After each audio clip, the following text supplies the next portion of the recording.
Next का stream का watch party कर लूं इस पे आईडी Yangon Galacticos conquered 2025.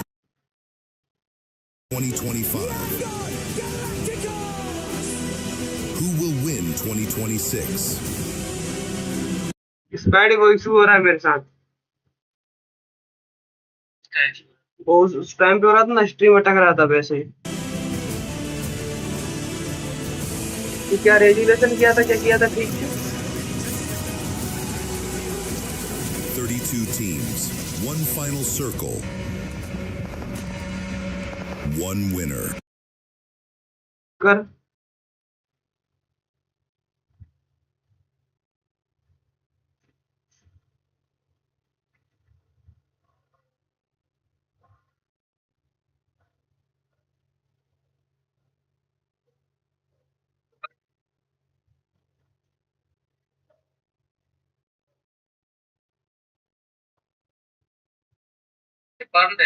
नहीं थी नहीं आया अभी मेरे पे आ गया कर दिया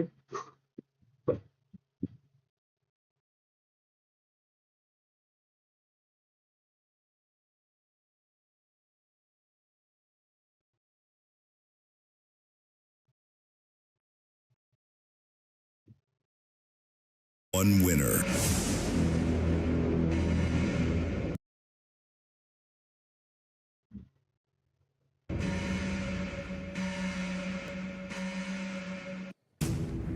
Well, we are ready to get things underway here for the PMWC at the EWC 26. It's time to crush dreams and crown kings here.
Here, make that obelisk all the brighter with one of our teams taking that plinth. A lot of keys to be crushed as well.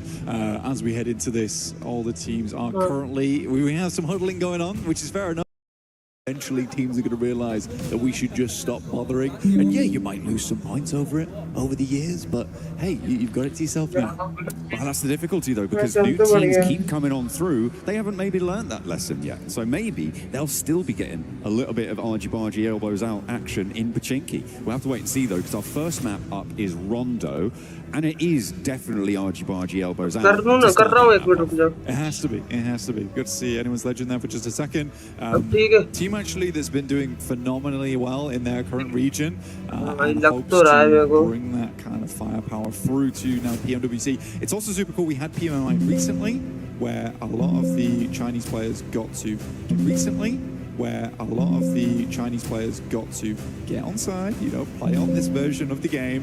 And I don't want to say it was scrim practice, but it was some really, really good warm-up for them. So instead of, you know, having those survival stages in the past where China has had to figure things out over 2 days and then slowly claw their way back into the tournament, this time around they should be feeling a little bit more spicy, I would say, coming into day one. Okay, all right. We're going to be keeping an eye out for it. I mean, Tianba has, you know, historically done fairly well and more recently not had that same track record, which is kind of what you're highlighting there. Furious super chill right now. I don't know. This man's gripping the chair. So I don't know if that's super chill, but it's just, yeah, he's just locked into his zone, you know.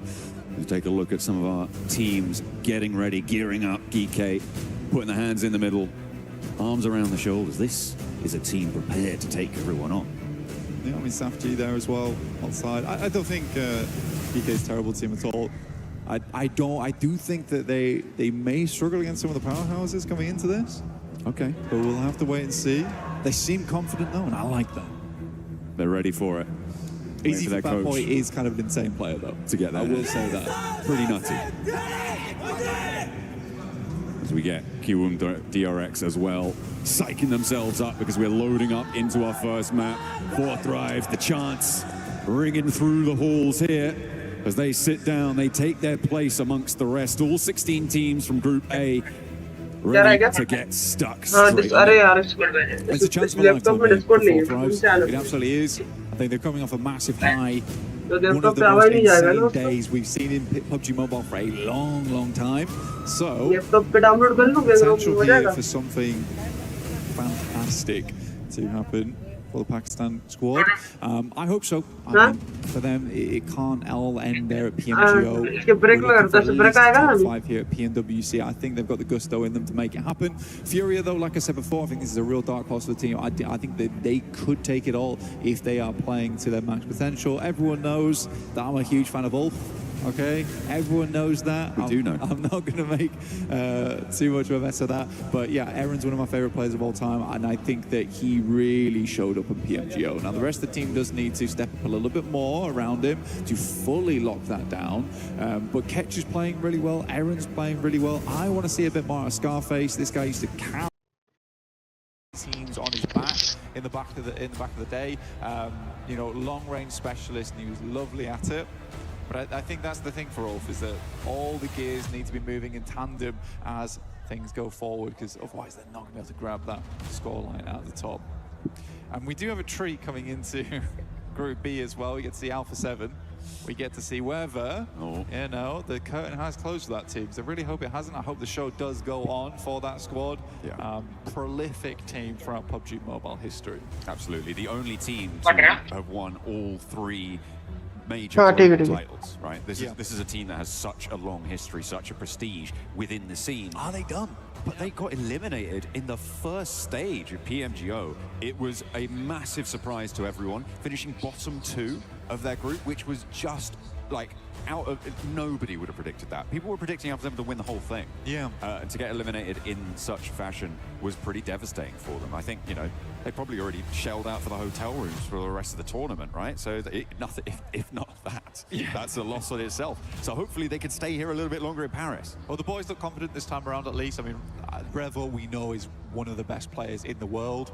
And I would go on a limb and say he is the best shotgun player in the world of all time so far. I mean, Robs takes a close second on that, but yeah, I think for Alpha 7 to finish their run here, I don't think it's the case. I think they've got more left in the tank.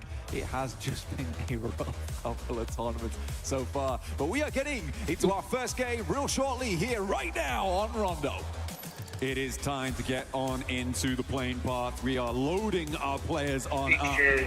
And it is fit to get messy. Remember, Rondo has those recall towers blank, so everybody dropping in. They're going to be going to Neox Factory. They're going to be going to Tin Long Gardens. And they're going to be having it out, sending their solos out to those recall towers to keep them anchoring to the rest of the match if things don't go their way. First plane path of the tournament, here it comes, here we go. Getting stuck into the thick of it right now here at PMWC, at EWC, match number 1 of Group A. Let's get it kicked off. Time to go on in. It looks like we're coming at it from the northeast side of the map. Cutting down through the middle, our players, we've got cameras focused on all of them. They are under the hot lights of the studio, down on the stage, ready to get things done as we wait for our gameplay to come on through. We're just coursing through right now, keeping it calm, chilled out. Players do jump on out. So Goes down, we're heading over towards test track to start things off. We know the Neox factory is going to be an absolute slobber knocker over in that direction, but how many teams are going to end up over there? That is the real question as we head on through. There was actually a lot of engagement down towards Danqing during the test matches. We'll see if that's the case here, but it does seem to me that Neox factory is the place of choice for plenty of these teams. Thundertalk, though, however, taking a very, very chilled out approach over towards the north side in Bamboo. They've got a 4-man split over here. Ulf also towards Stadium, but it's 4 Thrives, actually. You got IQ getting very, very close over towards Geeke, and that is their player to go for the recalls. So he wants to get past there without harm, without pressure. But Hazaifa already opening up over towards Coops, of all people. Come on. And they might not even need IQ out there to go for the recalls if they can take this fight. Looks like they have.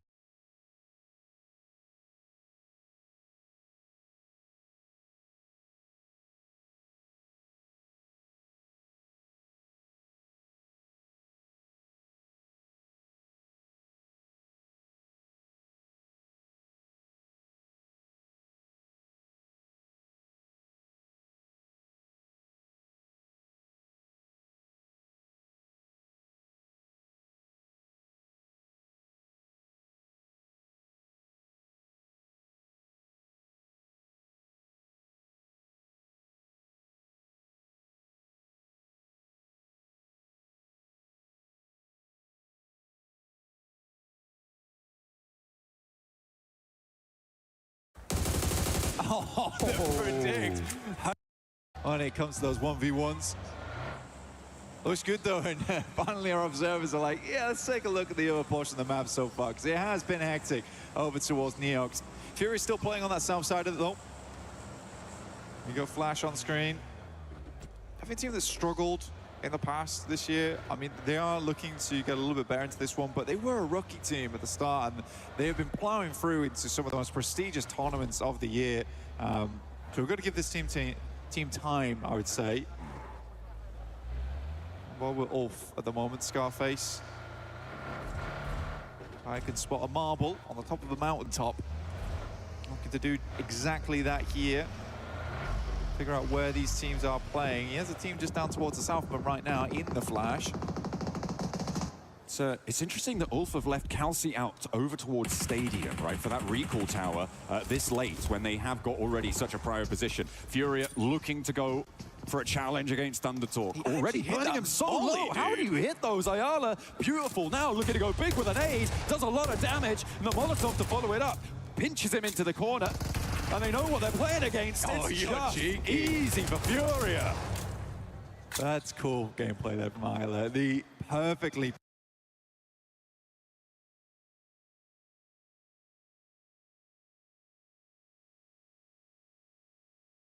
place Molly. Has to drop down, doesn't have time to go for the first aid. And notices that the pin had not been pulled for a long time there.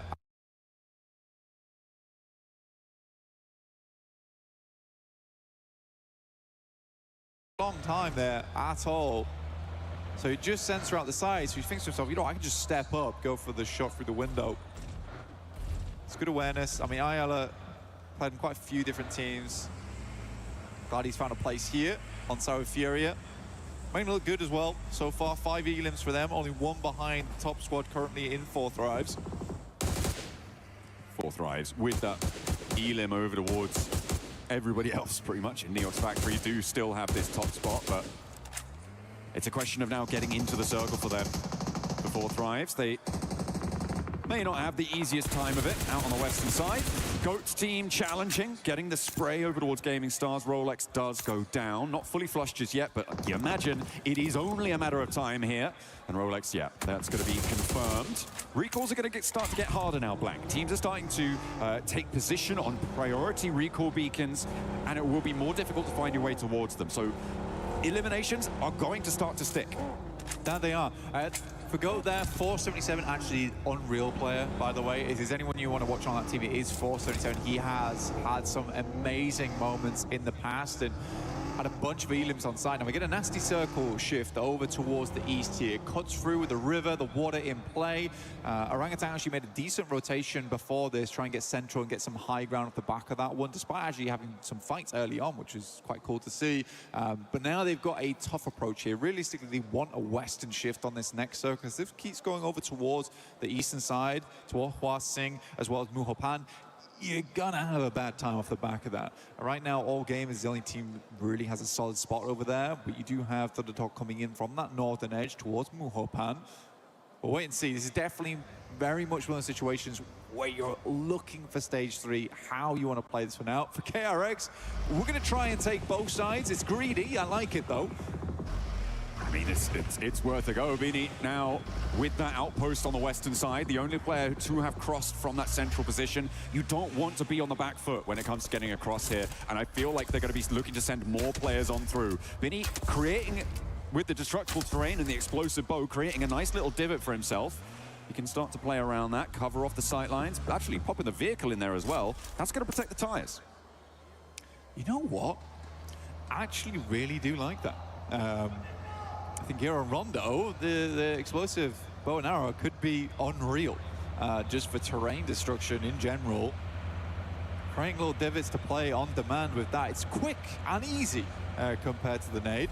Ayala still continuing on the warpath here for that team. They're fairly central to Igor's moving up now from test track. I think he might have just dipped out to go for a loot crate. I'm not sure. I have to see if he's going to catch that one on the loop. Aurora taking position again, looking to stay fairly central. They're more on the south side of things, but they have got this beautiful high ground on the top of this mountain to overlook over to everybody around them. Will be pretty tricky. I'm also keeping an eye on Four Thrives, who have yet to really make an entrance. So far, most of what's happened has come off of their test track and Neox Factory hot drop in terms of their point scoring, but now they have to push in from the west side, and we're getting back into bread and butter PUBG Mobile for them, and so it will be interesting to see what they're able to achieve there on the west side. On board with Aurora still, though, this team's had some difficulties over the year in terms of tournaments. I mean, PMWC, they had a really dominant group stage, though, and I think that was one of the promising things to watch, because it really was a dominant group stage. Obviously, didn't have that quite same success over towards that finals, but I think for Aurora, certainly trying to keep things under wraps at the moment. Just feels like finals tends to be a little bit scary for this squad so far, despite having like such confident players on side. I mean, you watch the walkout there from Aurora and you're like, honestly, these guys feel like the veterans of this tournament. Obviously we get to see Alpha 7 coming out, but I would honestly say for Aurora, yeah, they are the veterans of Group A at least. They're the guys that know the most. They're probably the guys that with the least nerves coming out onto this stage. I think so. I think they do. They have got that story. I mean, Top Doc, Ziol, Reefus, like just such storied names coming on through from the region. But you're right, they had that little bit of a downturn, and there has been criticism levied, I think probably most specifically at Doc, in terms of the way that he sometimes splits out, plays too separate, doesn't play with the rest of the roster. It felt like maybe he'd found some fixes to that over the course of the last year and a half or so, and hopefully they can be learnt from and move forwards. Because Aurora did just do a little bit of a wraparound and have gotten far more central onto this next circle. I think it's hard, right? Because at some point you have to look at the rest of the squad as well. Kelsey on a mad dash out there. I am surprised he is still kicking at this point. Heart must be racing. Finally, he is taken down there by Ziol. The rest of the team not able to help, but you do need to start looking at some of the other players on Aurora. I don't think we can put all the blame over on Doc, because a lot of times that blame comes his way, because when he goes down, the team suffers because of it, because he is so good at the game. Win will find Top on a nasty little headshot, actually, just peeking over the top of that ridge side. A really nice cut across comes through from Aurora there. I mean, we caught the end of that rotation as Furia were taking that volley of fire. But Aurora, from the south side, went around Furia and into the south point of Ulf. It forced Ulf to regroup in an unfavorable scenario, which has led to them losing a player. And it put them under a lot of pressure. They are in nade range now from Aurora, who can start to levy this central position.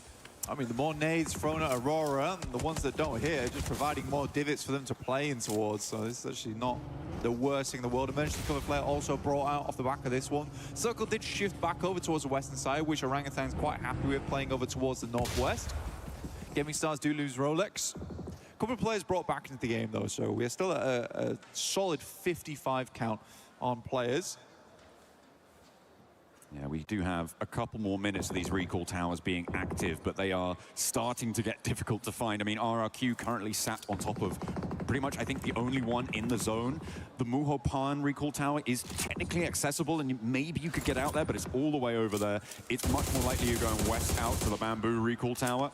But I don't think that the last player for Gaming Stars is going to be able to get anywhere near them, because there's a solo trapped in the middle. Does manage to extract a point against Flash, though, on the north side. Deploys the emergency cover. That was a real sound effect coming on through. I liked it. It's a sad image there of Satan, honestly. I mean, fair enough. I mean, Enigma Galaxy must be devastated off the back of this match. Head down. You know, you just got to pick yourself back up onto that next match. But it's 12 matches, John. It's not a lot of time you have to work with here. Ooh. You really, really do need to get a move on. So I think for Enigma Galaxy, they realized they just lost out on one of the highest earning maps over these 2 days, and there's only 2 of them. So they're really going to put in the work over the next 11. I said they looked confident coming into this one. Maybe less confidence, all right? Maybe we do need a guy on the outpost. Yeah, it's unfortunate. It's not what you want to see. We did also see X-Force rejects coming in from the west side. Fourth Rise cut across them. I think they took 2 of those players. And now these central divots are going to get really jam-packed if they weren't already before. Fourth Rise taking a lot of ground on the west side, and they're going to put pressure on the back of the players in the middle. But RRQ are trying to weather the storm of nades being sent their way by GOAT Team, and it is not going well. A lot of points taken away as Boopsman moves forward to try and take them down entirely, but not quite fast enough. Boopsman falls, and now it looks like GOAT Team are under too much pressure. They've sent players too far forwards, and they might have just overextended.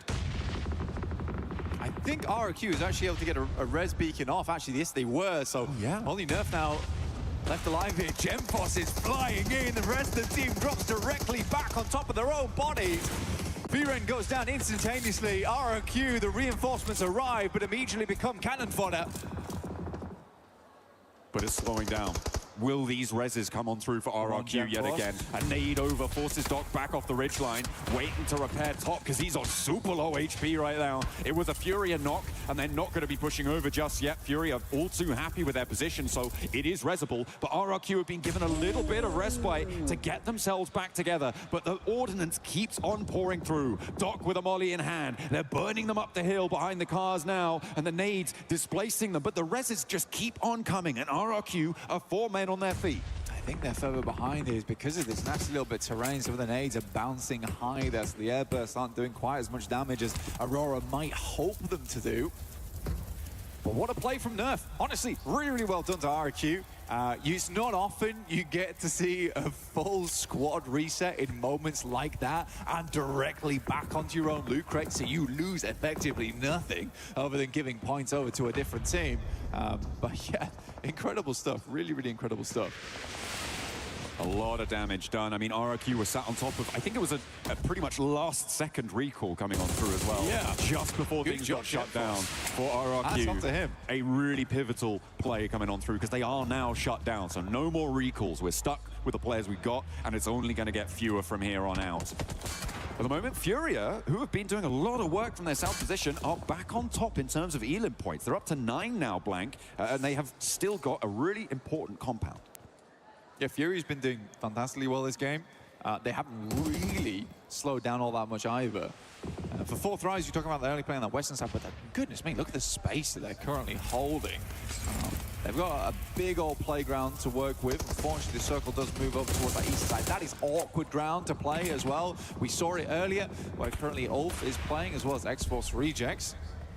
Pagoda's in play here for KRX to try and work off the back of now. The flash forward. Tops goes down to a nasty nade from Hoxie. Now he's looking to unleash one more here behind the Willow. Bose and Zeus on the inside. Only 2 players now left for the Flash. Hoxie tries to make the cross. कि dare he है sugar को जो call करेगा कि BGMI community के player को आप किसी को बोलना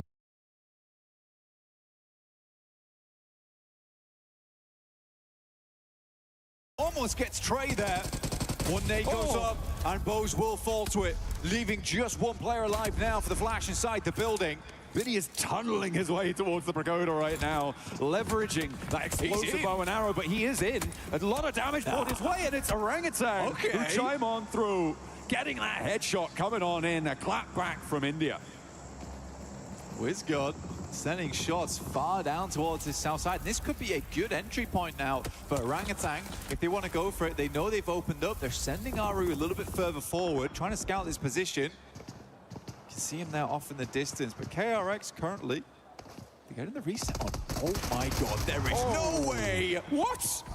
2 go down and Flash full. It's a melee in the middle of the Pagoda there, but nobody's set to charge on in, and KRX may be able to keep all 3 of their players alive on 7 elims. On the east side, they've got a deep shot on this game.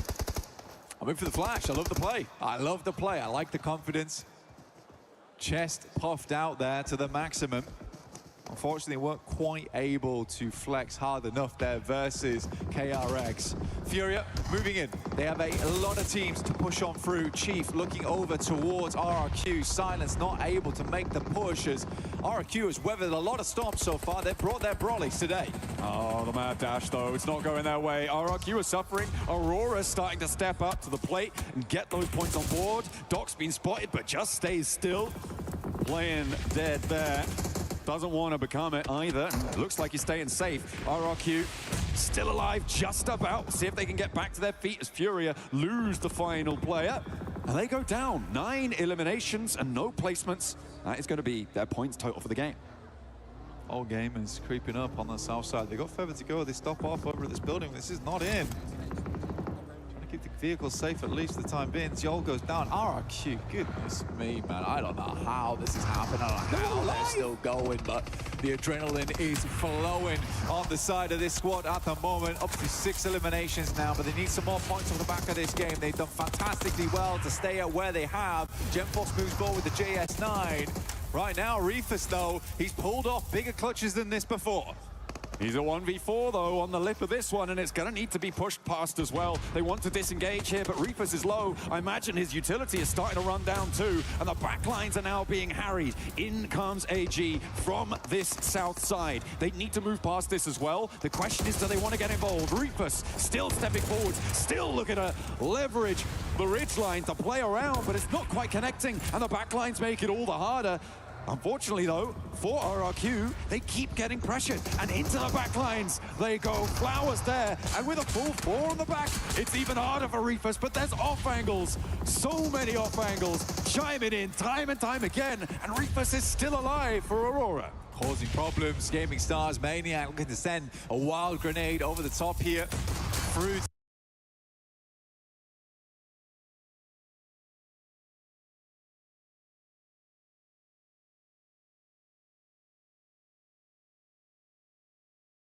to All Gamers. Maple still on the front line, still looking good for the team. They lost XZ fully. We can see here Maple currently working with 5 elims so far. How is Reefus still alive? RRQ worried to push on through him every single time he steps up. Seems to get some good damage done. Juzaifa finds a nice nade though, and that might be an entry point for them on the southern edge. IQ though again. A big nade barrage coming in on that southwest side, and RRQ still under pressure. More nades. So much this man, but it may just be just too much. I think that may be Reefus again. Will take down RRQ.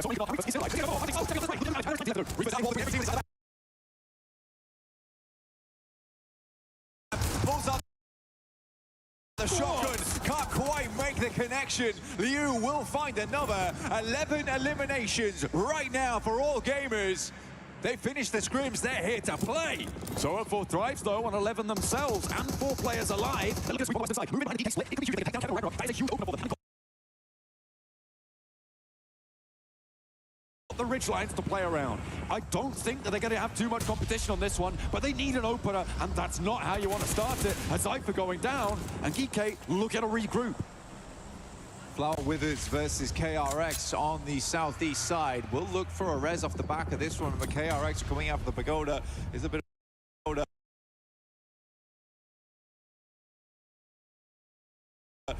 of an awkward rotation for them. They have alerted all games to position, but they're dealing with res in the process.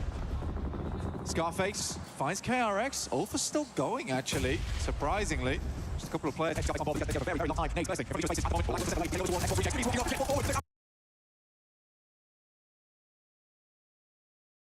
Absolutely no way they make this work, and 4 thrives still look phenomenal, still look good. 13 eliminations, Falak basically ice skating over the top of them. But on the back lines, it's GK who surge over the top and take half of 4 thrives down. More players start to fall though, and it's going to be up on the north side. Orangutan may be missing a beat, not trying to take over the northern hill, whilst GK was super committed to that western edge, and GK can now sidle back on through.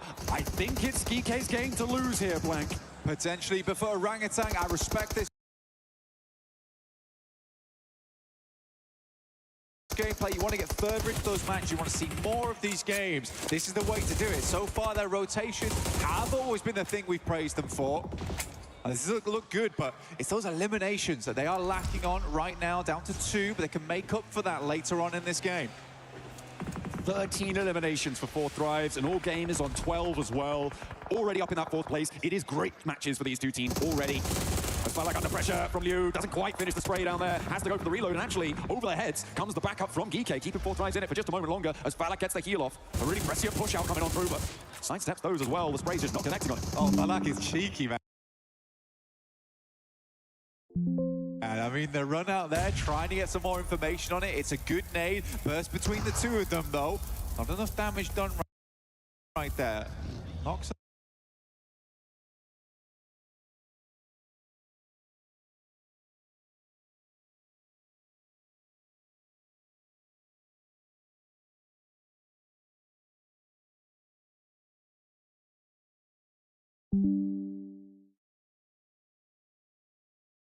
one of its own. It goes behind. Won't quite do enough damage there towards Flower. Sends one to the side too. That one bounces far enough, I would say.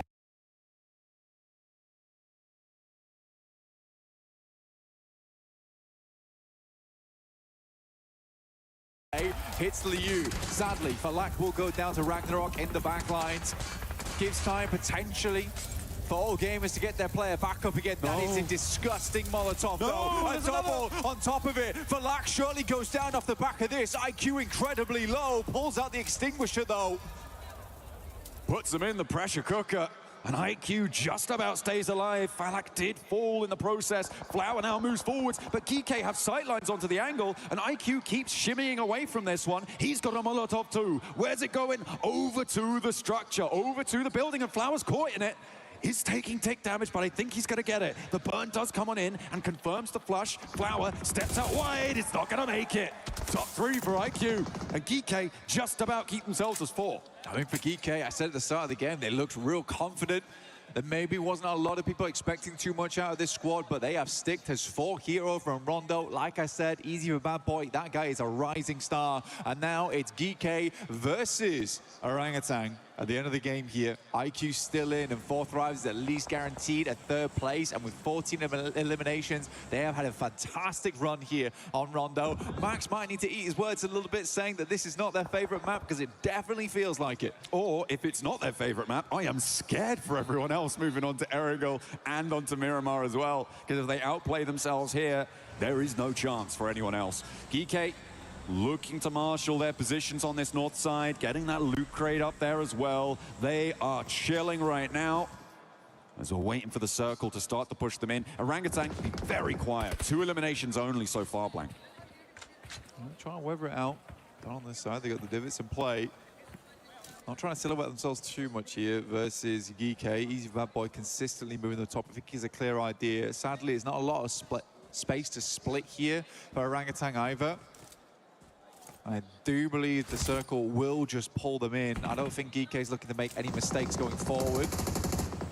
Oh, IQ will go down. But again, this has still been a fantastic match here for Fourth Thrives. They end this match on 19 points total. The big thing about this, though, is Fourth Thrives, their days usually live and die by their rondo, by their first map. I think this will give them the confidence to give the run a real good one throughout the rest of the day. I mean, and we're looking at getting into the grand finals here as well. Top 5 is where they should be setting their sights, so a good start like this is brilliant. One good day for Fourth Thrives, honestly, could be the difference maker. We know how many points they can put up in a single sitting.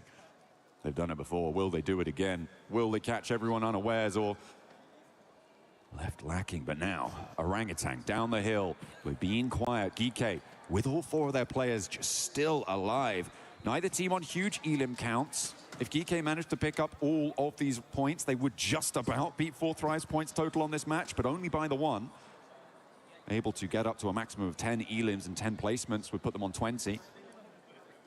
Orangutan still just staying quiet, playing in those divots, waiting for GK to make a misstep, but I don't think it's coming. Yeah, for Orangutan here, it's a hard push. They're forced to use util here to try and shimmy their way upwards.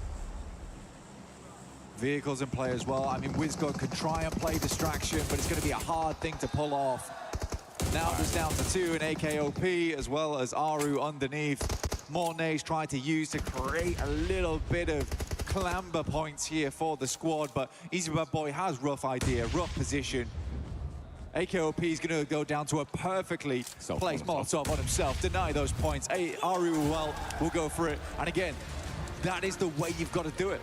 That's the way you've got to do it. If you're playing as Orangutan here, you don't want to give extra points across. That could be the difference maker between you not getting in and making it through to those finals.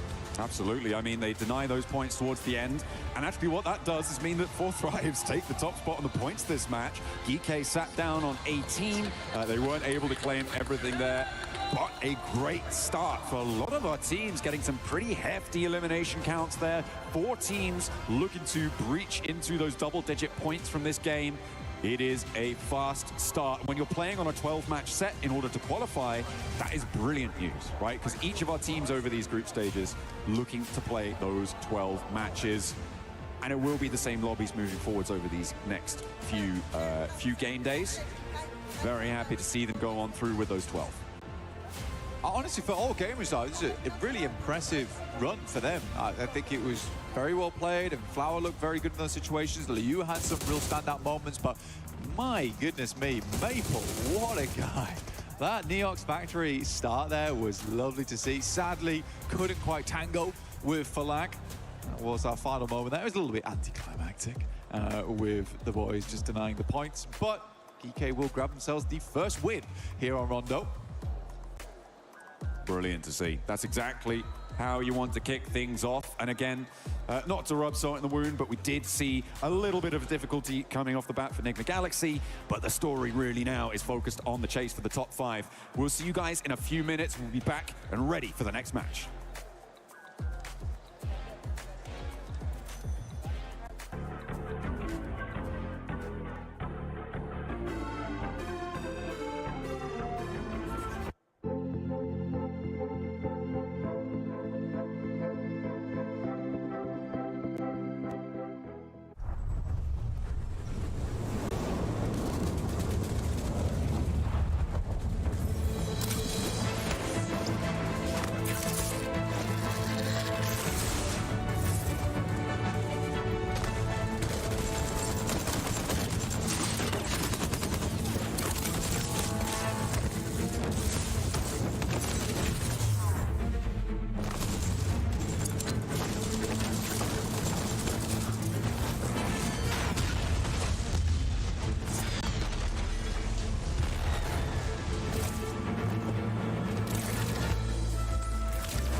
And so the tournament was able to continue after turning the computers off and on again. For the rest of the club championship, What's going on? Guys, why don't you stop talking? The rat got out again. Guys, let's reset the rats. Reset the rat, come on. Under the couch, under the couch. Oh, no, it went, the triangle thing. Do not let that rat find its family, come on. If the thing starts a union, we're in trouble, guys. No, over there. Come on, we're losing time.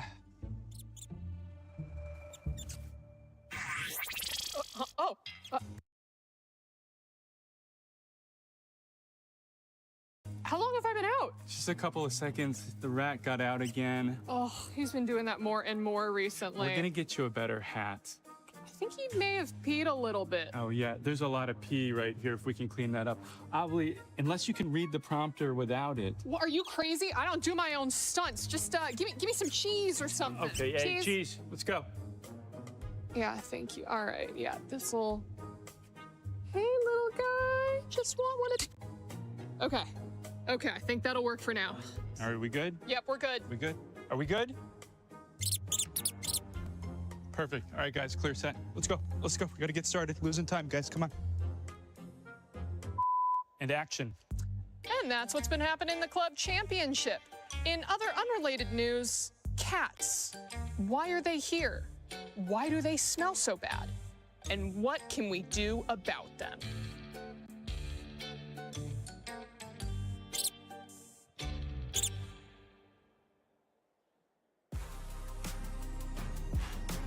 I'm going behind that tree. Easier. Chill, guys, chill. He killed him too. Go open. Nice, guy. Let's go! GG. The pressure was too much for OG there at the end. They decided to just not even give them points for GK Esports as they come up with the first win of PMWC at EWC 26.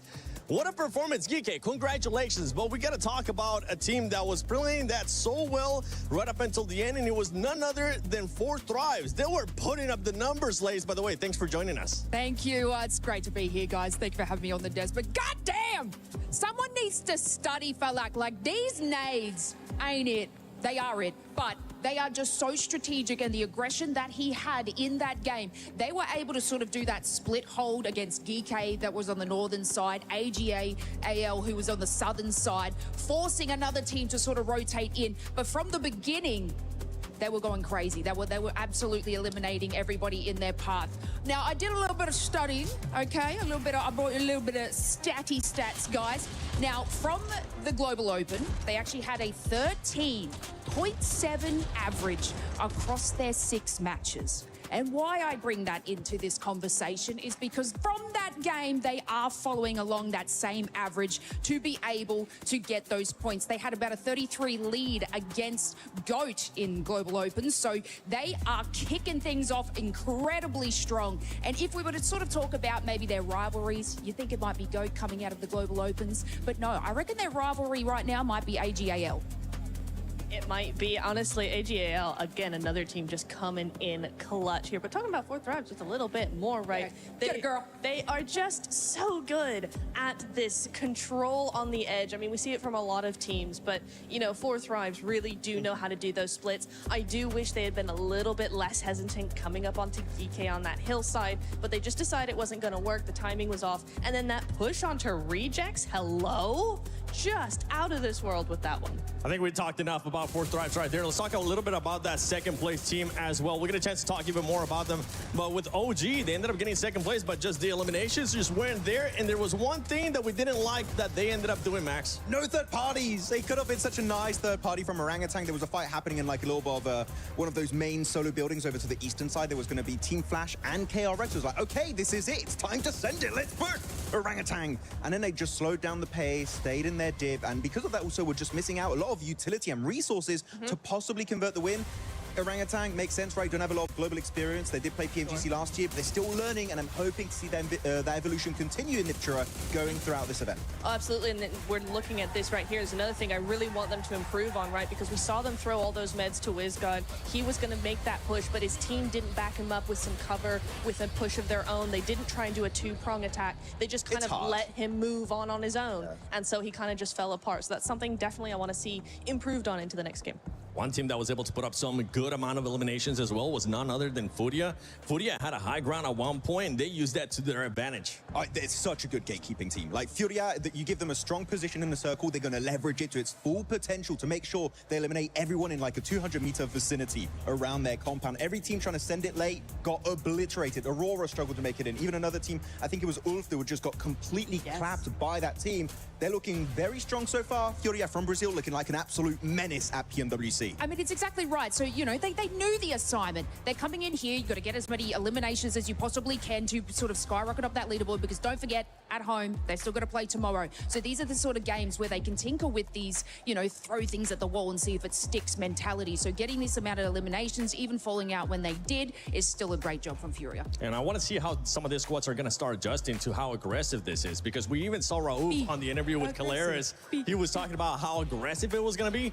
Boy, what a start for that squad, right? You don't really even have a chance to be able to revive your teammates. Yeah, it was tough, right? The recall system was a little bit tough for some teams to commit to. I mean, Nigma Galaxy got no one back up, right? So instantly eliminated, except for Falak. Always believe he can make it work out in Neox Factory. You don't know how he does it. He makes it work out with the JS9, takes the 1v1, and he does get the win at the end. He even went up against Maple, too, and he decided to back off a little bit, wait for the right time, and he ended up destroying him. I mean, that's why he's so scary. I mean, he just knows his timing. He's not scary. He's a cute little guy. He's taller in than me. person, we love him. This is why I said his survivability needs to be studied. Like, Right, exactly. This is exactly right, because he knows exactly how to get in everybody's heads. He knows how to use these buildings, use these angles, do everything he needs to do to make sure he gets that elimination, and that's why his elimination count is so high every time. It is. I mean, 8 LMs to start off. We were talking about wanting to see this squad being able to perform really well here in Rondo.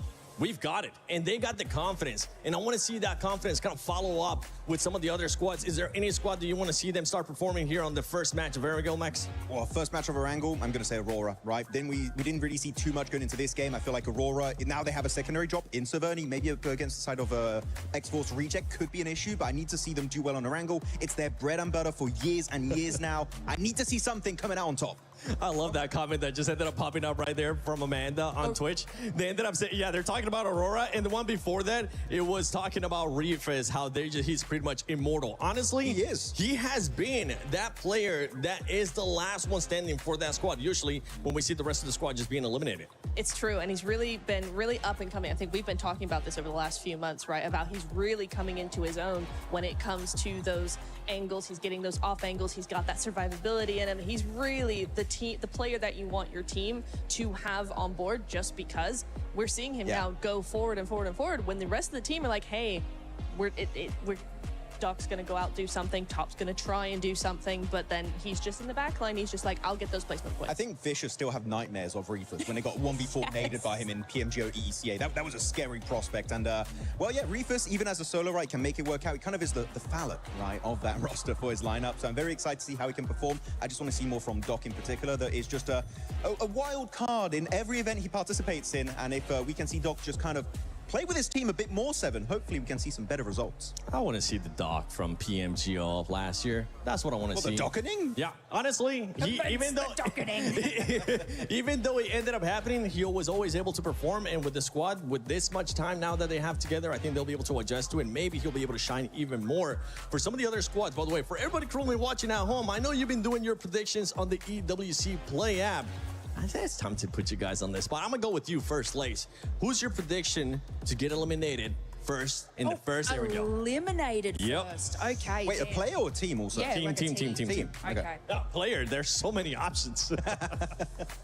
Is it bad that I want to say OG because like they played that map incredibly slow, and I mean, you know. No, it's valid. It's fair. Yeah, I mean, making those rotations, that's cool, but where's the rest of it? And I don't think that's going to sustain through the tournament. That is a valid feedback. Get ready for some amazing Instagram messages that you're going to be getting from the Indian fans. I'm turning my DMs off. You should. How about you, Max? I'm actually going to say the winning team of that first game, I think GK. I feel like they were not challenged very heavily on Rondo here, so I feel like if the fight really comes their way in the serious fashion, I think that's when they might struggle. So I feel like we're going to get chicken dinner and a 16th place back-to-back. Yep. For me, it's going to be Thunder Talk.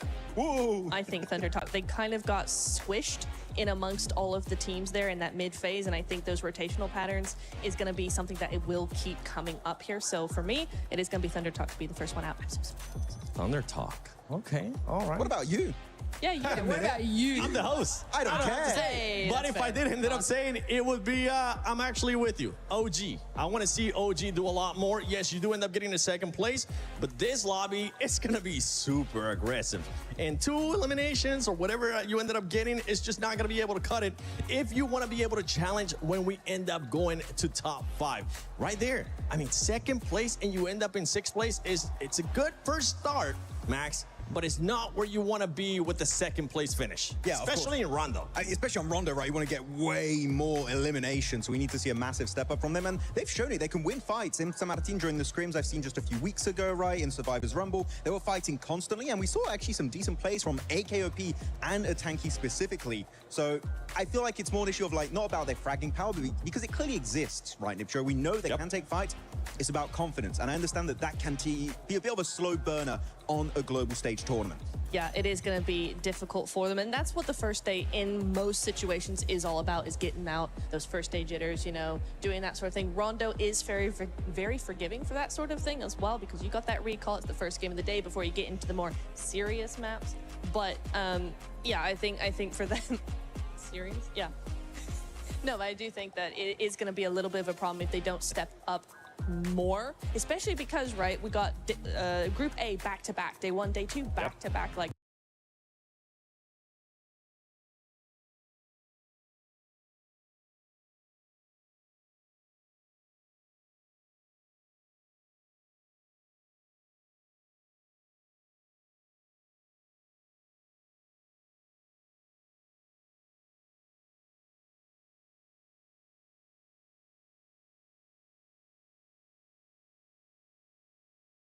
more, especially because, right, we got Group A back-to-back, day 1, day 2 back-to-back, like that. That's going to be really big for the mentality aspect of all of these teams. That's one thing we were actually talking about yesterday during our rehearsal, how we wanted to see some of this, maybe end up switching it up, whether it was Group A, then B, Group A, then B, to give these teams an extra day to go back in VOD review. That extra day is not available, Lace. They're going to have to go back-to-back and make sure they perform. And they're going to have to make sure they perform here in the first airing hill of PMWC at EWC 26, as we're about to get started. None other than Blank and the one, the only, John Allen. Oh yeah, let's get ready to rumble on Erangel. The grassy pastures await. We've got a triple billing of it coming up right now, and we're waiting for our No, we're swapping with some other illustrious casters later on during the day. But for now, you guys are going to get 3 in a row. We'll be watching the 3rd one with you. But our plane path to kick things off is from Kameshki down towards the quarry and the west coast of the mainland. A pretty chill plane path. Yeah, I'm kind of curious whether Aurora's going to go for Severny on this one. I mean, there's a lot of talk about this overall. Aurora with their new drop spot over towards Severny. It's not entirely new. They had been dropping it before, but it's never been like a fully confirmed thing on their side of it. So, again, for here, they can easily get over towards Severny. They could still drop Sosnovka. It's a bit of a distance, though. So we'll see what they end up doing here. Doesn't look like they're going Severny. Can't see him. Oh, no, that. Can't see him. Oh, no, there they are. Okay. You're blind. I am a blind man, apparently. You're a blind guy. But yeah, they're definitely going Severny. Take that back. You were bang on the money. A lot of other teams trying to find their places. I mean, the southeast side of the mainland is probably a little bit more tricky than most of the other areas for the plane path specifically. But again, just grab those vehicles, get onto your drop spot, get away with it.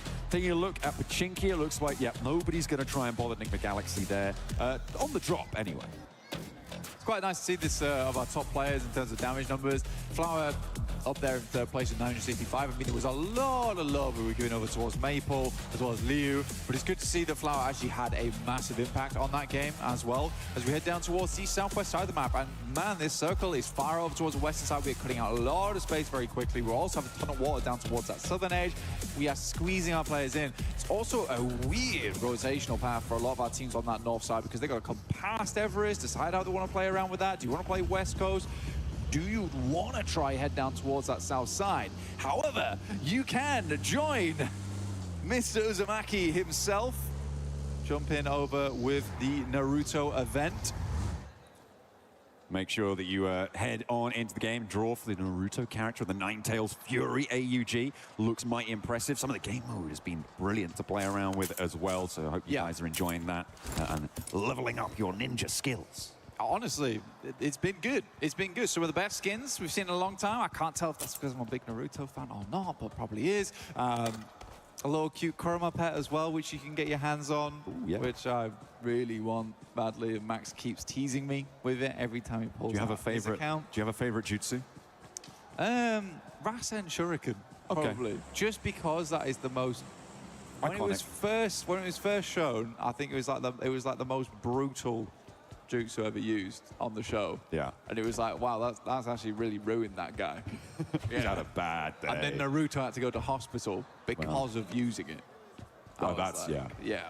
That's a lot of power. It was hardcore. That's a lot of chi. It was hardcore, much like the boss in game right now, which is also very hardcore.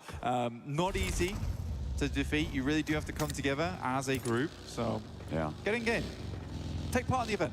It's fantastic. It is. It is. We are enjoying it, as we are enjoying unveiling these teams in this arena here at the PMWC at the EWC 26. Ragnarok getting his cardio in on the push bike for Geeky. I imagine that will be traded out as soon as he can for a motorized vehicle. Pedal power. Coach corner. Oh, yeah. Take a look at the coach corner. That's the Geeky coaches coming on it. Hello, boys. Hope you're doing Wave, well. please. Oh, he did wave. Did they wave? He pre-waved. Oh. Yeah. Peace sign. Hell yeah. That's what we want to see. Ragnarok. I mean, the sound of the bike moving is really quite relaxing.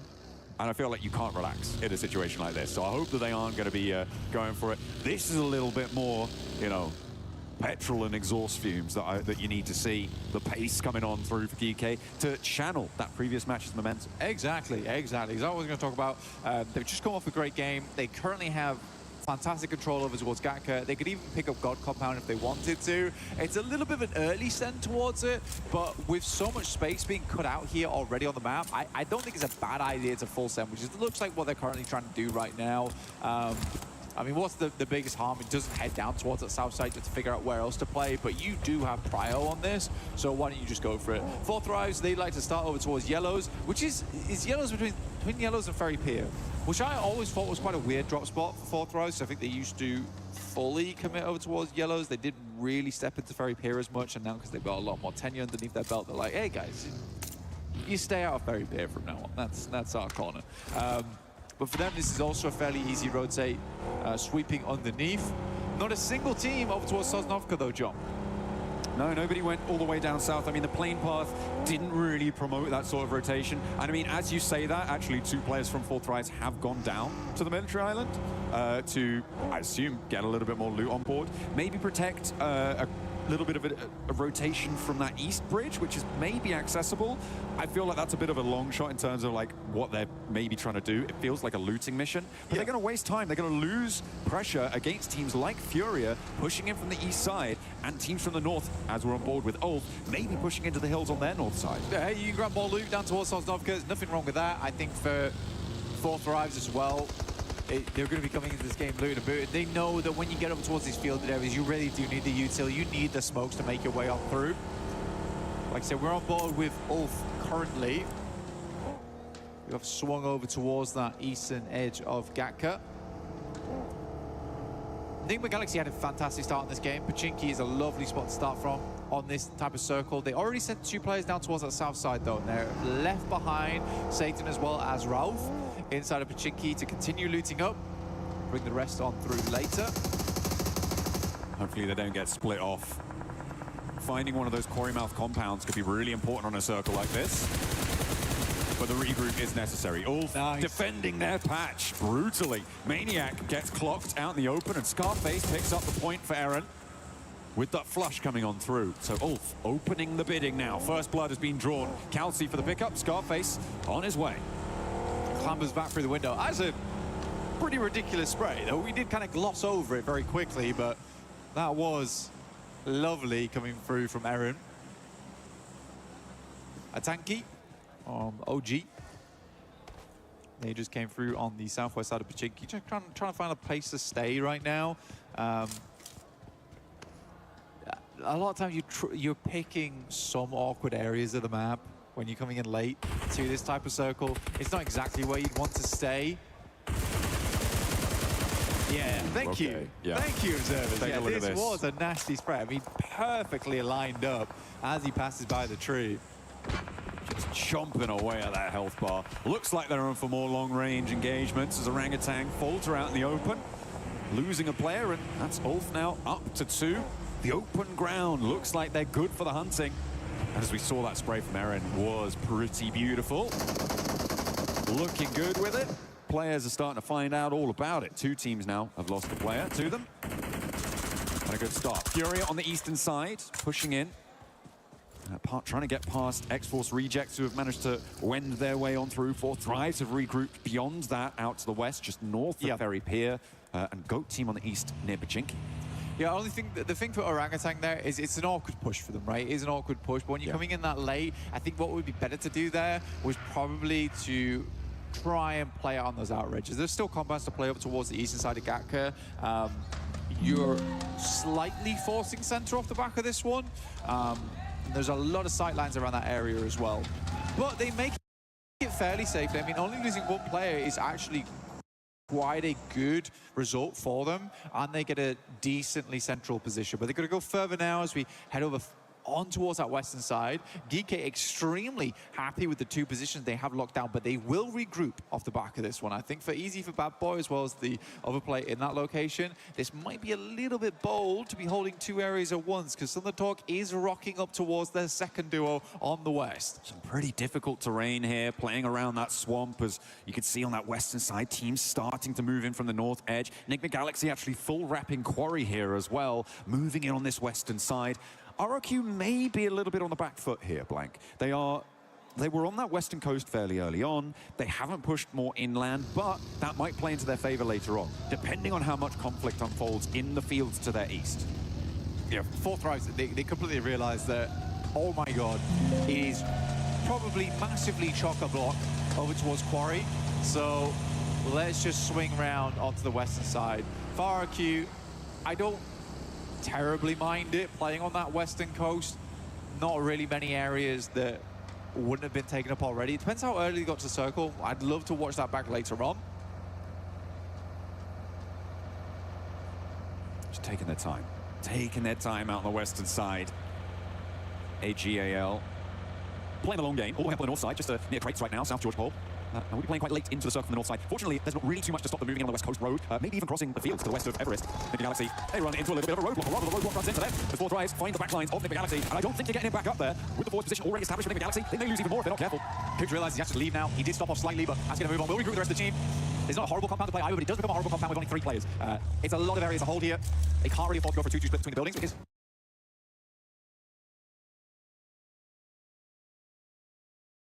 they don't have that 4th player. So if you're Galaxy, it might be tough, especially with this becoming quite a prominent area of the map. On the north side, AGAL still playing it slow.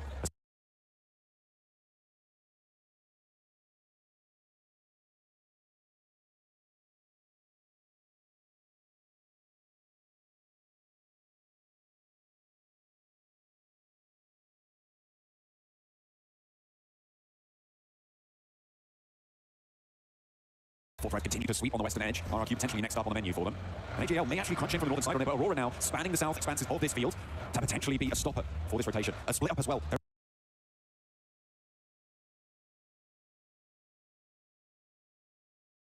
There are open angles for Aurora to try and exploit, but it looks like AGL contends to play it slow again.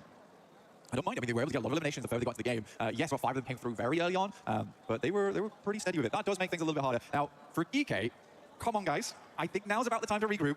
This is becoming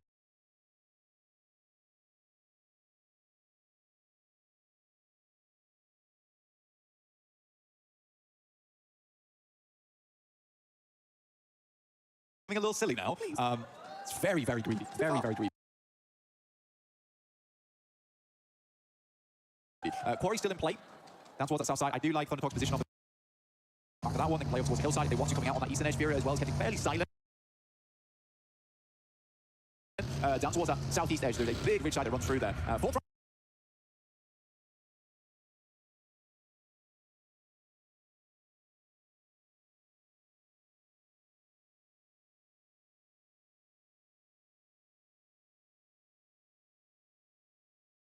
low, they're wrapping back. They are wrapping back, and Furia might have something to say about this. Playing that stopper on some of the quarry mouth buildings, but I think Fourth Rise, I mean, they came from this area, they can have a little bit of info, but Thundertalk's presence might be an unknown quantity.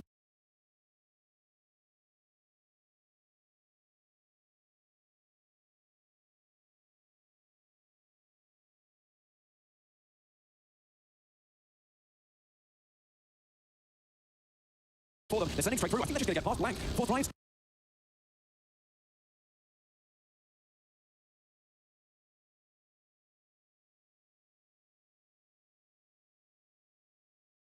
Are going to settle themselves potentially right in the middle of DK split.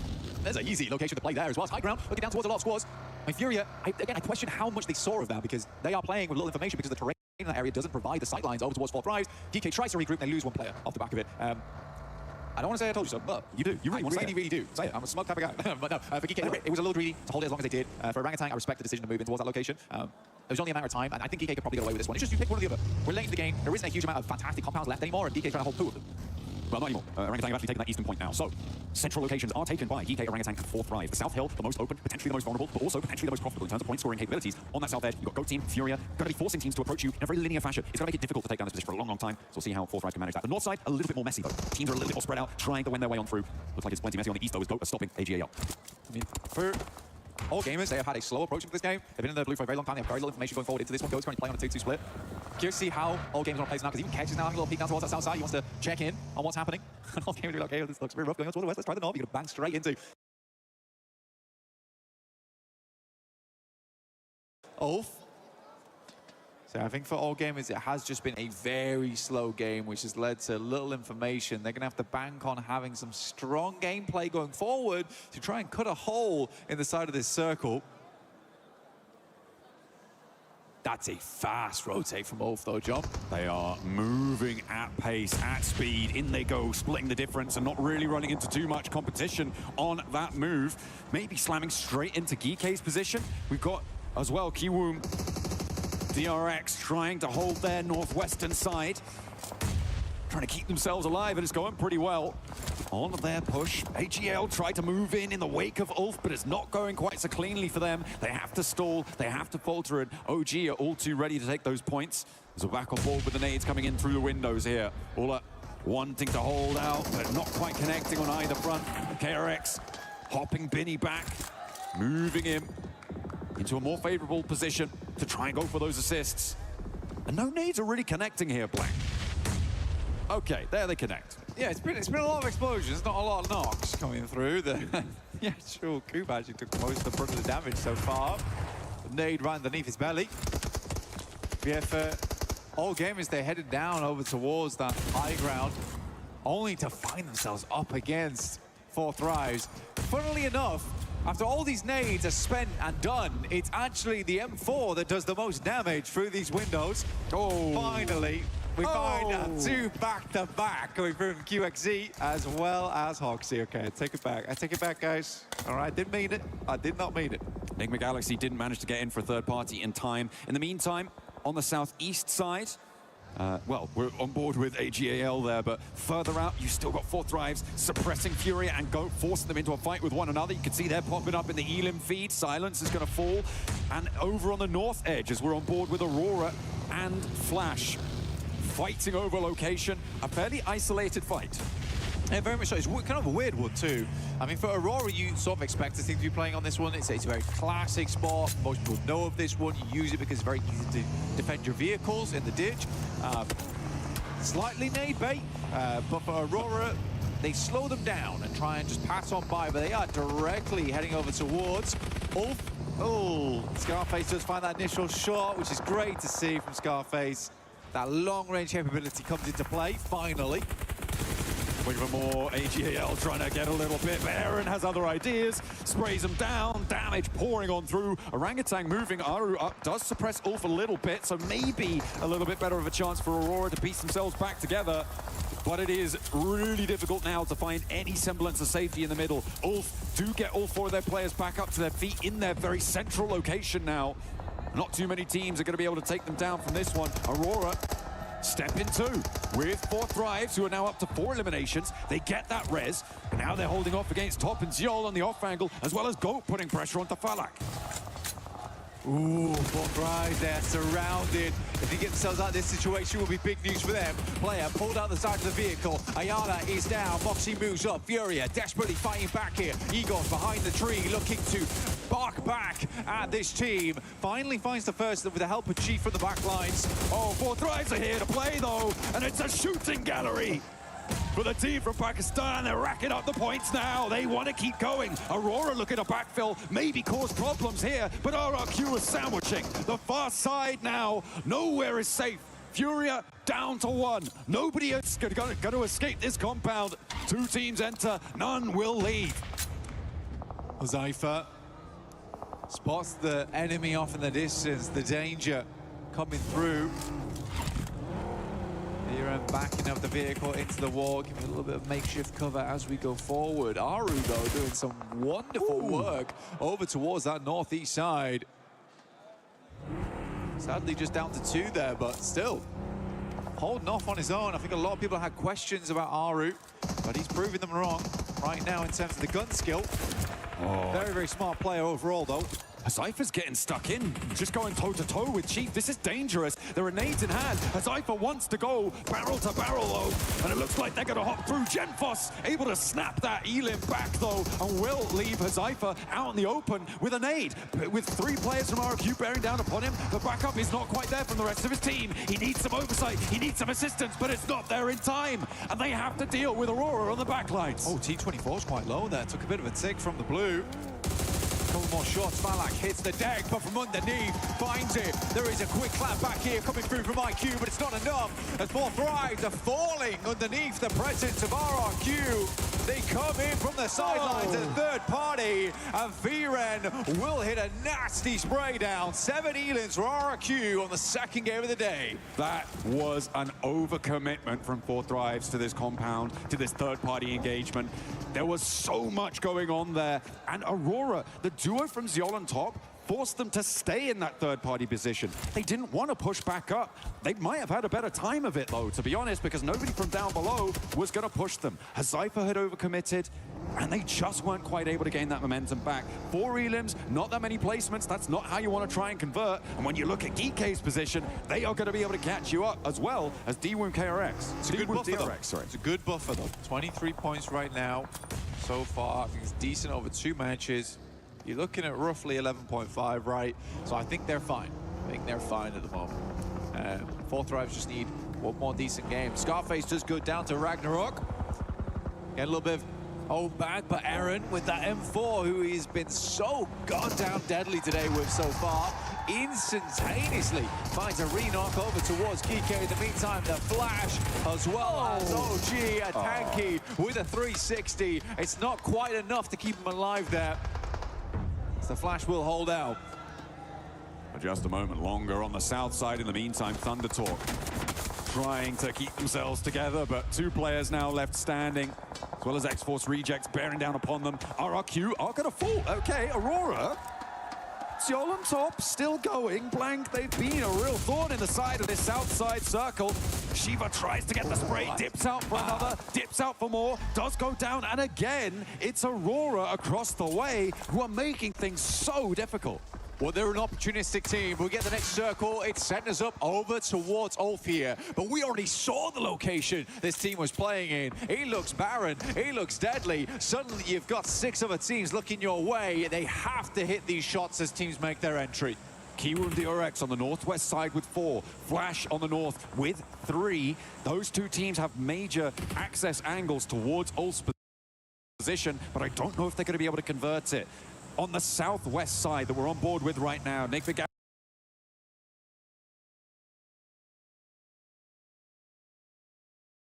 Galaxy, who have been slow, trying to work the ground, looking to pick up the pace now with an opener knock to Ragnarok, and he will potentially be a weakness that Nick Galaxy can exploit. They're playing as 3 and trying to keep this one going forwards. Kevin goes down to an 8 from Coops as they retreat to try and get the res onto Ragnarok. They won't be able to keep him safe. Ralph and Lord now charging forwards. Coops to be the backup. They are isolated in this fight. No third parties, and the rest isn't there. He pops up, but will it be enough? Steps out with another angle. He goes immediately back down, and Coops enters the front door. For GK, at least, they got the sweetest little goodbye from one of our friends out there in the crowd. But GK will go on no further. The flash off in the distance. Ketch has eyes on. He knows he's playing out here. He knows he has to move. As you said, KRX moving on the sidelines. Always such an awkward area of the map to play. Difficult to get the right sidelines in position. Bose gonna step up, sends an nade over the top. It looks off kilter though. Oh, forces him out wide and into the sightlines, and it's the barrels to do the dirty work. Binny not quite connecting. The shotgun is ringing out over the bonnet, nearly doing the work, but the explosion takes him down instead, and the rest of Flash looking to rally their support, but now it's just Tops in a 1 versus 1, I think, against Hoxie.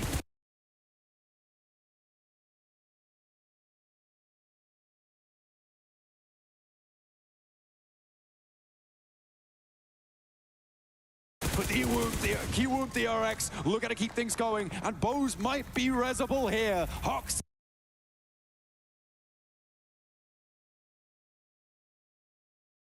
kept out in the cold. Hoxie moves forward. Expand the vehicle, but like you said, Tops getting his boy Bose back up on his feet.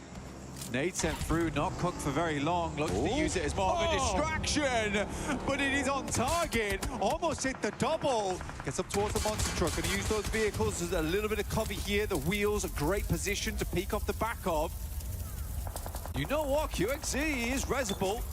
Molly goes far, goes long. Forces him to stay up close to the vehicle. Less opportunity for some solid nade angles. The bounce looks good, but it only tickled, and he's stepping out wide. He's out in the open, back to a nade though. Hits the deck to stay alive. Doesn't go down to a spray. Hoxie there, under pressure. The monster truck keeping him safe. Another nade, another chance to find the knock. Forces him wide, but this time the shrapnel is just too much, and somehow Hoxie keeps it together for Kiwoom DRX. Well, Hoxie just sending some lukewarm grenades. No intention at a single one finishing them off, but 4 of them, that'll do the trick. Aurora, carry on with Zhol, as well as Top. Still playing for Nigma Galaxy though, right? This is a huge game for them. Not only because they've made it quite far into this game, but because they have to claw back those points right now. Their first game was devastating for their points tally. They need to get a little bit more out of this one. Currently, Ulf is stuck a little bit further out the circle, trying to watch for teams coming in from this south side, which I think makes sense. Try and clear that area as much as possible. Top is pretty isolated here, but then again, if Coops or Lord gets spotted, gets taken down by either Top or a player from Ulf, it's going to be a little bit easier for him to find something. Ketch has been spotted. That's coming through from the Ulf. No, hang on a minute. Where is that coming from? I think that might be Ralph who's taking shots out to Ketch, but Lord is going to fall down, and Top now can start to chime in, look to pick those points away. Indeed, he does. He gets that flush. He steals that point away. And that is nasty for Nigma Galaxy. They lose another, and they're down to 2. Ralph regroups with Coops, and Top sends away. They're now on the back of the queue against Ulf to try and move their way forwards. Do they have the gumption? Do they have the power? Coops fully stimmed up right now. Frothing at the mouth, looking for those elims. Ralph comes in from the sidelines. Might just find nothing off the back of this, and it absolutely is the case. Coops now has to make a recovery off the back. 3 seconds left on that grenade. It goes slightly wide. Might just tuck itself back in again. Ulf, in the meantime, is trying to get the rest of their players back up on the sidelines. It could be big. Sticky grenade out next. Eren extremely low. Chucks, I think that went through the window there, nearly takes them down, but they're behind the shack now. The info that Coops was able to gather from Ralph's roll forwards was that the other angle wasn't quite paying attention, but now they've got the res. Now they've got more, but Coops still has something left. He's charging forwards. Kelsey wants the res onto Aaron as the rest of Ulf are taking damage. That's coming through from across the way. Aurora, maybe even Q with the RX, and there he goes. Coops is on a tear. Kench is down. It's just Scarface now to stand in the face. But can Coops get the angle? He turns around, confirms the points, and into the fight he goes. This is the missing spearhead of the spear for Enigma Galaxy. He will finally go down, but you almost saw him there in the picture-in-picture. A tiny smile on his face, despite that being one of the most insanely pressured moments for any player to be in. And Ulf is taken down by a KRX, 9 elims on the game. It's a strong one for them, currently in second place and looking to take first after this all does conclude. But they've got to deal with Aurora, who have been once again immortal in this match. Top and Ziol have just been marauding around these east side hills for so long, and they're actually now playing fairly close together. These nades, the peak angles that they can take, probably going to be quite profitable. And actually, Hoxie being in that shack may be a detriment to them. With the position it takes on the circle, the next zone closes dead center. He's going to have to leave first. So when does he do it? He might want to try and figure out something now. We're into a 2v2 here. Ziol wraps around. The fact that Aurora's played on the north side, they've played back down towards the south. They have made a lot of plays that other teams try to go for and were unsuccessful in. It is magnificent, but they are down to limited materials. 3 nades, 2 smokes, 3 nades on top. He's going to try and move around the sides. If you can get up towards the shack here. Smart. I mean, they saw that rotate away from Hoxie, and Top was trying to get that off angle, but now has to step back in as Hoxie's putting Ziol under pressure. Top yet to step into the firing line, but draws the attention and disengages the fight. This is good from KRX, so I love the layering with the vehicles. Had to be done there to ensure that, you know, it's difficult to get one sightline onto a singular player in the vehicle. Whilst you've got 2, you may as well use them.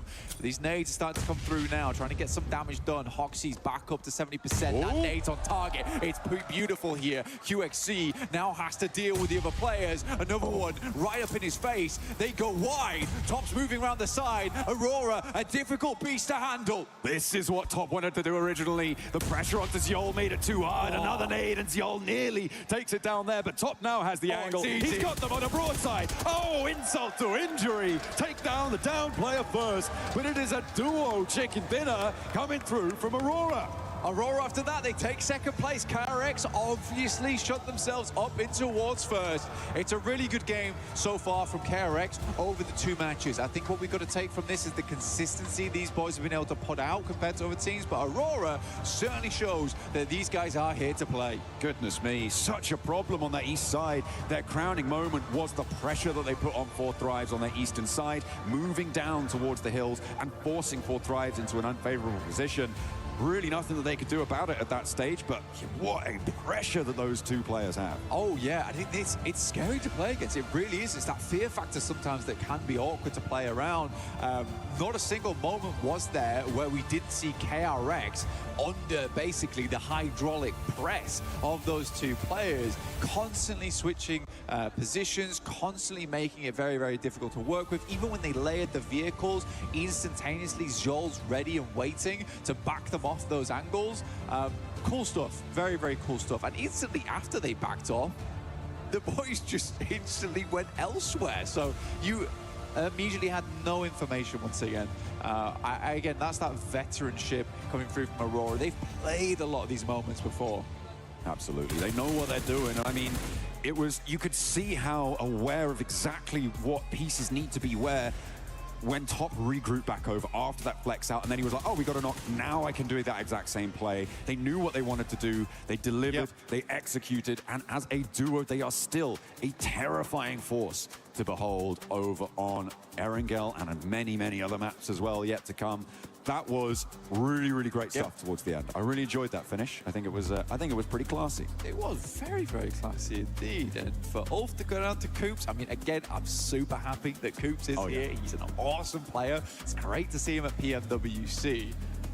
Fourth Thrives, I liked the gameplay. It felt like there was a little tiny itsy-bitsy bit of overconfidence there from Huzaifa as he went down towards that south side. I mean, fair enough to them. They're feeling themselves. I would much rather a team was feeling overconfident and pulled that back a little bit. But yeah, let's head over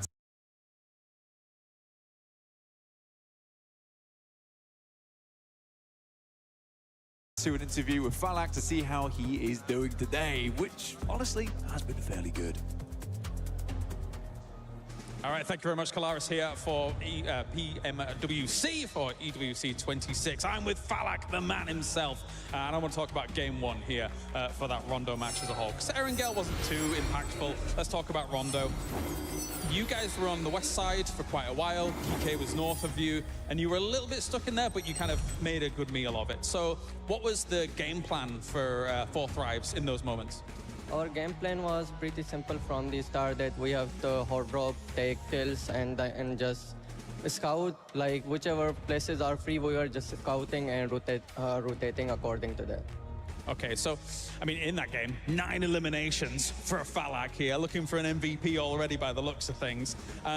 Do you think that it's going to be, there's going to be challenges from other players if you're able to put up those kinds of performances, or is it going to be the Falak show alongside Fourth Thrives? Yeah, I mean, it will be a problem for other players if I be consistent, then yeah. Absolutely. Well, thank you very much, Falak, for joining us here. I'll let you get back to your team. Obviously, plenty more games to come here at PMWC at EWC 26. That is Falak here from Fourth Thrives.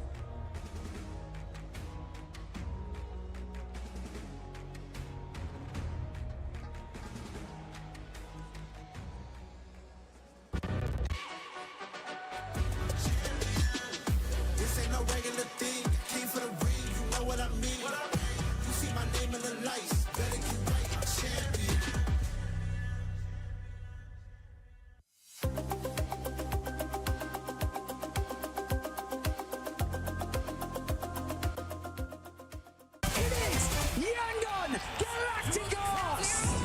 Chasing the sunrise, boots hit the ground, hear the battle call. Loot up, lock in, we're ready for it all. Every street, every door, searching for a little more. One squad, one dream, nothing's ever what it seems. The circle's closing in, can you feel it on your skin? Heartbeat like the drum, the final fight has come. Fight till you make it, never gonna break it. Stand your ground and take it, right into the fire. Fight till you make it, every move can change it. Higher and higher, we're reaching for the winner, winner, chicken dinner. Fight till you make it, fight till you make it. As if there was any doubt, Aurora will end up showing up. It doesn't matter if it's Refis, it doesn't matter if it's Top, Seoul, or Doc. As Top and Seoul were able to finish off that match right there. They get their first win. Actually, it feels like in a long time, unless we go back to PMMI. But for this squad, this is what I wanted to see out of day one, Max. Yeah, I mean, it's a good win, right? Of course, making it as a duo. Top and Seoul making it happen. I feel like everyone on that team could have made a duo win happen eventually, but really happy with the overall performance from that squad. But you know what? I feel like the reason why they got that chicken dinner genuinely, and I don't know if you would agree, Nipch, on this one, is because a few teams did do a few fumbles here and there, especially Flash. I feel like if Flash take up that hilltop, no way Aurora come out on top and get that chicken dinner. But so many fumbles were made throughout the entirety of that game. Aurora, as a duo, come out of nowhere and snatch away that chicken dinner for themselves. They did indeed. I really liked how they were playing as a duo, right? So many teams we see, if they're a duo, they keep very much themselves, very compact, don't want to make too much noise, don't want to be seen.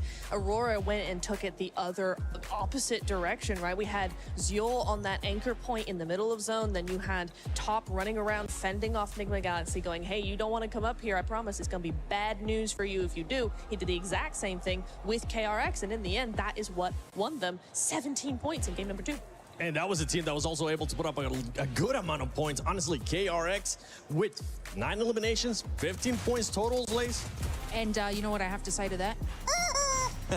Sorry to everyone's ears at home. I just great insight. Yeah, thank you. Thank you. Very nice. My chicken, there we go. Oh, thank you. That was just my notes for that. But no, look, Hoxie was able to obviously go into contention with Flash. This team right now is using strategy to their advantage. And unfortunate for Flash, you know, it was kind of that contention having both of them together, but it's the Hoxie show today, was able to sort of hold off that and revive the team and have them sort of get back into that game. I liked how in this position here, they were able to cause the smokes to move positions against Aurora. They sort of scouted them first in this part, but obviously, you know, being on that lower side of the ground, it was a difficult feat heading on in, and obviously Aurora did read that incredibly well. But I mean, for this duo to be able to compete against the likes of that, I think they did incredibly well moving into that final zone.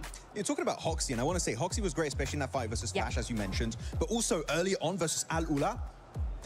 That was a speed run. That wasn't PUBG Mobile. What was happening on that? Yeah, okay, I agree. Good point. But no, really, that fight, he creates an opening opportunity by getting a first nade knock onto ONLYI. And the entire team, Niptura, just rocks up. They nade them all at the same time, and you blink and you miss it. All of ONLYI just fully eliminated. One of the quickest fights I've ever seen on the global stage. What the hell? Yeah, and that's how you want to do it, right? If you're going to go in, you got to go in big and instantly, because you want that team to not have any recourse at all. You want them to not know you're there, and then the next minute they are thinking about what happened in the lobby. That's how you want to play PUBG Mobile. And yeah, exactly what they said. That's exactly what they said. I want to actually rewind a little bit to some team that wasn't there towards the final, but they did improve on their performance in regards to eliminations. And that was none other than OG. OG being a little bit more aggressive, kind of what I want to see out of this squad. Ended up with 6 eliminations. Yeah, it was a lot better. We did see them full send over to the center of the circle. And we did see a little bit more aggression. There was a couple of moments where we saw, okay, some knocks. Okay, they're taking fights a lot later on. It is nice to see. That's what I wanted to see, a little bit more of that aggression come through. I think Rondo for them was really more about just going, okay, we're here. How is this happening? What's the plan? What is the vibe? Bringing that one back. Ooh. What is the vibe of the event? That's what you want to know. The vibe. Yeah. might as well just add some movement to it. Max. Yes. Lace. Niptura. Yes. We're gonna talk about the NA King, none other than Coops, baby. Because he ended up showing up. He's back. Enigma Galaxy being able to respond in a big way, especially with what happened early on in Rondo.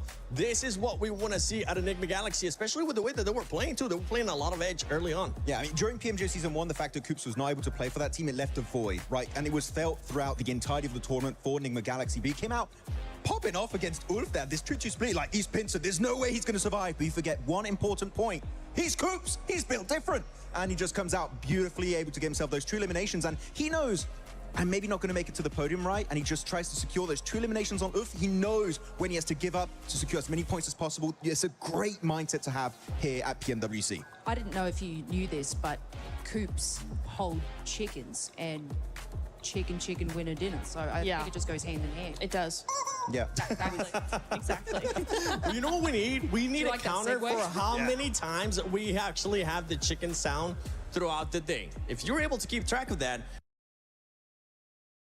make sure you use the hashtag EWC and hashtag EWC26. Share it on social media. And I'm still waiting to see some edits. Means by Kainat. Leo, I'm looking at you. I want to see those edits with the gun sounds from Max and Niptura earlier on. And later, we might even get Lace into that. And don't forget, use your predictions as well on the EWC Play app. But now, I want to see the predictions. I want to see... No. Hold on. Let me rewind that. I want to see the overall, because with the overall, we're going to be seeing KRX currently with 28 points. Aurora Gaming there tied up with 4 Thrives at 23 points. I can hear Kalaris saying in the background, the South Korean overlords. Yes, he's so happy about it. I mean, clearly they've been looking so good. Hoxie, we talked about him this game, but Binny had some great moves in Rondo, even TRE from time to time. So I'm very happy they can be #1, especially without a single chicken dinner, which I do believe, spoiler alert, they might get eventually throughout the entirety of Group A. But this is looking like a stacked top 5. But all gamers, Niptura, I know you and me, we're pretty hyped about this team. Yes. Just shy of making it top 5. They're going to come out swinging on our next Durango. Oh, I can't wait. They have been looking really, really good so far. You know, the points don't necessarily add up to a really good game, but they have been making moves, which I'm really appreciating. I do want to go just very quickly, though, on to 4 Thrives there, is that, yes, in that last game, they did get a bit swallowed up in all the teams going to the same position. That's fair. However, we are seeing like 16 eliminations, 5 placement points.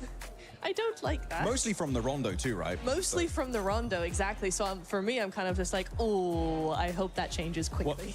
What do you want to see exactly out of 4Thrives, though, since you don't like what they're currently doing? I mean, they've been having some points is a great answer. Short Placement answer, points. Long answer, I need them to continue to be a little bit more like that Ronda. They're more controlling into the end game, and then after that, you know, being a little bit more aggressive. I think getting swallowed up was not the best idea for Erangel, but, you know, into the next one, I need a little bit more of a Rondo. The third party that they were able to do on Furia and Go, though, it ended up working out for them right up until the zone started pushing. Yeah, it was a good idea, but I feel like it's more like decision-making into the sense just commit to your play. I prefer to see a full team commit to a bad play together than just being a bit indecisive, taking literally 3 fights at once. There was Furia, there was RRQ, and above them there was Aurora at that point, if I'm not mistaken. So there's too much going on. Pick a fight, commit to it, and if you keep 4 players alive, guess what? You can fight later on down the line. You know who's not picking fights?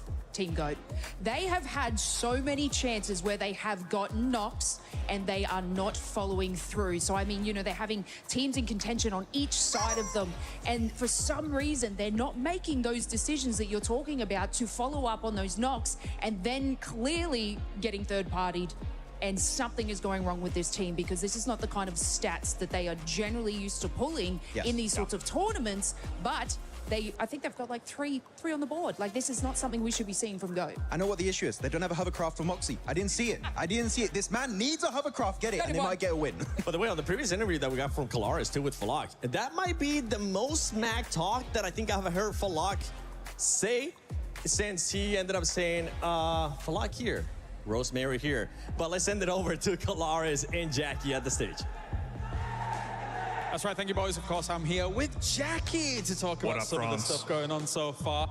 I want to talk to you about Geeky and how they were able to play out that first game. High ground control, very important, really kind of spread out for a good while. And that win overall gives me high hopes for Geeky here. What do you think? Well, you were getting excited even in the green room. James was there effectively like some sort of brain box hooked up to a metaphorical cerebro, dropping mad lines and predicting what was an inevitably sick outcome. So you were always on that train, and it arrived safely at the proverbial station. Yeah, it did. I think that technically 4Thrives could have gone onto that high ground and tried to challenge for that, but again, you know, with that being a bit more of a dicey situation, IQ being elsewhere to kind of look into the opposite directions, bit difficult for them to make that work. So good start for Geeky. Obviously going down to 3 in this last one, bit of a tough time to really make it work on Erangel, right? Yeah, that's true. It's, you know, one of those big pivoting points. And the good thing about G's is if you have 2 of them, that's a good game. And there is another team with a G in the name that impresses me, but we've had some disagreements, James. I think disagreements is the right way to describe it, right? Because I think that they replaced 4Thrives at PMMI, kind of got 23rd place, but you think the GOAT team is on the ramp, Look, all I'm saying is, much like skateboarding, you got to start, get the gravity, hit that ramp, and you got to go up for a bit. Takes a bit of time, right? You ever been on a roller coaster? Yeah. Yeah, you know when you get to the top, you can't drop if you ain't got height, bud. So you got to ramp. And Maxman's been saying they are ramping for some time, and I'd be inclined to agree. GOAT, that spells go. I think they could pop off, bud. Yeah, I'm on the Fuchs train. Where are you? I'm more Moxie. The guy's got chutzpah, he's got charisma, and he's going to be rizzing up Paris, I tell you. There you go. All right. Well, without further ado, it's time to head on over to the caster team here for our next game here for PMWC. Oh, absolutely. I'm ready for him. I'm ready to get that Riz coming through from Moxie. We'll see if they're able to take it to the battlegrounds, though, as Erangel is our next match. It's our middle Erangel map. We've got 3 today. We've already seen 1. Let's see if things are going to go differently here. I'm upset that no one talked about force in that whole segment. Dude's a madman. I mean, he's propping up the thing. He's the one pushing the down roller coaster up the ramp right now. You know what? We've got the whole game to talk about it, so we can show that. I mean, I don't need that much time. Okay. Well, like 30 seconds was around enough. You know what? Yeah. Pick a side, you know. Enough of this fencing. We're going into this game. From Novo up to Stalborough, heavy east lean on the plane path blank. Places like Georgia Pole, pretty inaccessible. Saverni, though, for Aurora, should be pretty chill. Well, I mean, they could do both, right? They could easily do Sosnovka. I think for Aurora, Sosnovka drop here wouldn't be a bad idea. Depends how much success they're having. Saverni, you got the loot truck over there as well, so potential they want to lock in on that. But it does seem like Aurora is dropping out up towards Sosnovka. After all, Geeky, not doing badly. I think that they had the right idea of it. There was that game we just saw where the greed did come through, right? We saw the eyes turn gold for a second, and then quickly they met their demise soon afterwards, the old misers of those locations. But I do think that for Geeky, there was right maneuvers being made. It's just some of that inexperience here and there is coming back to bite them in those situations. I 100% know some of those teams would have regrouped a lot sooner on that spot. Ulf also, it's a bitter pill to swallow after that last game versus Coops. But yeah, it's a tough position to play inside that shack. That's all they really had to work with. I don't think they had too many vehicles either, otherwise they might have just set up a bit more of a junkyard in that location. This time around looking for small points. But again, it's shaping up quite nicely on the leaderboard. It's nice to see South Korea up in front, in first place with KRX, but Aurora, 4 Thrives, Ulf, All Gamers, OG's even up there, which is cool to see. These are sort of the teams we expected. Yeah, absolutely. You need to be looking out for it. The circle did pop during that blank, and it is heavy southeast. It looks like we're going to all corners of Erangel today. It does cut in a majority of, well, all of Novo, a little bit of that military island as well. So access is potentially there. Could potentially see some hovercraft rotations. Uh-oh. Uh-oh. Oh, what a hop! He's mad with it. Looking good, but the bullets now ringing out from the high ground. Well, the jet force not hitting for quite a while there. We'll finally be able to put that one to bed. Yeah, gets him eventually, but might have had an easier time if he had the Ninetales Fury AUG skin, which you can grab in-game today. Make your rolls, make your pulls, try and get that skin, because it does look mighty nice. One of my favorite ones to come to the game so far. Everyone knows I'm sort of biased towards anime skins. Okay, it generally gets a really good one. But RRQ is on the send-out currently.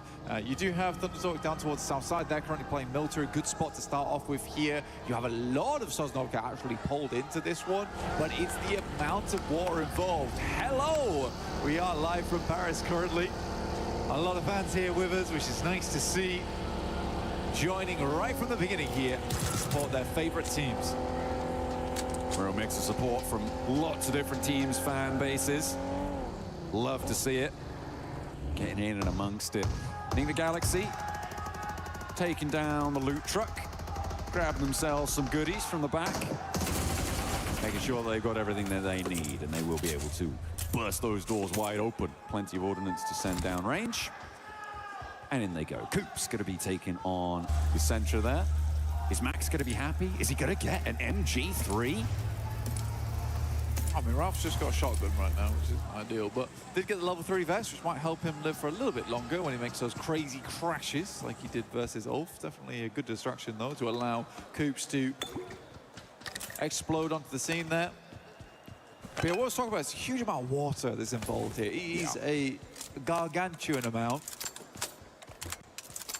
And I think for a lot of players, they're quite salty about it, just like the sea, because this is giving very few areas to play. And as you move over towards that southeast side, you're on that slope down towards Mills Power. You have the Deadwoods. This is not a very fun area of the map to play in terms of when you've got 16 teams all in play right now, which is why you're seeing a very slow rollout. Most teams realize that they're going to be playing Edge for a long time off the back of this one. Long enough to maybe see those two of our youngest fans in the crowd grow old enough, maybe, to play in these tournaments themselves. It's going to be a little bit of a slow one, but all for making their way. I think the Galaxy are starting to break away from Potato Hill now as well. Looking to try and get away from Pachinki. On the north side, Flasher pushing in past that mansion prison area. Looking to send on towards the top of the hill, towards that lumberyard position potentially, or might just draw short on the south side of prison, around those shelter entrances. Yeah, we do. I mean, we got some loud fans in the crowd today. We got some chanting of 4T, which is always good to see. I mean, they've got some good fans as well, and they deserve it for some of the performances they've been putting up so far. 23 points currently. Again, we got to back it off a little bit, though, coming into this game. Pull back on the gas, right? I don't think they need to go too hard just yet. They have some strong players on that team, and they have the consistency to work with. And I agree with Seven. It's probably the most smack talk I've ever heard from Falak before. He's a very respectful guy at the end of the day, despite being such a menacing game. But yeah, it is funny that for Falak, smack talk consists of yeah, if I am consistent, you are all going to have a horrible time. I think that's, to be fair though, I kind of think that's true of maybe any player in this lobby. No. It's about it, but it is that depends what consistency is so crucial, right? Well, it depends what your consistency is. If you're consistently bad. I'll say at least 50% of the lobby, if they are on a consistently performing day at their sort of peak, yeah, absolutely. Anybody on their best day could sweep a lobby like this. Hey, but okay, let me pitch you this. Okay. Let me throw you a curveball right now. All right. Take Doc. Okay. Put Doc on his best day. How many other players really live up to that hype? Well, that's what I'm saying, right? If Doc's on his best day, nobody stands a chance. How many, if we say everyone else is on their best day, still how many players live up to Doc on his best day? Okay, yeah, fair. Do you see what I'm saying? Yeah. You picking up what I'm putting down there are levels to this. Absolutely. There are levels to this. There's Doc, then there's maybe Falak, sure. Maybe Coops could potentially step up there. He's been a long while coming, but I liked the little rev of the engine in that last match towards the end that he was allowed to unleash. Weirdly though, as well. Yeah, weirdly though, yeah, they are completely split right now. I feel like this is something that happens with Enigma Galaxy way too often, is that they just split 2 and 2 and they're opposite sides of the map. You have to give these guys a little bit of credit right now. This is a horrendous rotation to be making. Everyone knows it's really difficult to play out here. This is a fairly central location in the circle. You leave 2 players behind to try and get looted up as much as possible. Enigma Galaxy, and then you just make this wild approach.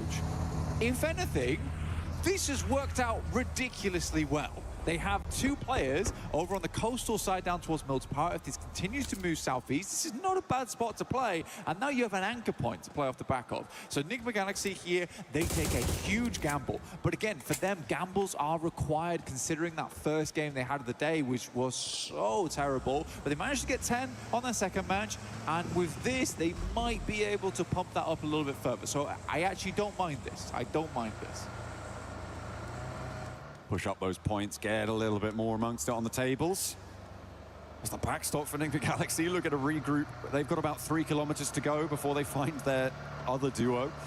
So a long road ahead of them on the south side, potentially fraught with danger. Step 2, yeah. Yeah, this is nasty. Then maybe we can get to profit, but yeah, step 2's got to come through first.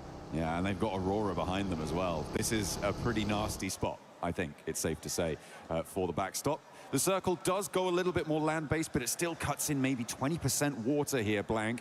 Keeps that prison position in. The hills to the north of Milt are up towards that lumberyard, the Deadwood as well. Teams are going to have to try and find their place amongst the trees. It is going to be quite close for all of these teams. A bit too close, I think, for most of their liking. I think that's that's 4 Thrives coming across the backstop duo of Enigma Galaxy, but nobody's slowing down. They want to get into the circle. There's a lot of places to play here. We are kind of focusing up around Lumberyard, so we have that high ground in play, which is going to cut out a little bit of a cone around that central area of this circle. You see, amazing, no one's playing up towards Mansion. No one cares about the Popka. Let's try and get ourselves as central as possible, work our way into this one. Not a lot of fights going through. Teams more focused on the wheel. 10 and 2 right now to get into this circle. So we'll get a secondary close on this one coming up shortly. Enigma Galaxy move over further towards that northeast side. They are just about eking their way in. Okay. To get to 40 though. Good opener for them, looking for more against the Cypher, but they go down 1 and 2. Heavy blows dealt towards Geeky, but there is an answer, and it's Falak and the Cypher now looking to try and take on Sapg and Kevin from down below, moving that hovercraft into position, but that could trap the nade in with them. A Cypher in danger, has to step in. Nice. Can hop out, can he go for the rest? No, there's another nade, and T24 is a goner. A Cypher stays alive though with the protection of the hovercraft. It's going up in smoke, it's on fire now. Forced out, more nades. DK playing siege to them. IQ wanted to try and stay alive here, but he's bleeding. Falak's nowhere to be seen on this fight. IQ's down to 4 Thrives, go down to 2 once again. This is a real rough approach over the last 2 games. Even Ulf's getting involved now. They got some good shots there, able to do a little bit more damage to Zypher on a sticky situation. Alula actually not a bad spot. We haven't seen too much out of this team so far. All gamers were instant towards the central of the circle. And they are playing around that lumberyard area. This is pretty good news for PMWC on that north side to see 4 Thrives losing 3 of their players early. A team that's chasing going down. Aurora also losing a player. They're pretty happy. GK going down to 2. First place is looking pretty nice right now for them. But remember, this is a chase for top 5 for direct qualification spots here in Group A and indeed in Group B after this. But it's always good to have an early lead. And that is exactly what they're going to be looking to do here. For PMWC on the north side, they are chilling. Yeah, KRX fighting right now. They are having a good time of it. Looking to push that points count a bit further upwards. Circle does move back down again. You know what, Enigma Galaxy, again, this is a massive gamble. I completely agree with you, right? They've hit 7s across the board, though, and it's worked out. It has worked out for them. They even got themselves a loot crate. I mean, that is lucky. That is a little bit lucky. But we'll see what they can get done with it, because, again, Enigma Galaxy has thrown away a lot of endgames in the past, even though they get themselves there. I think Coops is that secret bit of sauce that they do require to get into those endgames and play them out well. Ah, this must be how Aurora lost their player. To Orangutan there. Doc, yeah, just caught out in the open. Yeah. Slow start of the vehicle. You know what? Aru is looking really good today. I think for Aru, there was always that question for OG is that does the gun skill live up to the hype here at PMWC? Seems like these guys have been doing a lot of work in the back end here, and Aru is showing up as the leader. Hazaiko will go down. It's 4 Thrives now out. The first team to leave us here, 16th place. Very tricky rotate coming through for them. They got split up. They couldn't quite convert over towards GK on their engagement. It looked like they had a really good opener, but the shots just weren't landing. It was unfortunate, but they do fall for it. Aurora, they're looking to keep things trucking though. And remember, we know what they could do with a duo. We've given them an extra player this time around. They're on 3. They've already opened up for an Elim. They're in a pretty cheeky little spot there as well. Controlling quite a lot of the open ground towards those mill to power positions, towards mini mill to power as well. The warehouses on that south side could be a pretty powerhouse spot. That's right. In mill to power. Oh, power.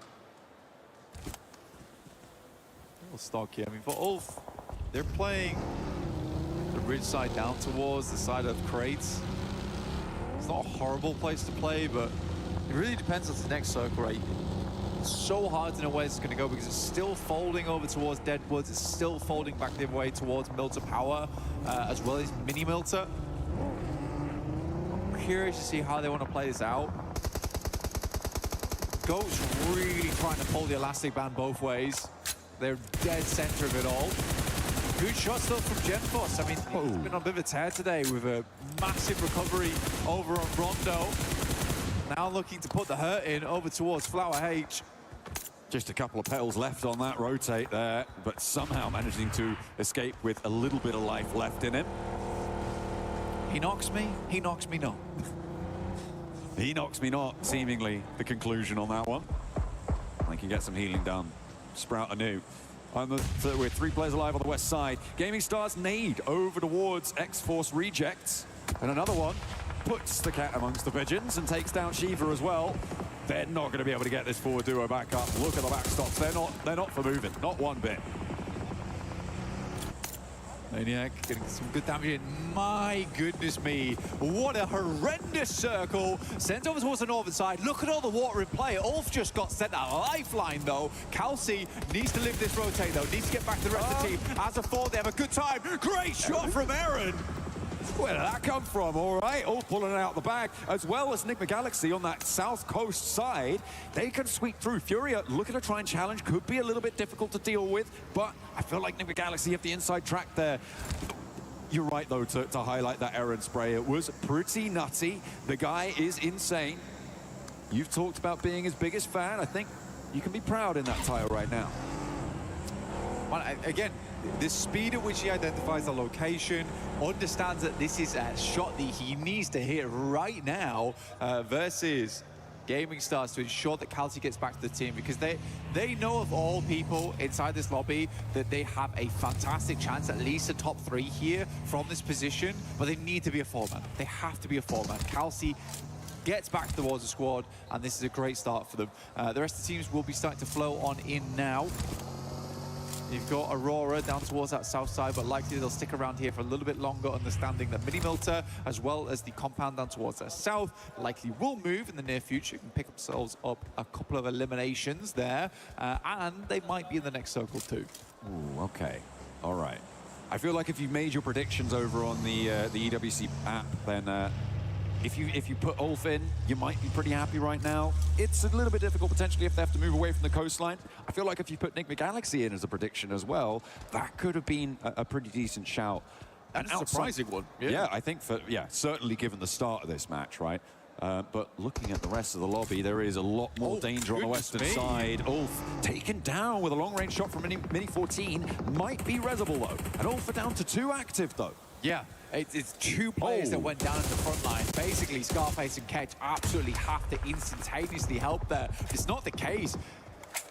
Ooh, I mean, I think maybe the 2-2 split was just unfortunate. Alula also get involved, and this is a 4v2 if it comes down to it. Scarface and Ketch got a big old task ahead of them. Oh, they're going for one, and actually, X-Force Rejects going to slow Gaming Stars potentially from getting involved as a third party on the north side, taking one of their players out. Maniac is down.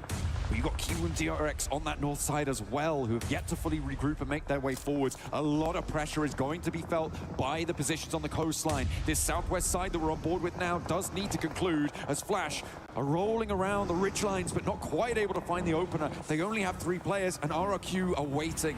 They are ready to see who emerges from this one and how many points they can earn from it.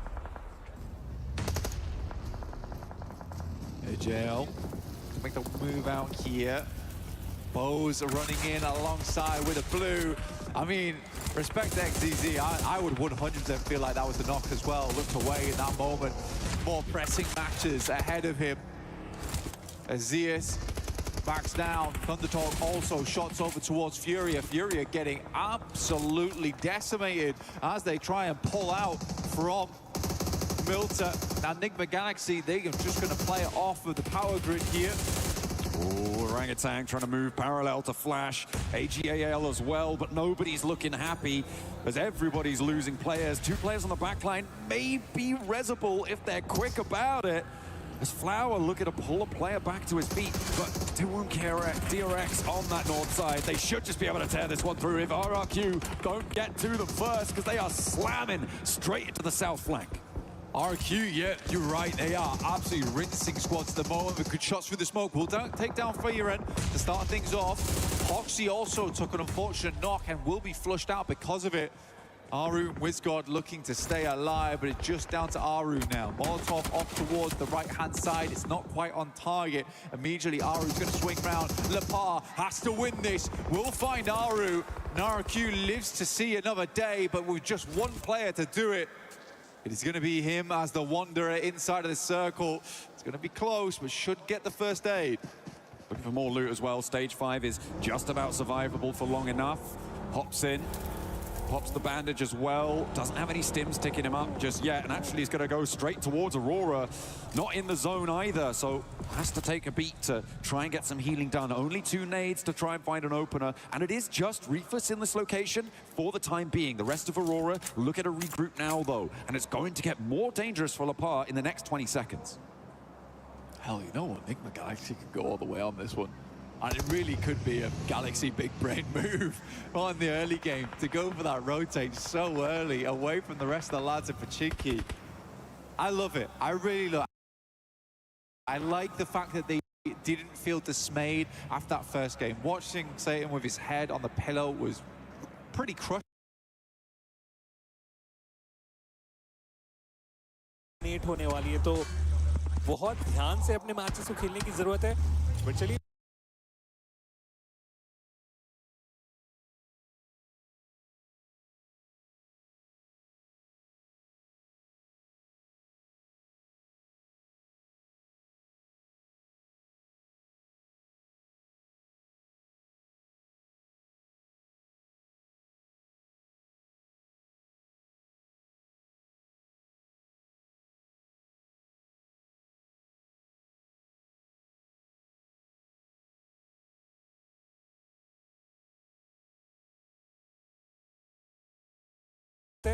But चलिए KRX smoke करके धीरे धीरे circle की तरफ जाने की कोशिश। Scarface mid range से काफी अच्छा कनेक्शन, एक बार फिर से वो नॉक अपनी टीम के लिए निकाल के रखे हैं। आ चुके हैं हम उस छठे स्टेज की बारी की तरफ जाने की। बिल्कुल स्प्रे इधर कंटिन्यूअस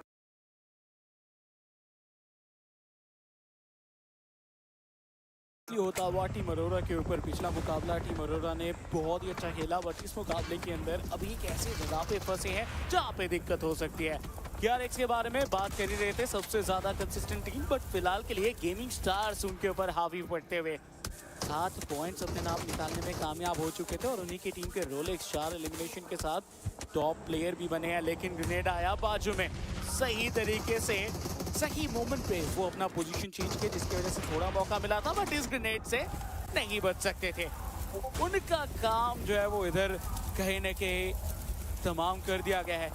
लेकिन अगर बात किया जाए बाकी 2 खिलाड़ियों की गेमिंग स्टार्स के, तो ऑब्वियसली पूरी तरीके से तैयार है और गेमिंग स्टार्स के वो दोनों ही खिलाड़ी कोशिश करेंगे कि अपने जो नंबर्स हैं उसको वो इंक्रीज करे, बट टीम अरोरा वो इधर कहीं ना कहीं होल्ड करते हुए एंड हम देख पा रहे हैं कि टीम अरोरा के एक खिलाड़ी ऐसे हैं जो पूरी तरीके से समाप्त हो चुके हैं, लेकिन जो बाकी के 3 प्लेयर्स हैं वो अपना अपना पोजीशन बहुत अच्छे से पकड़ के रखते हुए।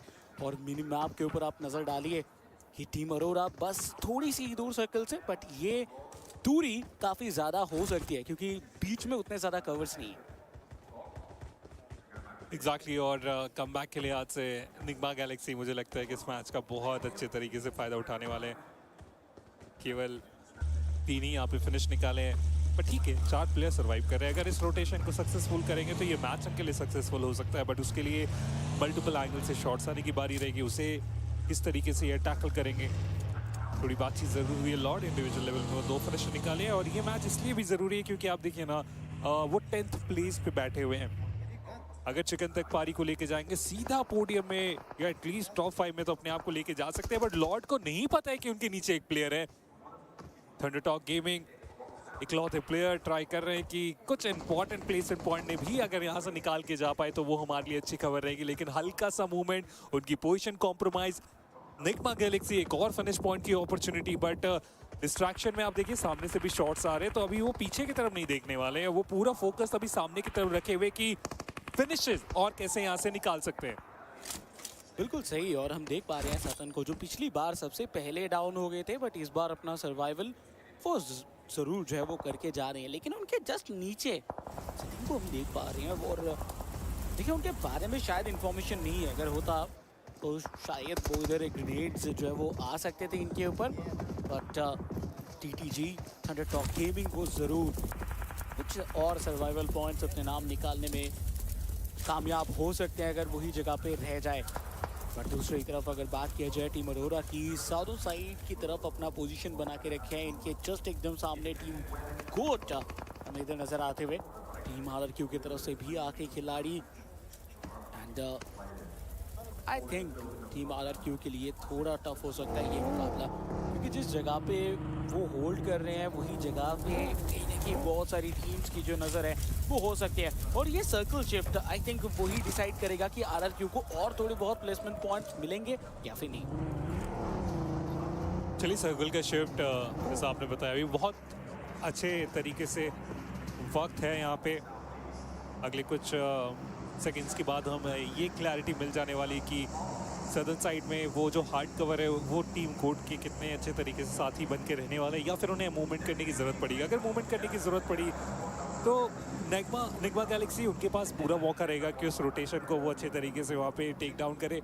ULA के आखिरी प्लेयर अभी भी सर्वाइव कर रहे हैं इस मैच में। ये अच्छा स्प्लिट बना के रखा गया, 2 प्लेयर 2 डिफरेंट डायरेक्शन में, कि जितना ज़्यादा हो सके प्लेसमेंट पॉइंट अपने लिए यहाँ से निकाल के जा सके।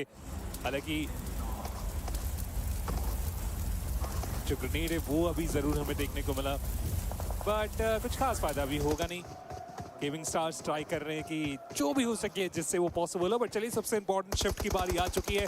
ऐसे में सर्कल का अगला शिफ्ट पूरे तरीके से ईस्टर्न साइड को फेवर कर दिया। निग्मा गैलेक्सी ये तो मानो आपके हाथों में लाके चिकन रख दिया गया, उसे बस उठा के आगे बढ़ने की बारी है। अरोरा रिफ्यूज, उनकी पोजीशन कॉम्प्रोमाइज हुई और चलिए डाउन तो किया गया बट रिवाइवल का मौका वहां पे भी है। देखिए निगमा गैलेक्सी उनके पास चांस तो है कि वो चिकन डिनर लेके जाए।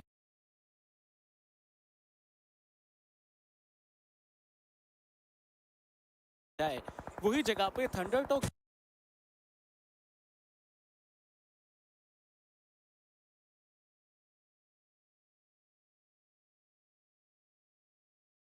गेमिंग की जो वो आखिरी खिलाड़ी है उनके पास मौका है कि वो एक्स्ट्रा कुछ प्लेसमेंट पॉइंट्स अपने नाम करके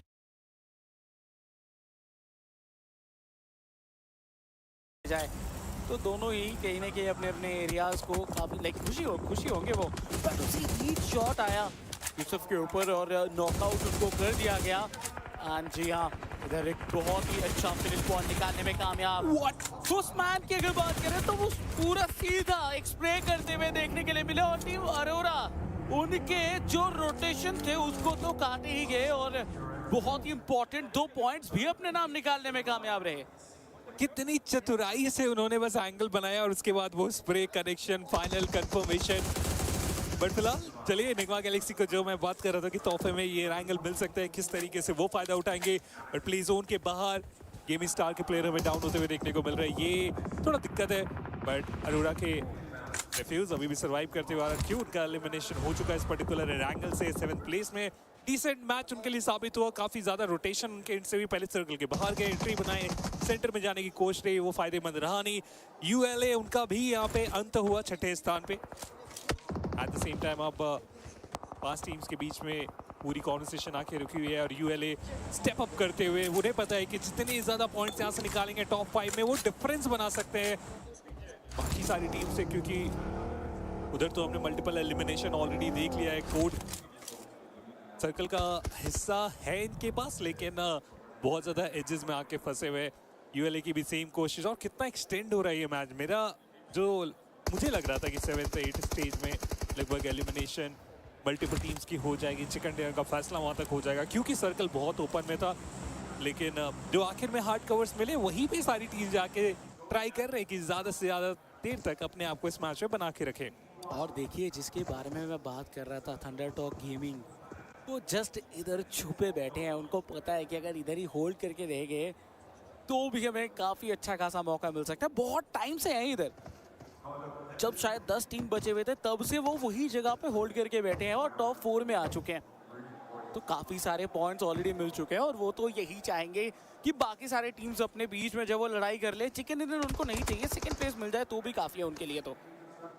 बट निगमा गैलेक्सी के रॉफ उनके पास एक डिप है ऑब्वियसली, जस्ट थोड़ी ही दूर गोट वो भी चल चुके हैं। देखिए रूफटॉप पे चल चुके हैं वो और कोशिश कर रहे हैं कि वो एक्स्ट्रा एंगल उनको अगर मिल जाए, उस हाइट का एडवांटेज अगर इनको मिल जाए। बट ये सर्कल ये कहीं ना कहीं जो नेक्स्ट शिफ्ट लेगा उससे बहुत सारी टीम्स को दिक्कत हो भी सकती है और कुछ टीम्स को बहुत ज़्यादा फायदा भी मिल सकता है।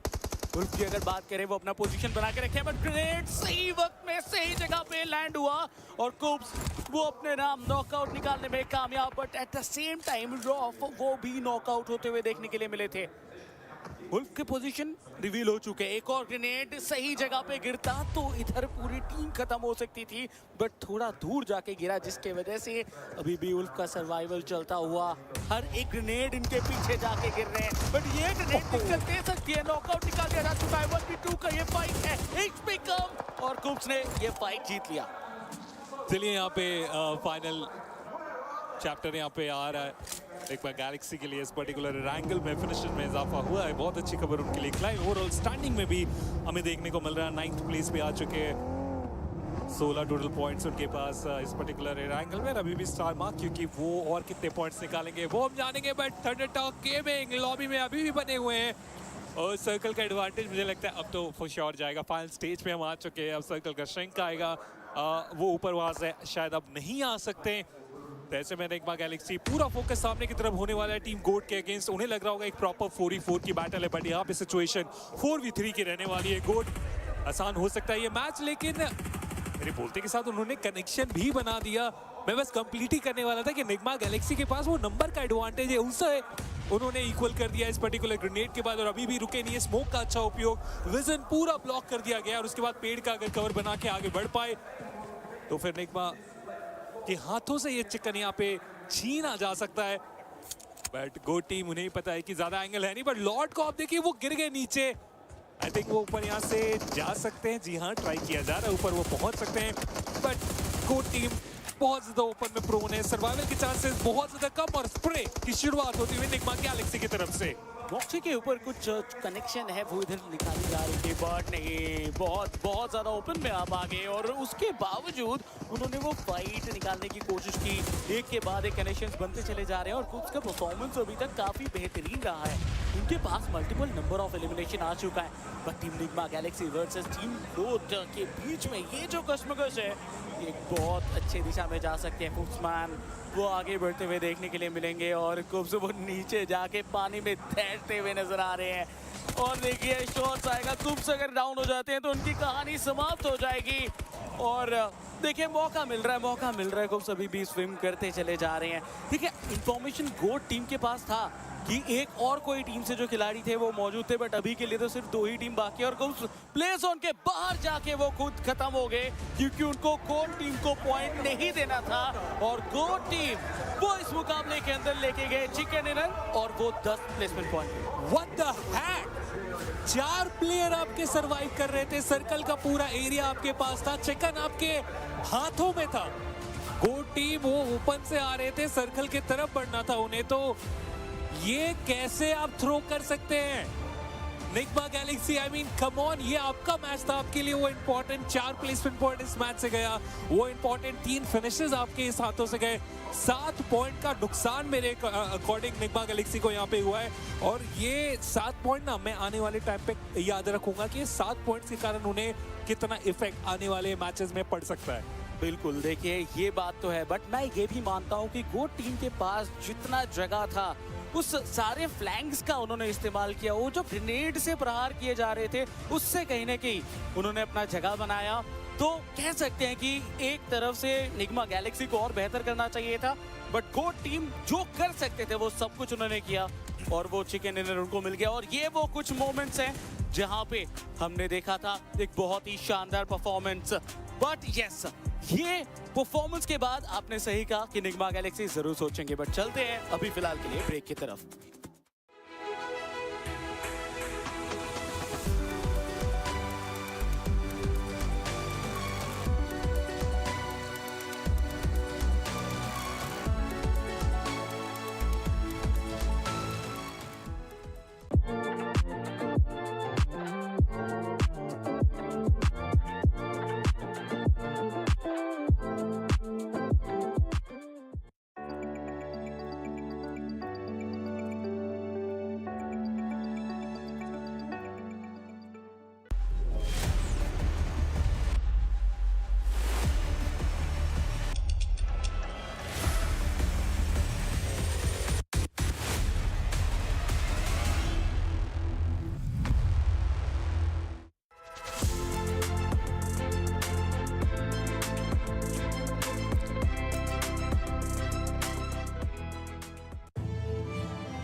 The human body was built to move, not trapped at a desk in one singular posture for 12 hours a day. It's time your chair evolved. This is Secret Lab Titan Evo. Ergonomically engineered for you, gamers, hybrid workers, artists, backing your every move.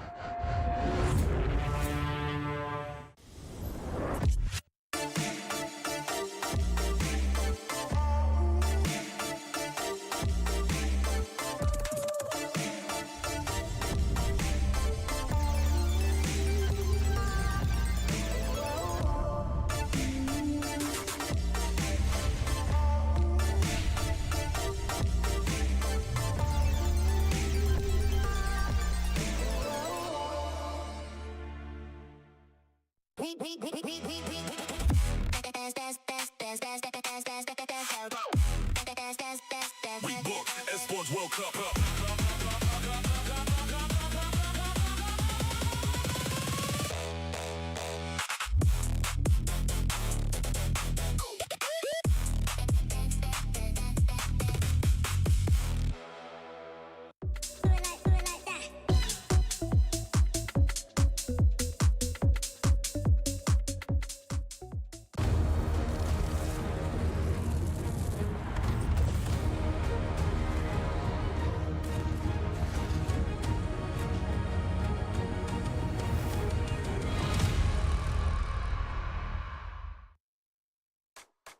Match पे जाने से पहले बात ही हम comebacks की कर रहे थे और दो टीम्स ने काफी बेहतरीन तरीके से इस रैंगल के मैप के ऊपर कमबैक करके दिखाया। ब्रेक के बाद आप सभी का एक बार फिर से स्वागत है PMWC 2026 के इस हिंदी ब्रॉडकास्ट के अंदर। मेजी ओशन अब हमारे साथ जुड़ चुके। मेजी, आपसे पहले मैं बातचीत शुरू करना चाहूंगा। गोट टीम निग्मा गैलेक्सी, शुरुआती जो 3 गेम्स थे, शुरुआती 2 मैचेस इनफैक्ट वो ज्यादा अच्छे नहीं गए थे। गेम नंबर 3 के अंदर अच्छा परफॉर्म किया, लेकिन रावण काफी इमोशनल हो गए थे निग्मा गैलेक्सी के वो एंड गेम के परफॉर्मेंस से। 7 पॉइंट्स हम भी याद रखेंगे क्या? जी हाँ बिल्कुल, और राउंड भी तो याद रखने ही वाले, उन्होंने तो खैर कह ही दिया है। पर मैं शुरू करूंगा निग्मा गैलेक्सी से, क्योंकि उन्होंने आज के दिन की शुरुआत 0 पॉइंट से करी थी। राउंडो में एक भी पॉइंट उनको नहीं मिला, वो रिकॉल तक का यूज नहीं कर पाए थे। और उसके बाद बैक टू बैक 2 उनके आप मैचेस देखिए। जो इसके पहले वाला रैंगल था वहां पर भी टॉप 5 आए थे। इस रैंगल के मैदान में अगेन वो दूसरे पायदान पर आए। फिनिशेस की कोई कमी नहीं है। और ये जो कमबैक होता है ना, जहां आप 0 लेकर जाते हैं और उसके बाद आपको पॉइंट्स निकालने होते हैं, वो बहुत कठिन होता है। पर ये सारे प्लेयर के पास एक्सपीरियंस इतना ज्यादा है कि उनको मुश्किल कहीं से भी नहीं हुई। और जैसे आपने दूसरी टीम की बात करी है, गोट टीम की, अभी रिसेंट थोड़े बहुत इंसिडेंट्स उनके साथ भी हुए, जहां पर 2 प्लेयर उनके पेरिस तक नहीं पहुंच पाए। एंड मूवमेंट पर उन्होंने 2 नए प्लेयर्स को ऐड किया है। अब 2 नए प्लेयर के ऐड होने के बाद अगर आप चिकन डिनर निकाल कर जाते हैं और आपके पास फिनिशेस भी आते हैं, तो वो दर्शाता है कि आप हर एक चुनौती के लिए तैयार हैं। और जब भी हमारी ऑडियंस पूछती है कि भाई इंडियन टीम्स और इंटरनेशनल टीम्स में क्या डिफरेंस है, यही वो डिफरेंस है कि एंड मोमेंट पर 2 प्लेयर आपने चेंज किए, फिर भी आपने इतना शानदार खेला। बिल्कुल, जैसा आपने कहा कि प्लेयर्स चेंज किए, लेकिन अडेप्ट इन्होंने काफी ज्यादा क्विकली किया था। और इन गेम भी ओशन अगर हम बात करें, ऐसा लग रहा था निग्मा गैलेक्सी के लिए सेफ रहेगा ये चिकन डिनर निकाल पाना, बट इस समय हम उनको देख सकते हैं 12 अंकों के साथ दूसरे पायदान पर। गोट टीम टोटल 16 पॉइंट्स निकालने में कामयाब रहे इस मैच से। गेमिंग स्टार्स की भी थोड़ी डिस्कशन करी, 10 पॉइंट उनके पास और उनके पीछे आती है ULF। लेकिन अगर आप 9 to 16 देख रहे हैं ना, तो यहाँ पर वो नाम है जो या तो टॉप पोजीशंस के आसपास थे, या वो नाम है जो टॉप 5 में घुसने की कोशिश कर रहे थे। फ्यूरिया को हम यहाँ देख रहे हैं, हम कंटेंडर्स की बात कर रहे हैं। And this is a switch up जो पिछला एरैंगल वर्सेस इस एरैंगल में हुआ है। एरैंगल को हर कोई बोलता है कि आप बेसिक से खेले, लेकिन आपके मोमेंटम के अंदर भी कितना बड़ा चेंज एक ऐसा मैप लेकर के आ सकता है, वो हम देख पा रहे हैं। Same mentality, same aggression, but चीजें एकदम से बदल जाती है। तो अगला एरैंगल जो कि आखिरी होगा, वो भी बहुत सरप्राइजेस ला सकता है। आई थिंक सरप्राइजेस तो हमको एरैंगल्स के ऊपर देखने को ही मिलेंगे, बिकॉज इस गेम के अंदर भी किसी ने एक्सपेक्ट नहीं किया था कि निग्मा गैलेक्सी इतना ज्यादा स्ट्रॉन्ग परफॉर्म करेगी। गोट टीम उनके अगेंस्ट एंड गेम में रहेगी।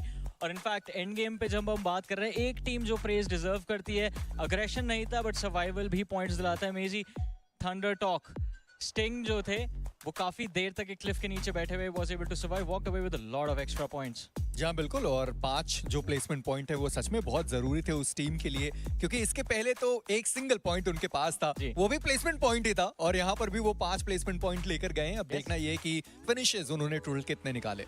जी, फिनिशेस पे तो आई थिंक हमारी नजर रहेगी। ओवरऑल लीडर बोर्ड जब हमारे सामने आएगा तब उसके ऊपर नजर डालेंगे। लेकिन जैसा हम बात कर रहे थे, हमारे कास्टर्स का जो रिएक्शन था इस मैच के एंडिंग मोमेंट्स में, वो काफी ज्यादा लुभावदायक था। एक बारी नजर डालते हैं कि किस तरह से मैच रहा। इधर एक बहुत ही अच्छा फिनिश पॉइंट निकालने में कामयाब। उस मैन की अगर बात करें तो वो पूरा सीधा एक स्प्रे करते हुए देखने के लिए मिले। और टीम अरोरा उनके जो रोटेशन थे उसको तो काटे ही गए और बहुत ही इंपॉर्टेंट 2 पॉइंट्स भी अपने नाम निकालने में कामयाब रहे। ठीक है, इंफॉर्मेशन गोट टीम के पास था कि एक और कोई टीम से जो खिलाड़ी थे वो मौजूद थे, बट अभी के लिए तो सिर्फ 2 ही टीम बाकी है। और उस प्ले जोन के बाहर जाके वो खुद खत्म हो गए, क्योंकि उनको गोट टीम को पॉइंट नहीं देना था। और गोट टीम वो इस मुकाबले के अंदर लेके गए चिकन डिनर, और वो 10। ओशन इस मंच पे इन मैचेस के अंदर बहुत ज्यादा प्रेशर रहता है। There is a lot on the line. आप फाइनल तक पहुंच जाते हैं, नाम भी मिलेगा, दाम भी मिलेगा। फाइनल्स में जाने के लिए मेरे दोस्त नाम चाहिए, नाम। Trophy follows my friend. And that is the reason कि उस पहचान के लिए आपने देखा रावण का वो गुस्सा, वो आक्रोश। It follows. और रावण हमारी तरह याद रखेंगे। अगर फाइनल्स नहीं पहुंची निग्मा गैलेक्सी 7 पॉइंट और रावण को सब लोग याद रखेंगे। यहां भी क्रेडिट कहीं और जाता है। इससे आगे बढ़ते हैं।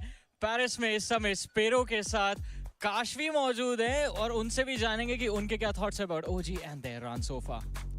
हेलो एवरीवन, मैं हूं स्पीरो और मैं हूं अभी पेरिस में EWC अरीना के अंदर and I have Kashvi with me. Kashvi, how are you? I am very good man, I am in Paris, मतलब I am feeling amazing today.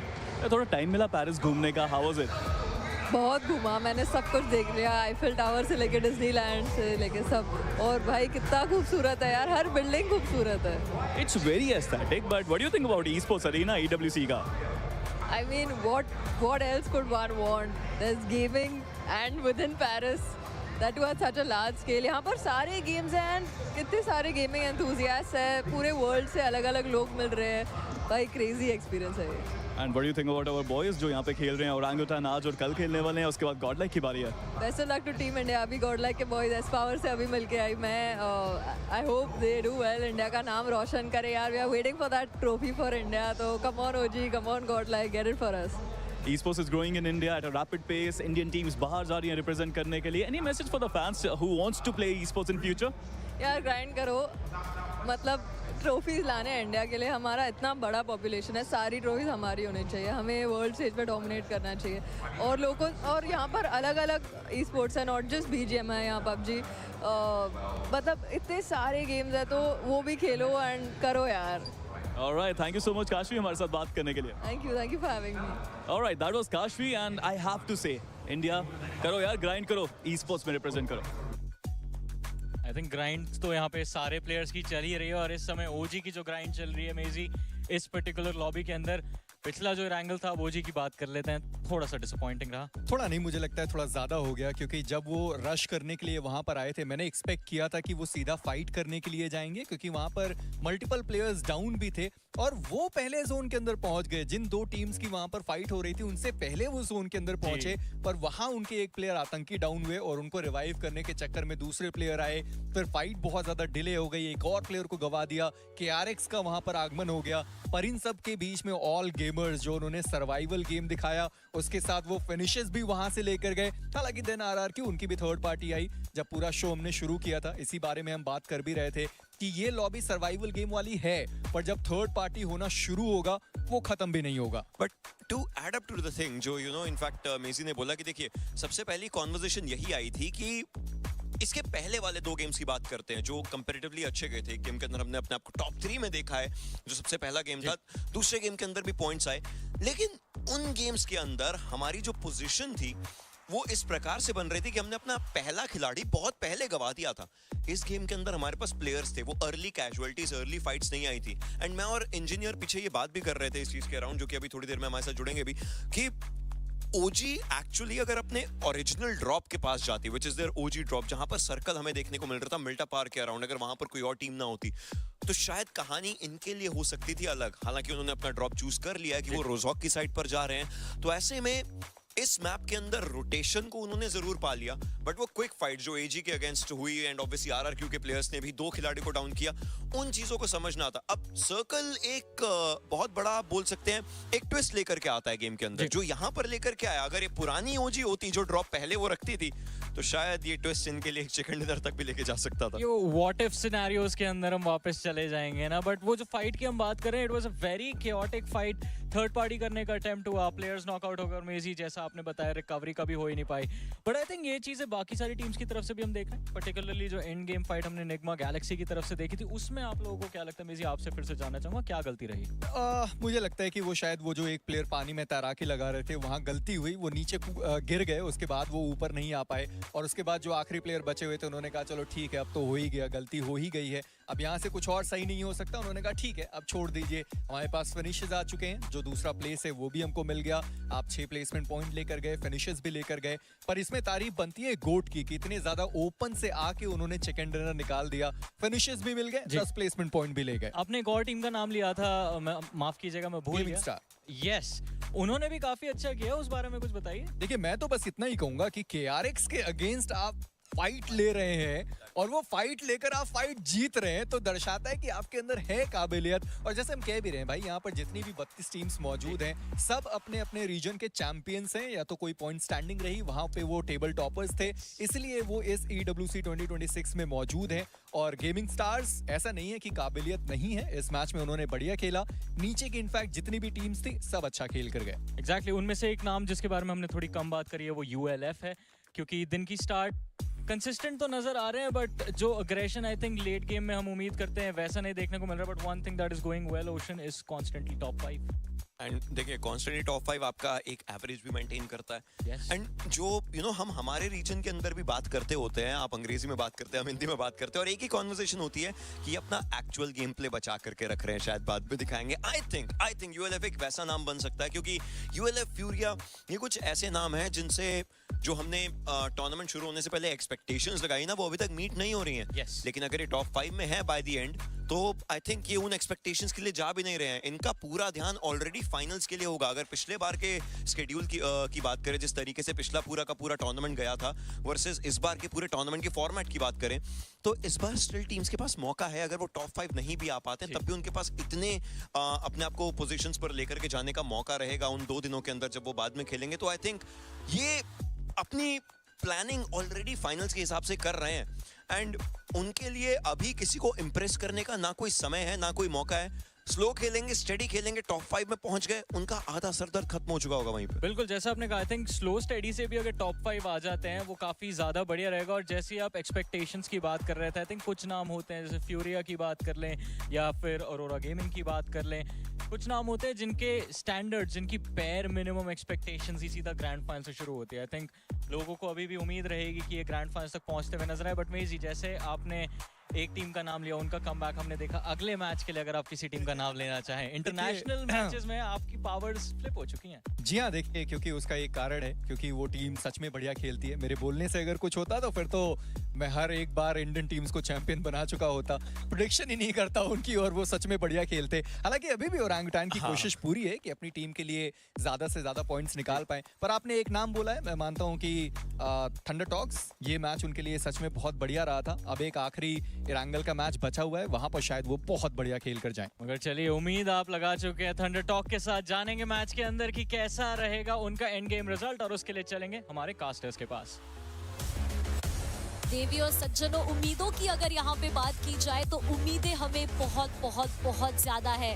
But फिलहाल के लिए क्विक इंट्रोडक्शन, मेरा नाम है दर्शिता, मेरे साथ जुड़ चुके हैं इंजीनियर, एंड हम आज बात कर रहे हैं दिन के इस चौथे मुकाबले की। इंजीनियर, इरांगल का ये मैच रहेगा, एंड मैं कहूँगी जैसे जैसे मैचेस आगे बढ़ रहे हैं, जो एक्सपेक्टेशंस है इन टीम से अब वो बढ़ते जा रही है। देखिए, ये आखिरी इरांगल का गेम है और हम हमेशा चर्चाएं करते हैं कि one of the default map ये देखने को मिलता है। मतलब ये वो मैप होता है जहां पर आप अच्छे खासे पॉइंट्स कन्वर्ट कर सकते हैं। बट अगर पिछले मैच में निग्मा गैलेक्सी उस मैच में चिकन निकालती तो शायद PMWC 2026 का सबसे अलग चिकन डिनर होता, क्योंकि उनके 2 प्लेयर्स पहले ही सर्कल में वहां पर पहुंच गए तो, और बाकी 2 प्लेयर वो कोचिंग की पर उस टाइम पर लूट कर रहे थे। चलिए चर्चाएं करेंगे इन सारी चीजों के बारे में, बट फिलहाल के लिए ये वो गेम जहां पर हर एक टीम दोबारा से अपने अपने ड्रॉप्स तक पहुंचने की कोशिश करती हुई। टीम फ्लैश के लिए थोड़ा सा मुश्किलाहट भरा जरूर ये रोटेशन हो सकता है, जहां पर उन्हें पोलियाना तक अपने आप को लेकर जाना है। वहीं पर टीम TT के प्लेयर्स आसानी से मिल्टा के एरिया पर अपने आप को लेकर जाते हुए KRX एक और बार प्रिमॉक्स जैसे एरिया से लूट करके आगे बढ़ेगी। अलुला की बात करें तो जी हाँ, उन्हें भी नॉर्थ सिटी की तरफ अपने आप को लेकर जाना होगा, जो कि इतना आसान नहीं है, क्योंकि जिस एरिया से वो मूव इन कर रहे हैं, RR की उनके लिए मुसीबतें बढ़ा सकती है। जी हाँ, बिल्कुल। एंड वहीं पे अगर हम उन टीम्स की बात करें जो सिवर्नी या फिर जो ऊपरी एरियाज है वहाँ जाना पसंद करती है, तो उनके लिए दिक्कतें होगी। बट अभी के लिए स्वॉश वो फंस चुके हैं यहाँ से। शायद अर्ली ऑन अपना एक खिलाड़ी खो जरूर देगी है, टीम विंडो से कूदे जरूर थे वो नीचे, बट अभी के लिए तो देखिए इंतजार ही कर रहे हैं। 2 प्लेयर्स उनके सामने मौजूद, एंड इसी के साथ पहला फ्रैग वो आता हुआ, एंड कंफर्मेशन भी इजीली निकाल लेगी ये टीम। शुरुआत काफ़ी ख़राब उनके लिए। एंड अगर रिप्ले की भी हम बात कर लेते हैं तो काफी इंटरेस्टिंग शुरू हुआ है ये मैच। जी हाँ, उतरते ही उन सारी टीम्स के लिए मुसीबतें बढ़ी जिन्हें नॉर्थ एंड की तरफ अपने आप को लेकर जाना था। चाहे आप वहाँ पर एक्सफोर्स के प्लेयर्स की बात करें, चाहे आप बाकी टीम्स की बात करें including gaming stars, but circle जैसा कि हमने बात करी कि साउथ वेस्टर्न एंड का बनता हुआ 4 थ्राइव्स के लिए सर्कल सबसे बेहतर है। सेंटर पे ऑलरेडी होल्ड करते हुए वो नजर आते हैं। एक अच्छी लूट फेरी पियर से उठाएं और उसके बाद इस गेम को बड़े गेम में कन्वर्ट कर सकते हैं। गीके अपने आप को नोवर रिपनॉय पे लेकर आए। मजबूरन उन्हें जाना पड़ा था गटका के एरिया पर पहले गेम में, बट जब उन्होंने वो गेम देखा जहां पर गोट के प्लेयर्स लिपोव का अपने आप को लेकर गए, उससे उन्हें समझ में आया कि शायद हम नोवो जा सकते हैं। बट ये वो गेम जहां पर गोट भी अपने ड्रॉप में बदलाव करती है और वो भी अपने आप को नोवो रिपनॉय पे लेकर आती है और उसके चलते ये वो ड्रॉप कंटेंशन हमें देखने को मिलता हुआ। हालांकि जब हम ओजी की बात करते हैं, रोजॉक जैसे एरिया पर वो लूट करते हुए एल कंपाउंड, गार्डन कंपाउंड से वो व्हीकल उठाए जाएंगे और उसके बाद रोटेशन देने की तैयारी की जाएगी। जी हाँ, बिल्कुल। ओजी की अगर हम बात करें तो कुछ पैटर्न फॉलो हुए थे शुरुआत से ही इन मैचेस में, जहाँ पे एक खिलाड़ी एंड जोन तक सर्वाइव नहीं कर पा रहा था। हम देख रहे थे कंटिन्यूसली 3 प्लेयर्स के साथ ये प्लेयर्स आगे बढ़ रहे थे। कहीं ना कहीं पे एंड गेम में हमने दिक्कतें भी देखी। पहला वो मुकाबला था जहाँ पे टॉप 2 ख़त्म किया था हमने, बट उसके बाद भी अगर हम चर्चा करें तो वो जो फाइट्स है उसकी कहीं ना कहीं पे कमी हमें नज़र आई है। चलिए चौथा मैच अब देखते क्या कुछ चेंजेस इनकी तरफ से भी हमें देखने को मिलेंगे। बट एज ऑफ नाउ शुरुआती दौर में एक फ़ाइट हमने देखी थी, उसके बाद प्लेयर्स अपनी लूट की तरफ फोकस करते हुए एंड अर्ली ऑन फिर से गीके स्पोर्ट्स पहला मुकाबला जीता था इस टीम ने। वो बुलेट ऑफ डैमेज जरूर देगा। चलिए अपने आप को हील भी कर लेंगे। आखिरी मुकाबला गोट के प्लेयर्स ने निकाला है, मतलब 2 ऐसी टीम जो ऑलरेडी एक चिकन डिनर कन्वर्ट कर चुकी हैं और अब एक दूसरे के आमने सामने। मुझे लगता है कि रैग्नारोक जिस जगह पर है, अगर थ्रोएबल्स का बेहतर इस्तेमाल किया जाए तो बहुत ही आसानी से गीके के पहले प्लेयर को डाउन किया जा सकता है। बट वहीं पर गोट के एक प्लेयर फ्रूट्स की मैं बात करूं तो वो भी दूसरे एरिया पर देखने को मिलते हैं। मतलब दोनों ही तरफ से एक प्लेयर के लिए नुकसान हो सकता है।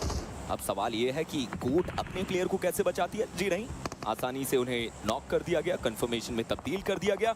इंतजार केवल इस बात का कि क्या यहाँ पर गोट अपना एक फिनिश बटोर पाएगी, क्या गीके रैग्नारोक वहां से बच पाएंगे। सवाल बहुत सारे। गीके वो पहला फ्रैग उन्हें मिल चुका है। गोट के खिलाड़ी, उनके लिए दिक्कत रहेगी जरूर। आप देखिए किस तरीके से रैग्नारोक और केविन आगे बढ़ रहे हैं। फ्रैग्स निकाले जाएंगे, फोर्स उन्हें डाउन किया।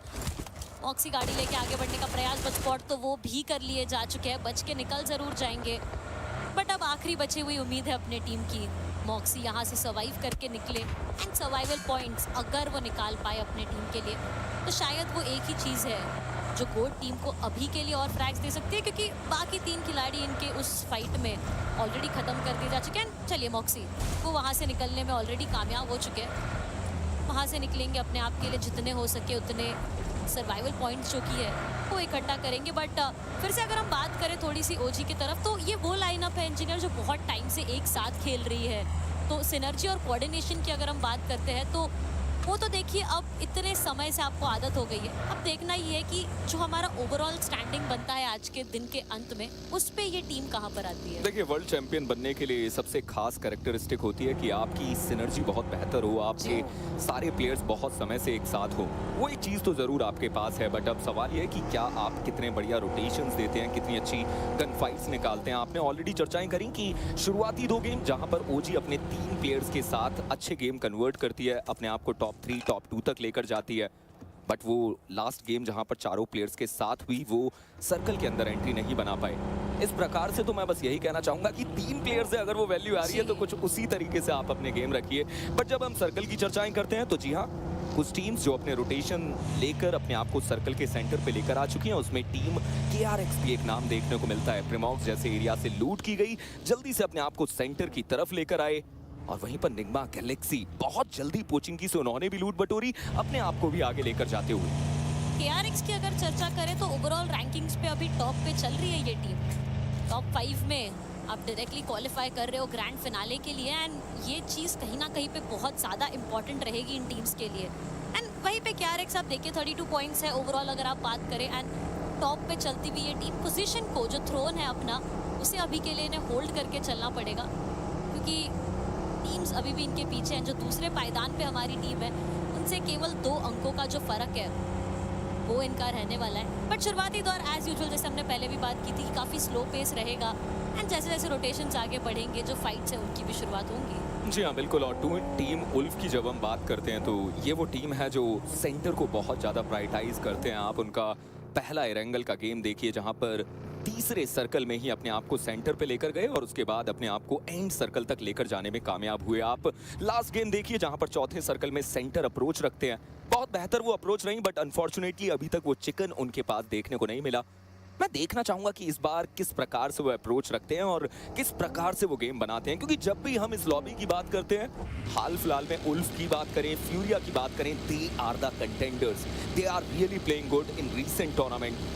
बट अब सवाल यह है कि यहाँ पर PMWC 2026 में आप कितना बेहतर खेलते हैं।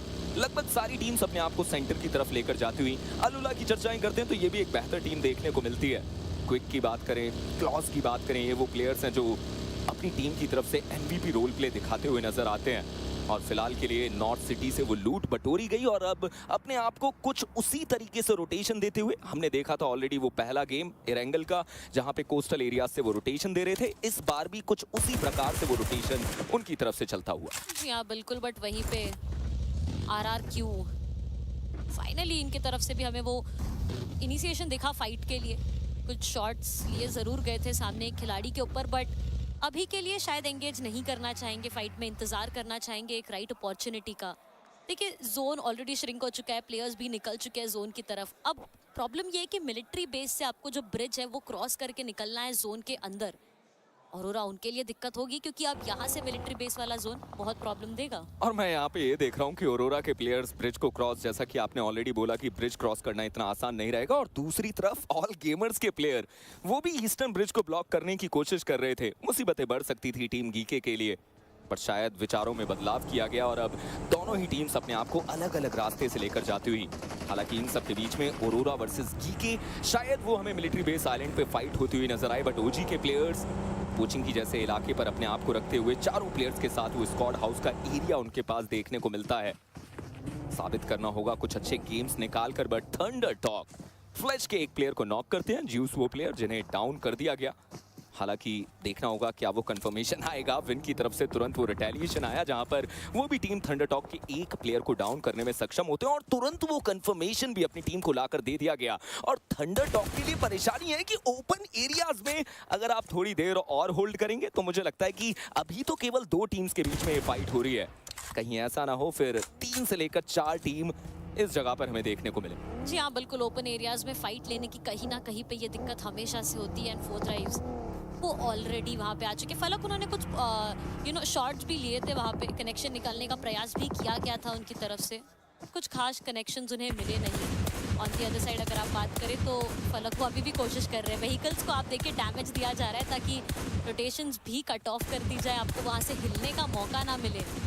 अगर कुछ इसी तरीके की चीज़ें रही तो TTG उनका वहाँ से निकल पाना तो बहुत ज़्यादा दिक्कत बना सकता है। वहीं पे 4 ड्राइव्स की अगर मैं और बात करूँ तो एक स्प्लिट हमें देखने को मिल रहा है उन खिलाड़ियों में। 2 खिलाड़ी एक साथ एक स्प्लिट में खेल रहे हैं एंड अच्छा पोजीशन भी उन्होंने होल्ड करके रखा है। और मैं इन सब के बीच में गीके की भी चर्चाएं करना चाहूँगा। पानी के रास्ते अपने आप को निकालने की कोशिश करते हुए ओवरक्राफ्ट सामने देखने को मिलता है तो हाँ, आप उसका बेहतर इस्तेमाल करके अपने आप को मेन आइलैंड की तरफ लेकर जा सकते हैं। बट मैं ये भी जानना चाहता हूँ कि क्या उन्हें इन्फॉर्मेशन है कि अभी भी औरोरा के प्लेयर्स वो मिनी आइलैंड पे और शायद उनके प्लेयर्स बहुत ज्यादा करीब पहुंचते हुए ओजी के प्लेयर्स इन सब के बीच में एक्सफोर्स के प्लेयर्स को डाउन करेंगे। डेविल का वो कंफर्मेशन, AKOP ने वो 1 अंक अपनी टीम को ला कर दिया। गीके के प्लेयर्स धीरे धीरे चोरी चोरी चुपके चुपके आगे बढ़ते हुए, औरोरा के प्लेयर इन्फॉर्मेशन तो पूरी मिल चुकी है, केवल इंतजार कर रहे सही समय का। रीफर्स 4 नेड 1 मोलोटोव, गीके के प्लेयर्स बिल्कुल भी अंदाजा नहीं देंगे, पेड़ से गाड़ी टकराई है बट अभी तक वो शॉट नहीं, बट फाइनली वो शॉट दिए गए। बट होवरक्राफ्ट थी, अगर यहाँ पर आप शॉट नहीं देते इस व्हीकल पे तो शायद बाकी प्लेयर्स जब आते आप उनका शिकार कर सकते थे। जी हाँ बिल्कुल, पेशेंस रखा उन्होंने, इंतजार भी किया था, बट शायद जो टाइमिंग थी उसमें गड़बड़ी, वहाँ पर शॉट्स लिए कनेक्शन मिला नहीं। एंड अब तो देखिए इन्हें भी यहाँ से निकलना ही पड़ेगा, जोन जो है उसके अंदर आपको एंटर करना पड़ेगा। मैं अभी भी उन टीम्स की सोच रही हूँ जो मिलिट्री बेस के ऊपर इंतजार कर रहे हैं, आपको निकलना पड़ेगा जोन के अंदर। पोचिंग की तरफ भी एक team but on to the other side अगर हम बात करें 40 फाइट की शुरुआत तो बहुत जल्दी होने वाली है। बुलेट्स एक्सचेंज किए जा रहे हैं, डैमेज एक्सचेंज किए जा रहे हैं। ऑल गेमर्स मैपल शॉट्स लिए गए, कनेक्शन अभी भी नहीं मिला है ना। आप देखिए इतना समय बीत चुका है इंजीनियर, अभी भी 16 टीम्स हमारे साथ मौजूद है। जैसे ये टीम मेरे सामने आई मुझे मलाल हुआ इस टीम को देखकर। पिछले मैच में बहुत अच्छा मौका था कि सर्कल आपको फेवर किया, मिल्टा पावर का वो पूरा सर्कल बना, आपके ड्रॉप का वो पूरा सर्कल बना, बट उसके बाद भी आप उस गेम को कुछ ज्यादा लंबा नहीं खींच पाए। इवन लंबा भी आप मत कहिए, आप पॉइंट ही उस मैच में नहीं निकाल पाए। पहला वो गेम था जहां पर आपने एग्रेशन दिखाया, जहां पर 16 से लेकर 17 पॉइंट रोंडो में कन्वर्ट किए, बट उसके बाद वो रफ्तार थमती हुई नजर आई। फ्यूरिया के प्लेयर्स, चीफ, साइलेंस बहुत बेहतर प्लेयर देखने को मिलते हैं और उनके साथ उनके बाकी प्लेयर आयाला भी हमें देखने को मिलते हुए। वेयर हाउस का वो एरिया जहां पर अपने आप को रखते हुए नजर आएंगे ऑल गेमर्स बहुत ज्यादा करीब, और उनके जस्ट आगे 4 थ्राइव्स जो बिल्कुल डेड सेंटर पे अपने आप को उस बिग हाउस कंपाउंड पे रख के बैठी हुई है। बट थंडरडॉग गेमिंग, जैसा कि हमने चर्चाएं करी थी कि मोबिलिटी पे बहुत इंपैक्ट आ चुका है, उस शैक के सहारे कितनी देरी तक अपने आप को बचा पाएंगे। देखिए यही होता है ओपन एरियाज में, जैसे हमने चर्चा भी की कि अगर आप ओपन एरियाज में इतनी देर होल्ड करोगे तो उसका भुगतान आपको फिर करना ही पड़ेगा। बट वहीं पे अगर हम बात करें ओजी की, अगेन आतंकी, विस्गॉड, आरू, एकेओपी चारों खिलाड़ी मौजूद। ओपन एरियाज है जरूर इनके पास भी, रोटेशंस चल रही है, देख रहे हैं एक अच्छा पोजीशन अपने आप के लिए। बट वहीं पे जो ये फाइट है यूएलएफ के साथ, ये थोड़ी डेडली हो सकती है। एरन उन्हें शॉट लेने का प्रयास किया, बट आरू कनेक्शन मिलेगा एरन के ऊपर, एंड वो पहला फ्रैग आता हुआ कैच, उन्हें भी डाउन किया। But on the other side आतंकी, उन्हें कंप्लीटली फिनिश कर दिया जा चुका है। अभी तक ओजी के प्लेयर्स ने नॉक निकाले बट वो कंफर्मेशन नहीं आया, बट आतंकी वो इस गेम से बाहर जा चुके हैं और इन सब के बीच में आरू का डाउन होना, उल्फ के लिए कमबैक करने का मौका मिलेगा। विस्गॉड वो भी ऑलरेडी बहुत लेट देखने को मिलते हैं, जल्दी से अपने आप को हील करना पड़ेगा। एरन का वो कंफर्मेशन, एकेओपी अपनी टीम के लिए कुछ और वैल्यू कन्वर्ट करते हुए नजर आएंगे, और वहीं पर दूसरी तरफ औरोरा की भी एक फाइट चलती हुई, बट एकेओपी उन्हें भी डाउन कर दिया गया। और अब अकेली उम्मीद विस्गॉड, शायद अब इस अकेले प्लेयर के साथ इस गेम को आगे लेकर जाना वो तो बहुत ज्यादा मुश्किल। बट कीके वर्सेस औरोरा, वो एक फाइट जो शायद मिनी आइलैंड पे हो सकती थी, अब वो ब्रिज को क्रॉस करके एक छोटे से कंपाउंड पे शुरू होती हुई नजर आएगी। रैग्नारॉक वो डाउन है, नेड्स पे नेड्स किए जा रहे हैं ताकि वो जो फिनिश है उसका कंफर्मेशन मिल चुके। अब डॉग को देखिए, वो जानते हैं उसका पोजीशन, एंड वो ऑलमोस्ट आगे आके वो नेड करेंगे, बट कनेक्शन नहीं मिलेगा। एंड जैसे ही वो खिलाड़ी बाहर आने का प्रयास कर रहे थे, उन्हें भी टेक डाउन किया। गीके, उनका भी सफर इस मैच पे यहीं पे समाप्त हो जाएगा। औरोरा एक प्लेयर गवाया जरूर है, उसके बदले उन्हें जो फ्रैग्स है वो भी मिलने वाले हैं। ओवरऑल सिचुएशन की बात करें तो ऑलरेडी 4 टीम्स है जिनका सफर इस मैप में हो चुका है समाप्त। और चलिए विस्गॉड, उनकी भी जीवन लीला समाप्त होती हुई और उसी के साथ ओजी भी इस गेम से एलिमिनेट होती हुई नजर आएगी। मात्र 12 टीम, 42 प्लेयर। सर्कल की चर्चाएं करें तो 4 थ्राइव्स और टीम टीटी, ये 2 ऐसे नाम हैं जो लगभग सर्कल के सेंटर पे अपने आप को रखते हुए, और 4 थ्राइव्स के पास तो ऑलरेडी बहुत बढ़िया वो हार्ड कवर कंपाउंड है जिसका वो बहुत बेहतर इस्तेमाल कर सकते हैं। अलुला के प्लेयर्स, गेमिंग स्टार्स के मैनियक उस अकेले प्लेयर को पकड़ना चाहते हैं, और उस नेड ने उस प्लेयर को पकड़ा भी। यासिर की तरफ से वो नेड डाला गया, मैनियक को डाउन कर दिया गया। ऐसे समय पे गेमिंग स्टार्स नहीं चाहेगी इस फाइट में इन्वॉल्व होना, वो चाहेंगे कि जल्दी से 300 मीटर के सफर को तय करके अपने आप को सर्कल के अंदर लेकर जाएं। जी हाँ बिल्कुल, अलुला की अगर हम बात करें 3 फ्रैग्स मिल चुके हैं इस टीम को ऑलरेडी। एक्सपोज रिजेक्ट्स, उनका भी सफर इस मैप में यहीं पे समाप्त हो जाएगा। गेमिंग स्टार्स, अब तो दिक्कतें देखिए उनके लिए भी होने वाली है, बट वहीं पे ये खिलाड़ी फिर रोटेशंस पे ध्यान देते हुए, जोन का श्रिंक बहुत जल्दी आने वाला है ना, इस बार आपको जो डैमेज है वो भी पड़ेगा। बट निग्मा गैलेक्सी सेट उन्होंने स्पॉट कर लिया गया है, शॉट्स लिए जरूर गए, क्लॉज की तरफ से कनेक्शन नहीं मिला, डैमेज जरूर दिया, बट क्लॉज उन्हें भी स्पॉट किया है वहाँ पे यूसुफ ने। शॉट्स लिए गए एंड क्लॉज वो डाउन कर दिए गए, आए थे वो फाइट लेने, उन्हें ही वहाँ पे नॉक कर दिया गया। एंड इसी के साथ उनके दूसरे खिलाड़ी भी डाउन, यानी अलुला जो वहाँ पे फाइट लेने आई थी अब एक एक करके वहीं पे समाप्त हो जा रही है। गेमिंग स्टार्स पूरा कोशिश करती हुई, आप यूसुफ को देखिए, अकेला प्लेयर अभी भी हार नहीं मानना चाहता। एक हेल्थ किट उनके पास, और ये डैमेज तो उन्हें बहुत ज्यादा परेशान करेगा। KRX के प्लेयर RRQ के अगेंस्ट वो वैल्यू कन्वर्ट करते हुए फाइनली वो शॉट्स आते हैं क्विक की तरफ से और यूसुफ को इस गेम से बाहर कर दिया जाता है। अब केवल 10 टीम, 35 प्लेयर इस मैच में।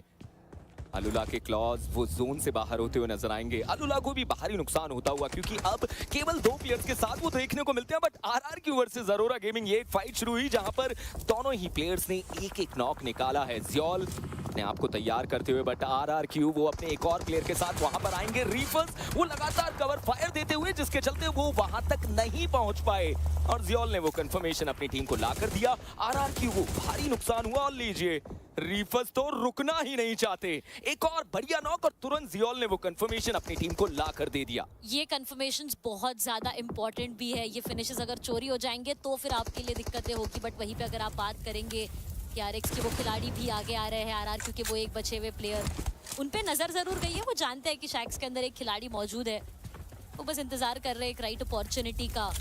बट ऑरोरा, चलिए फायदा तो इनका भी वहीं पे हुआ है, बट वहीं पे अगेन ऑल गेमर्स चारों खिलाड़ी यहाँ पे मौजूद हैं। मुझे अभी भी याद है आज का दिन का वो पहला मुकाबला, जिस तरीके से इन प्लेयर्स ने परफॉर्म किया था, जिस तरीके से वो इंडिविजुअल परफॉर्मेंस उभर के आई थी इन खिलाड़ियों की। पर चलिए ऑरोरा वहाँ पे फिर से ऑरोरा और KRX, इनकी एक फाइट हमें जो कि है वो देखने मिलने वाली है। जोन की अगर हम बात करें तो सेंटर पे आपको 2 से 3 टीम्स देखने को मिलेगी, बट ये टीम्स अभी भी प्रेफर कर रही है कि आप एज पे खेलिए ना। आप निग्मा गैलेक्सी को देखिए, 3 खिलाड़ी और वो एक अकेला खिलाड़ी। आप किस्मत को देखिए, थंडर टॉक गेमिंग ये वो पहली टीम थी जिसके लिए सबसे ज्यादा परेशानी बड़ी थी, बट अब ये अकेली टीम है जो अपने आप को सर्कल के अंदर उस शैक के सहारे अपने आप को अभी भी लेकर बैठी हुई है। बाकी सारी 9 टीम्स को सर्कल के अंदर एंट्री बनानी है। टीम फ्लैश वो ईस्टर्न साइड से एंट्री लेते हुए, बट अरोरा KRX के अगेंस्ट अगर इस फाइट को जीतते हैं तो शायद वो सर्कल के अंदर एंट्री बना पाए, बट बिनी की तरफ से डॉग को ऑलरेडी डाउन कर दिया गया। एक अच्छा कनेक्शन उनकी तरफ से बना। हालांकि KRX आज के दिन बहुत ज्यादा कंसिस्टेंट वो देखने को मिलते हुए नजर आए हैं और अब कोशिश कर रहे हैं कि कैसे भी अरोरा को इस गेम से बाहर करें। जियोल ने एक डाउन तो निकाला, बट तुरंत वो क्रॉस फायर सेटअप, एक प्लेयर जो ऑलरेडी पीछे के एंगल पे था, उन्होंने वो कंफर्मेशन अपनी टीम को ला कर दिया और अब KRX बहुत ही आसानी से अपने IGL को रिवाइवल देंगे। 4 फिनिश के साथ सर्कल के अंदर एंट्री करने की तैयारी करेंगे। एक अपना प्लेयर गवाया जरूर है इस टीम ने, बट अभी भी 8 टीमें हमारे साथ मौजूद। रिवाइवल इजी है उनके लिए, वो जोन के अंदर भी अब यहाँ से आसानी से निकल जाएंगे। जोन भी श्रिंक हो चुका है, प्लेयर्स को निकलना पड़ेगा जोन के अंदर, बट वहीं पे दिक्कतें अभी भी खत्म नहीं हुई। RRQ का वो एक बचा हुआ प्लेयर वो करेगा अब यहाँ से परेशान। एक फिनिश है इस खिलाड़ी के पास। एंड अब तो देखिए यहाँ से अगर वो थोड़ा सा सर्वाइवल पे भी ध्यान दे तो शायद वो कुछ पॉइंट्स और अपने टीम के लिए लाके दे सकते हैं, बट KRX बिनी मौजूद।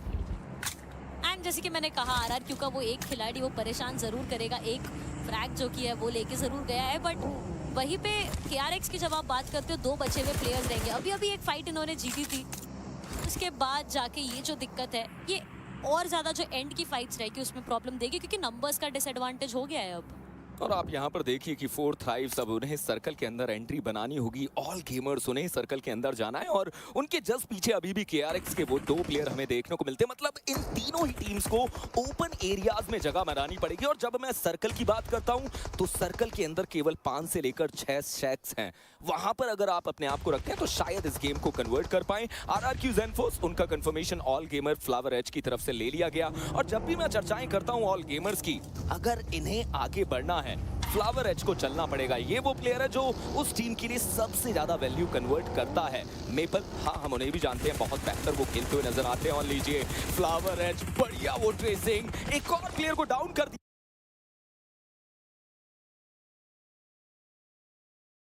दिया गया। क्या हॉक्सी के ऊपर भी वो शॉट्स आएंगे? हॉक्सी अपने आप को बचाकर लेकर तो गए, बट कहीं ऐसा ना हो कि फ्यूरिया के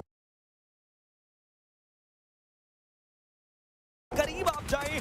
एक शैक का इलाका उन्हें मिलेगा और उस जगह पर जाना चाहते थे, but team flash eastern sides का वो एज एरिया उनके पास और वहां से वो कनेक्शन आया, जिसके चलते वो कंफर्मेशन अपनी टीम को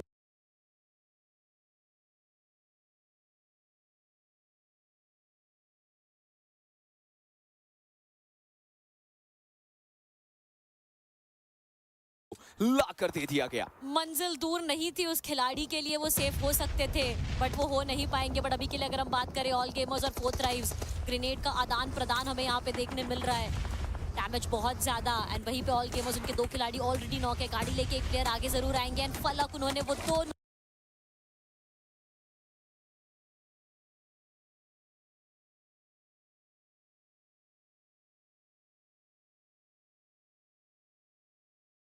नॉक और सिक्योर किए हैं। जितनी भी बात करें हम फलक की, हर बार ये खिलाड़ी कुछ कमाल करके दिखा पाता है।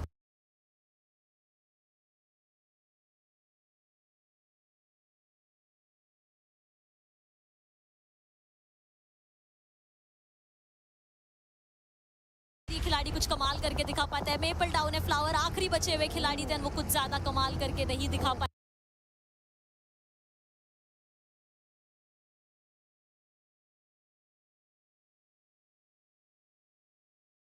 पाएंगे। एंड इसी के साथ ऑल गेमर्स उनका भी सफर इस मैच में यहीं पे समाप्त हो जाने वाला है।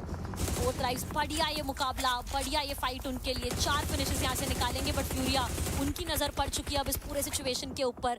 एंड ये टीम तैयार है यहाँ से फोर्थ राइज को डाउन करने के लिए। और मुझे तो ये लगता है कि फ्यूरिया केवल उनकी नजरें फोर्थ राइव्स के ऊपर नहीं, उनकी नजरें इस पूरे मैच के ऊपर हैं। वो अकेली टीम है जो सर्कल के अंदर देखने को मिलती है और ऑलरेडी अपने आप को डुअल फॉर्मेशन के साथ सर्कल के अंदर दोनों शैक्स पे होल्ड करते हुए नजर आ रहे हैं। फ्लैश के प्लेयर धीरे धीरे फ्यूरिया के करीब जाते हुए, निग्मा गैलेक्सी चारों प्लेयर के साथ वो भी अपने आप को सर्कल के अंदर लेकर आना चाहते हैं।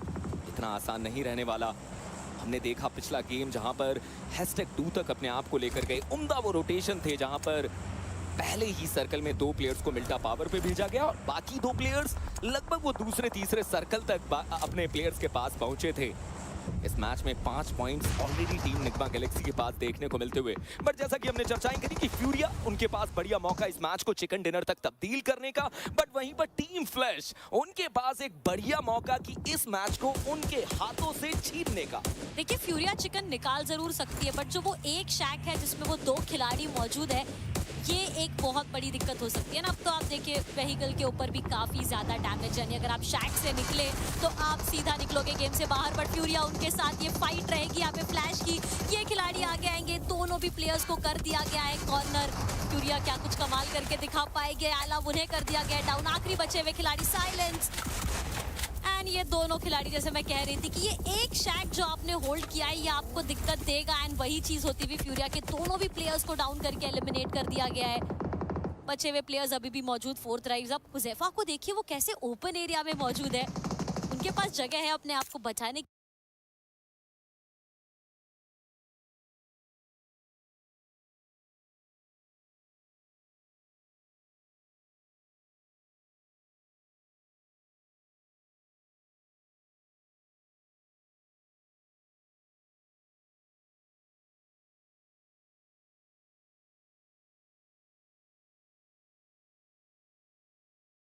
बट जो इन्फॉर्मेशन है उसके लिए वो कितने ज्यादा वहां आगे आ चुके हैं। और देखिए हुज़ैफा वो प्लेयर हैं जो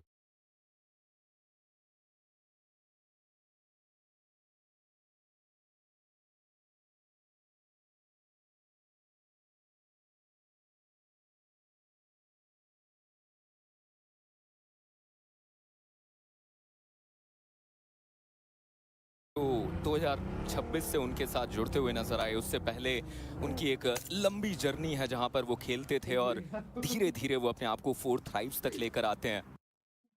डोटा भी हिंदी में चलाया था उनको, और हिंदी का लिंक भी दिया था हम लोग ने, तो उसका डिस्कॉर्ड पे देख ऊपर जाके।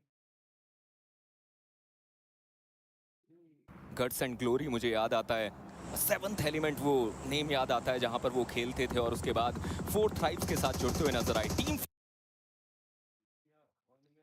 फ्लैश वो स्लैमन दिया गया इंफॉर्मेशन का बहुत बढ़िया इस्तेमाल। तो डिस्कॉर्ड भी डाउनलोड करता और वो कैमरा का भी सेटअप कल से प्रॉपर, ठीक है। हाँ आज रात को करते हैं 11 के बाद, मेरे मैचेस है 9 से, उनके उसके बाद करते हैं अपन, ठीक है। डन, ठीक है इस भाई।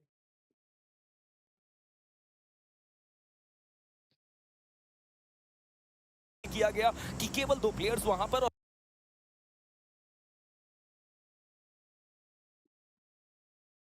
और उसके चलते उन्हें वो हार्ड कवर एरिया मिल चुका है। बट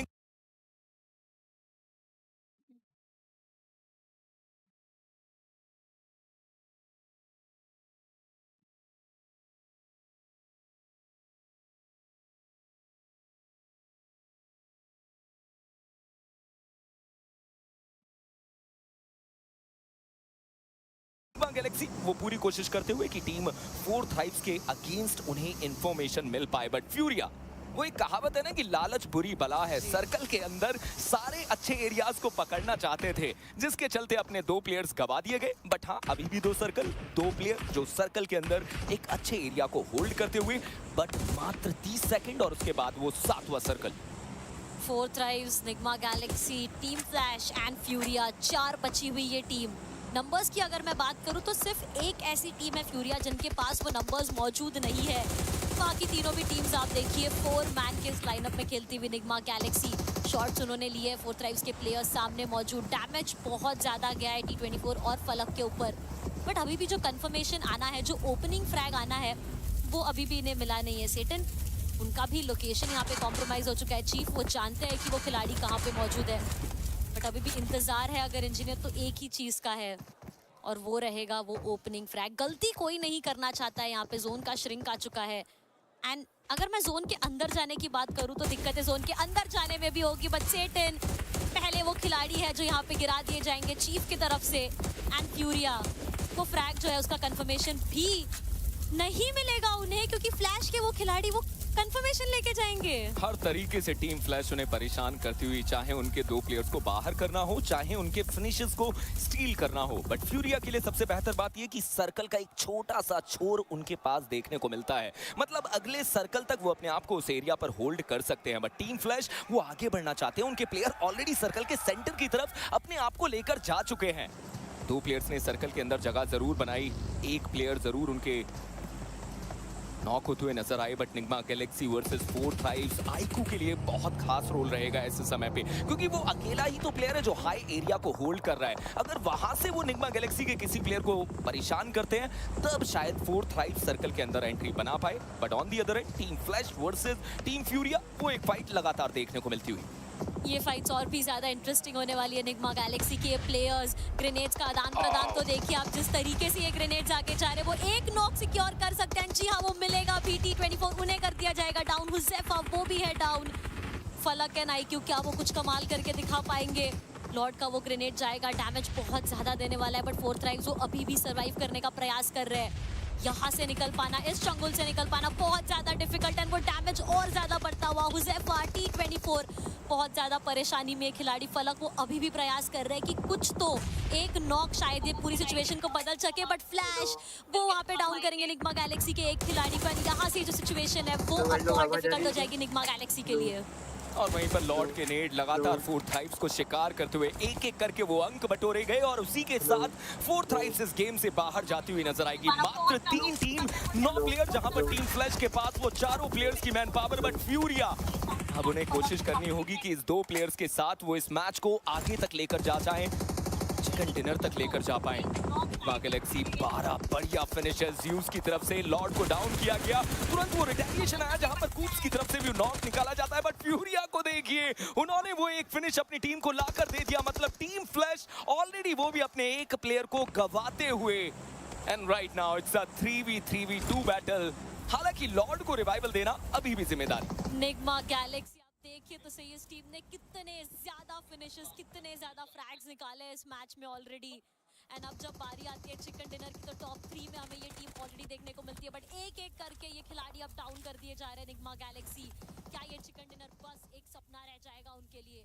वहीं पे अगर आप बात करो फ्यूरिया की, तो ये टीम एक हाइट एडवांटेज पे वो एक खिलाड़ी बैठा हुआ है। चीफ वो अभी भाई मौजूद है। साहब क्या खेल रही निग्मा गैलेक्सी, मेरा बस एक एकदम सवाल कारी है, है इन्होंने आखिर आ कहां से रहे हैं? जिस चिहर प्रकार में से थ्रोएबल्स के बेसिस पे वो नॉक्स निकाल रहे हैं, जिस प्रकार से वो थ्रोएबल्स का प्रयोग कर रहे हैं, लास्ट होता है इजी होने वाली है। फ्यूरिया वो 2v2 इंतजार कर रहे हैं, डैमेज बहुत ज्यादा मिल रहा है वहां पे। टॉप्स उनके तरफ से जाएगा, वो एक ग्रेनेड का कंफर्मेशन निकाल पाएगा, बट फ्यूरिया के चीफ वो निकाल जाएगा भाई। मिलेगा इस चीज का फायदा। एंड इसी के साथ एनजीएक्स का चिकन है, इजी चिकन।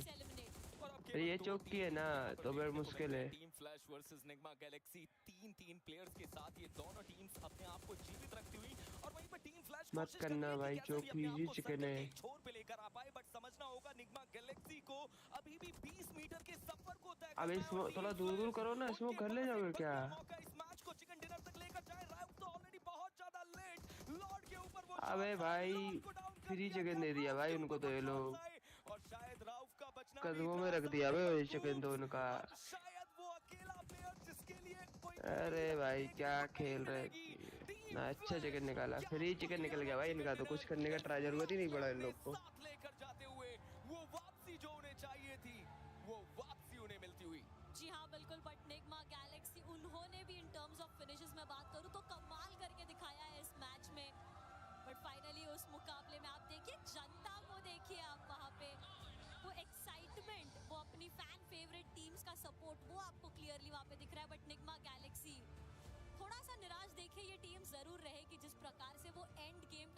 सिचुएशन उनके लिए बना।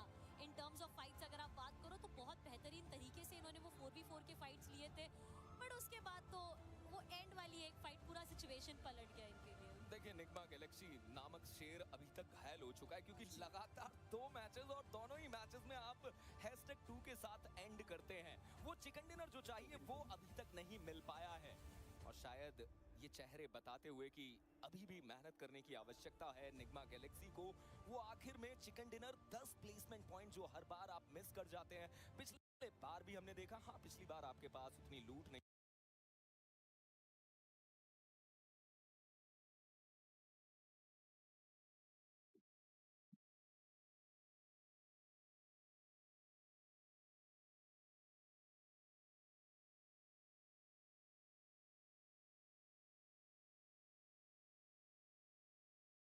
He's been shouting it non-stop, and for good reason.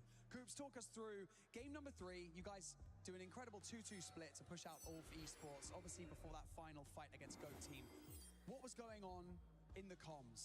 What was the decision to make that 2-2 split and get aggressive? In the beginning, it was to send me as a solo to hold them, but we knew that they were like the main threat to us in that game, so we decided to send 2 to push them and 2 to hold the other team. And yeah, the call was just to push them, kill them, and then focus on the GOAT team, but we lost the game, but it happens. Did GOAT team just get on top of you too quickly, or was it like you didn't have time to reset quick enough, or was it just one of those things where you guys just got pushed off cliff? Yeah, we didn't have time to reset. Like, we had 2 knocks, so it was hard to reset, and they took, like, they had a good game, good game, good team.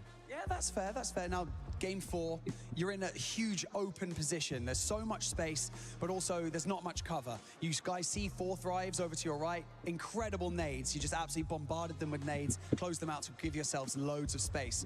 How was that kind of opening that kind of space up to create such an incredible position for yourselves going into the final stages of that match? निकाला भाई, मजा आया, मजा आया। अच्छा निकाले तो मजा भी आया भाई, पीछे कम देख करे में। वही ना गाइस, कल ओजी का कमबैक होगा, देखना पक्का। साथ में सेलिब्रेट करेंगे ओजी का comeback upon. We killed them like in 2 seconds, maybe, with the nades. And that was it. Fair enough. कल गोल्ड लाइक के मैचेस में गोल्ड लाइक को भी कमबैक आएगा इजी। गोल्ड लाइक निकाल लेंगे भाई, इजी टॉप 2 टॉप 4 तो अभी चलना चाहिए तो ग्रुप स्टेज में। How have you got yourself prepared both mentally and obviously amongst the team to come into the event like this and perform so well straight off the bat? Of course, we had a tournament before this one, Macau, and we didn't do great, so that kind of like woke us up to do better for this. बढ़िया खेलती भाई ये सब team, निकाल की game play. तो देखो तुमको बताऊं कुछ चीजें, अपन डिस्कस करें तो। Yeah, it is Jet Boss big. The shots are coming through. AGAL. देखो ये फाइट देखो तुमको समझ आएगा। ये देखो। What can you do? Man versus machine as the hovercraft is in their face. Valak looking to assist. Zone भी आ रहा है, गोली भी चल रही है, नेट भी आ रहा है, फाइट भी हो रही है, सब चीज एक साथ। लेकिन बंदे फिर भी माइंड को कंपोज रख के खेल रहे हैं पूरा गेम। और होवरवर्ड का इतना सही यूज किया है ना बंदे ने, बढ़िया किया है इसने। इसके बाद बताऊं, इसका बाद एक और फाइट था ये वाला। यहाँ तो जोन फ्री मिला है इनको, कुछ करने की जरूरत ही नहीं पड़ा। इनके पास अपर एरिया था 40, ये मार सकते थे नीचे वाले को। एनजीएक्स वाले भी क्या पता क्या किए, लेफ्ट साइड से ग्रेस करो एक जगह बैठ के जाके। इनको भी पता था नहीं खेल पाएंगे, दोनों तरफ से पेन है भाई। तो कितना नेट कर दिया भाई लोग, इनका कर दिया रे। तो मकसद वालों का मकसद कर दिया, क्यों तभी भी नेट है भाई उस पे। That's over 11 nades thrown, one after 10 से 15 नेट कर चुका है एनजीएक्स। एक नेट चाहिए, ये खत्म हो जाएगी 40, खत्म, ये नेट में खत्म। बोला खत्म ना भाई, खत्म। अबे यार ये 40 वालों ने इसका एक नोक डाल दिया, इसका डब्बा डाल दिया, इनका भी चिकन हो सकता था। ये थोड़ा राइट से एंगल बना के चले जाते। वो सेक वाले 2 बंदे तो फ्री में ही मर गए हैं, ये लोग एमो ही नहीं है उस पे। उस पे एमिनेशन होता तो वो कुछ बीट ही दे सकता था प्लेस को। क्या पता क्या हुआ यहाँ पे। तो क्या ना ओजी का फाइट तो खतरनाक ही था। देखो अपन को ओजी का बताऊं,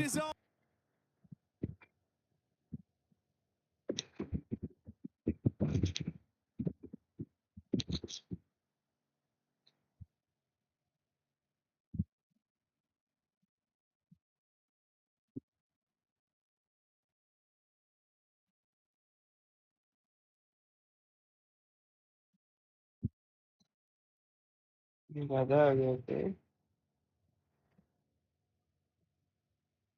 Is able to get 2 clutch points, especially if he gets this confirmation onto Claws. And they need all the points they can get. Nice shots with that Scar. Red dot, unfortunately getting taken out there by Quick. It was swift as well. Lives up to the level of response from the orders he hits there. Claws off the back of being down. From the blue coming in as well. From a good start, it starts बंदे रुकेंगे ना, बोले एक बार तो try करना बनता है। We can see Aurora continuing on their warpath. ये लोग को बोल और पैदान पे बुला ले। मतलब उसमें ऐसा है तुम डालनी है अपनी गेमिंग वाली जो भी है, तुम किसी के भी अच्छे प्लेयर से उठा के डाल दो, वो कोई इशू नहीं है, ठीक है।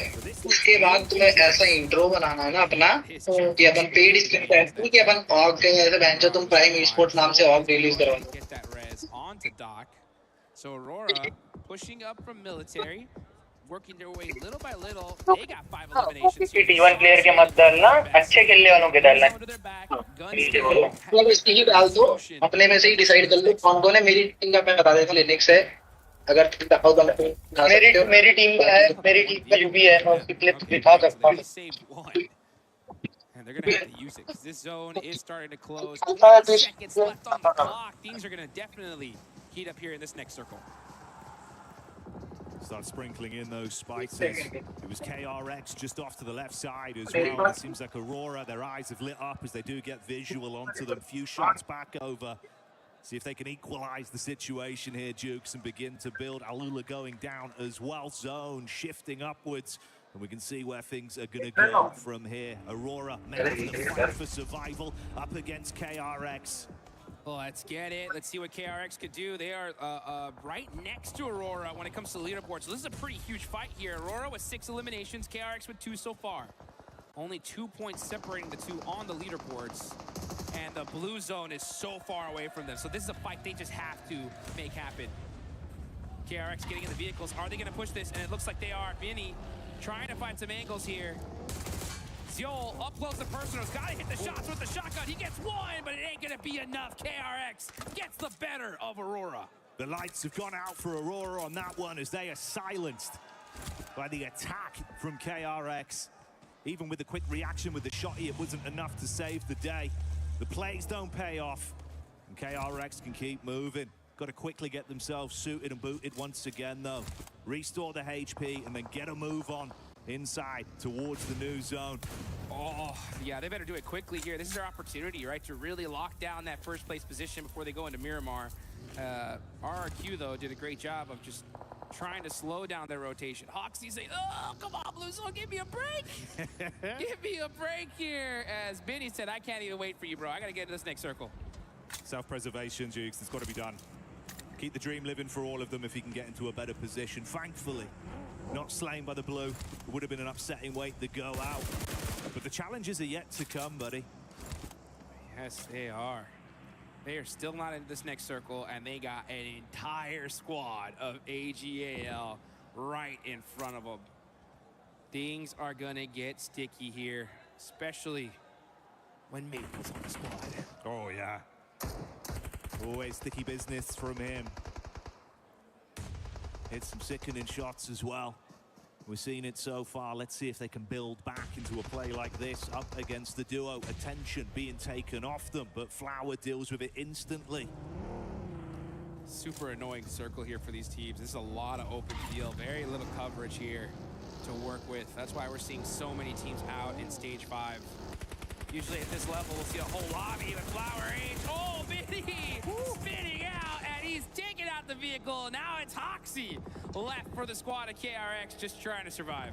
Smooth tracking on that. It was like first-class postmate. And it wasn't enough. So that is KRX out. This is a huge opportunity now for 4 Thrives, Nigma Galaxy, the rest of the lobby to try to catch up to these leaders. And this is 4 Thrives going in. Hoverhurst in the back line. T24 trying to close the gap as the shots are coming through. AGAL already dropping 2 players. Flower H, he's been popping off. But what can you do? Man versus machine as the hovercraft is in their face. Valak looking to assist with the nade plays once again as they're getting blown down. Backline's good. Maple removed. And that's how you wave goodbye. What a play from 4 Thrives, not hesitating, saying, you know what, we need to take this hill, let's take this fight, and they get it done. So 5 eliminations for them. They move up to 3rd place, but Furia applying so much pressure. They know if we're going to take them out, this is the time to do so. Woo. The detonation from the hovercraft as well, leaving IQ low, but he can top himself back up. 4 Thrives certainly living up to the name, Jukes. They've been thriving in the lobby as individuals, but as a unit as well. The crowd is going crazy here. We can hear the 4 Thrive chants happening just right behind us. Let's see if they can make everybody proud here and make a pretty much of a miracle play. These guys have no coverage. They're gonna have to run in the wide open. Their best shot, honestly, is gonna be if 2 other teams in the circle just happen to fight and they're able to sneak on in. Other than that, though, this is gonna be a very, very difficult time for them. The mechanical prowess would have to be on point, bro. And like you say, maybe they can smell blood in the water, set themselves up for something special here. Bit of a scout with the 2-2 split, keeping their eyes open for info. Flash taking pot shots onto Furia as well, huddling together for any kind of cover. Man, 4 Thrives really are happy with this one because Team Flash just completely stopped Furia from being able to push on them. Flash making that big push. Furia trying to make a play from the shack here. Bose trying to get the heal off, and now Tops with the shotgun should be able to get it done here. He runs on in, and Team Flash punish Furia. Just like that, the flash in the pan is put out as they clean up. See you later, Furia, but the response back on. Shots coming towards them. 4 Thrives advancing up as well, so we've broken off into this 2-2 fight effectively, Jukes. This is the perfect scenario for 4 Thrives. Literally, this is the only way they move up is if those 2 teams fought each other. They did, and now 4 Thrives have a beautiful open angle to this side of the map. They got a good couple of hay bales to work with. You gotta watch out, though, because I see Raouf there with that MG3. That's the weapon to have here in this situation. Oh, yeah. He's going to way better than the bottom 3. We can see a comeback from this team, hopefully, by the end of today on Miramar. I'm actually a bit disappointed by Esports Rejects. I expected a lot more. Now this is their 3rd global as well. I was talking with the players. They were saying they're having some communication issues. Hopefully that's going to end up changing. It's been 4 matches. One team that I know you're currently disappointed with, Neptura, is none other than Orangutan. Q, though, did a great job of just trying to slow down their rotation. Hoxie saying, oh, come on, Blue Zone, give me a break. Give me a break here. As Benny said, I can't even wait for you. As Benny said, I can't even wait for you, bro. I got to get into this next circle. self-preservation, Jukes. It's got to be done. Keep the dream living for all of them if he can get into a better position. Thankfully, not slain by the blue. It would have been an upsetting way to go out. But the challenges are yet to come, buddy. Yes, they are. They are still not in this next circle, and they got an entire squad of AGAL right in front of them. Things are gonna get sticky here, especially when Maple's on the squad. Oh, yeah. Always sticky business from him. Hit some sickening shots as well. We're seeing it so far. Let's see if they can build back into a play like this up against the duo. Attention being taken off them, but Flower deals with it instantly. Super annoying circle here for these teams. This is a lot of open field, very little coverage here to work with. That's why we're seeing so many teams out in stage 5. Usually at this level, we'll see a whole lobby with Flower H. Oh, Vinny spinning out, and he's taking out the vehicle. Now it's Hoxie left for the squad of KRX, just trying to survive. Smooth tracking on that. It was like first-class postmate. And it wasn't enough. So that is KRX out. This is a huge opportunity now for 4 Thrives. Nigma Galaxy, the rest of the lobby, to try to catch up to these leaders. And this is 4 Thrives going in. Overheart across the board. For OG, a lot of people don't have them currently in top 5, and it's showing why. But we do have them going to survival, and right now they're hitting those metrics, but hopefully they'll end up improving a lot more. But before we actually go into Game 5, let's send it over to our amazing Blank and Claris. That's right, thank you very much, guys. Of course, we want to reminisce and go back to game number 3. We do. And talk about a theoretical notion. Could Nigma Galaxy have won that game? Talk to me, Blank. What do you think?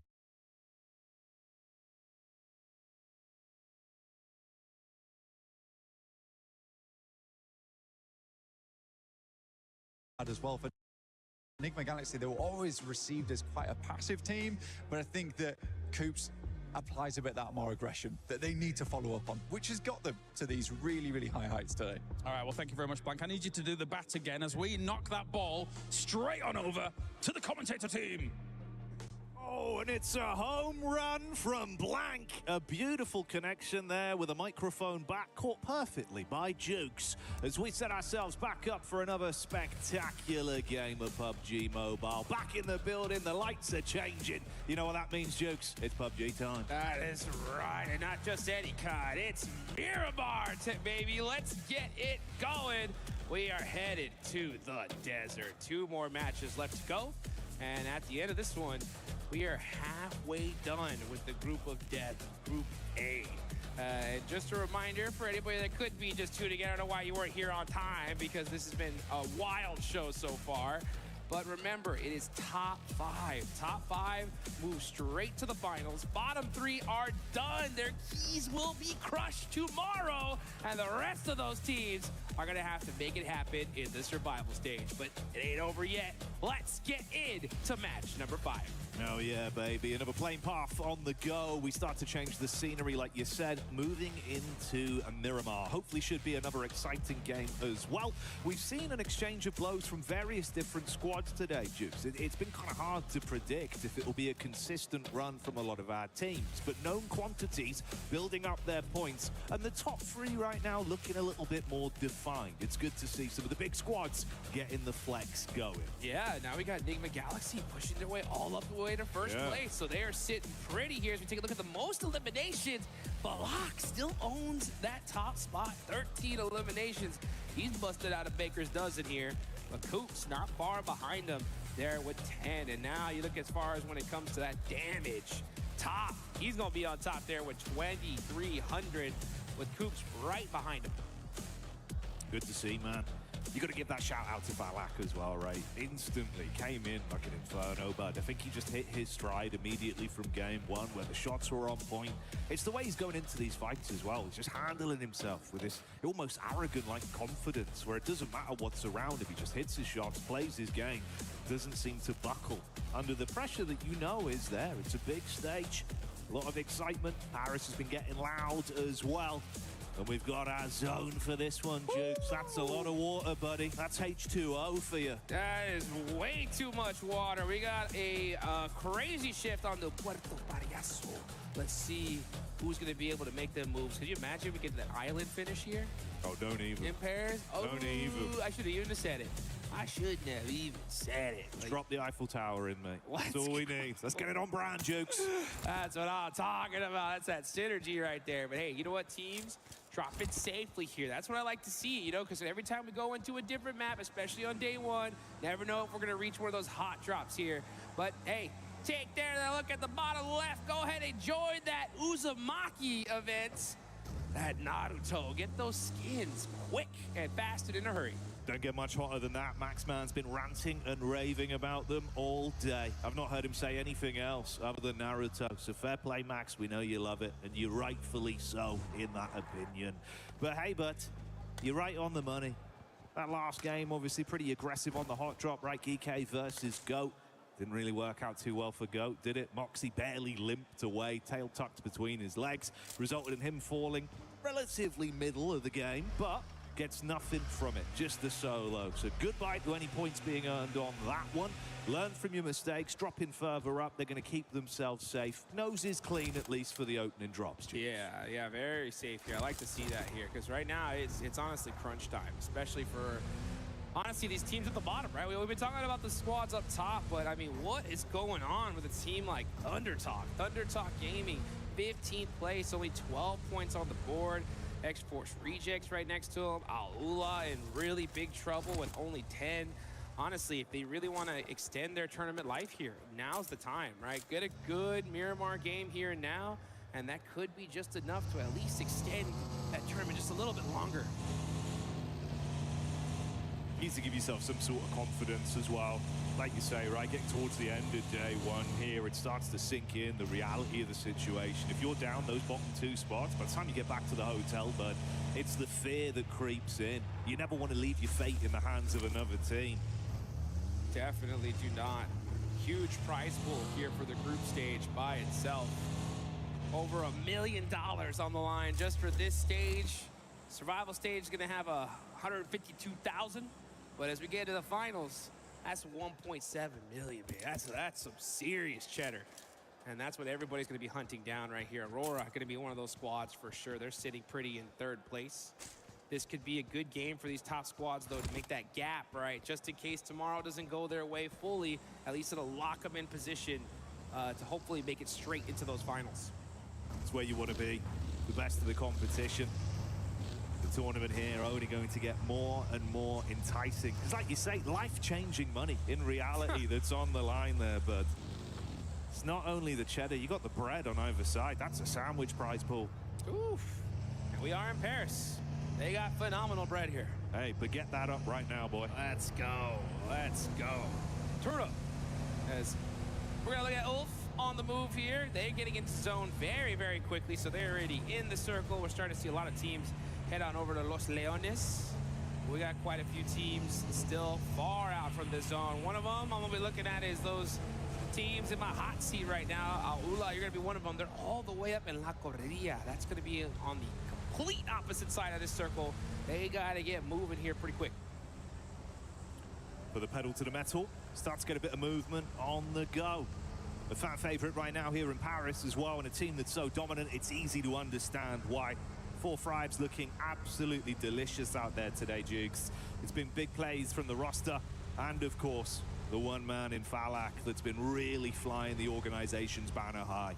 Yeah, he's making it happen here, man. Hey, big shout outs to 4 Thrives. I mean, they end up winning PMGO Season 1, something that honestly a lot of people didn't predict. Their fans went wild, brought home a global trophy on the side of Pakistan, but now we're going to see Esports Rejects getting into a battle with Geeky, and this is a loss they just can't afford.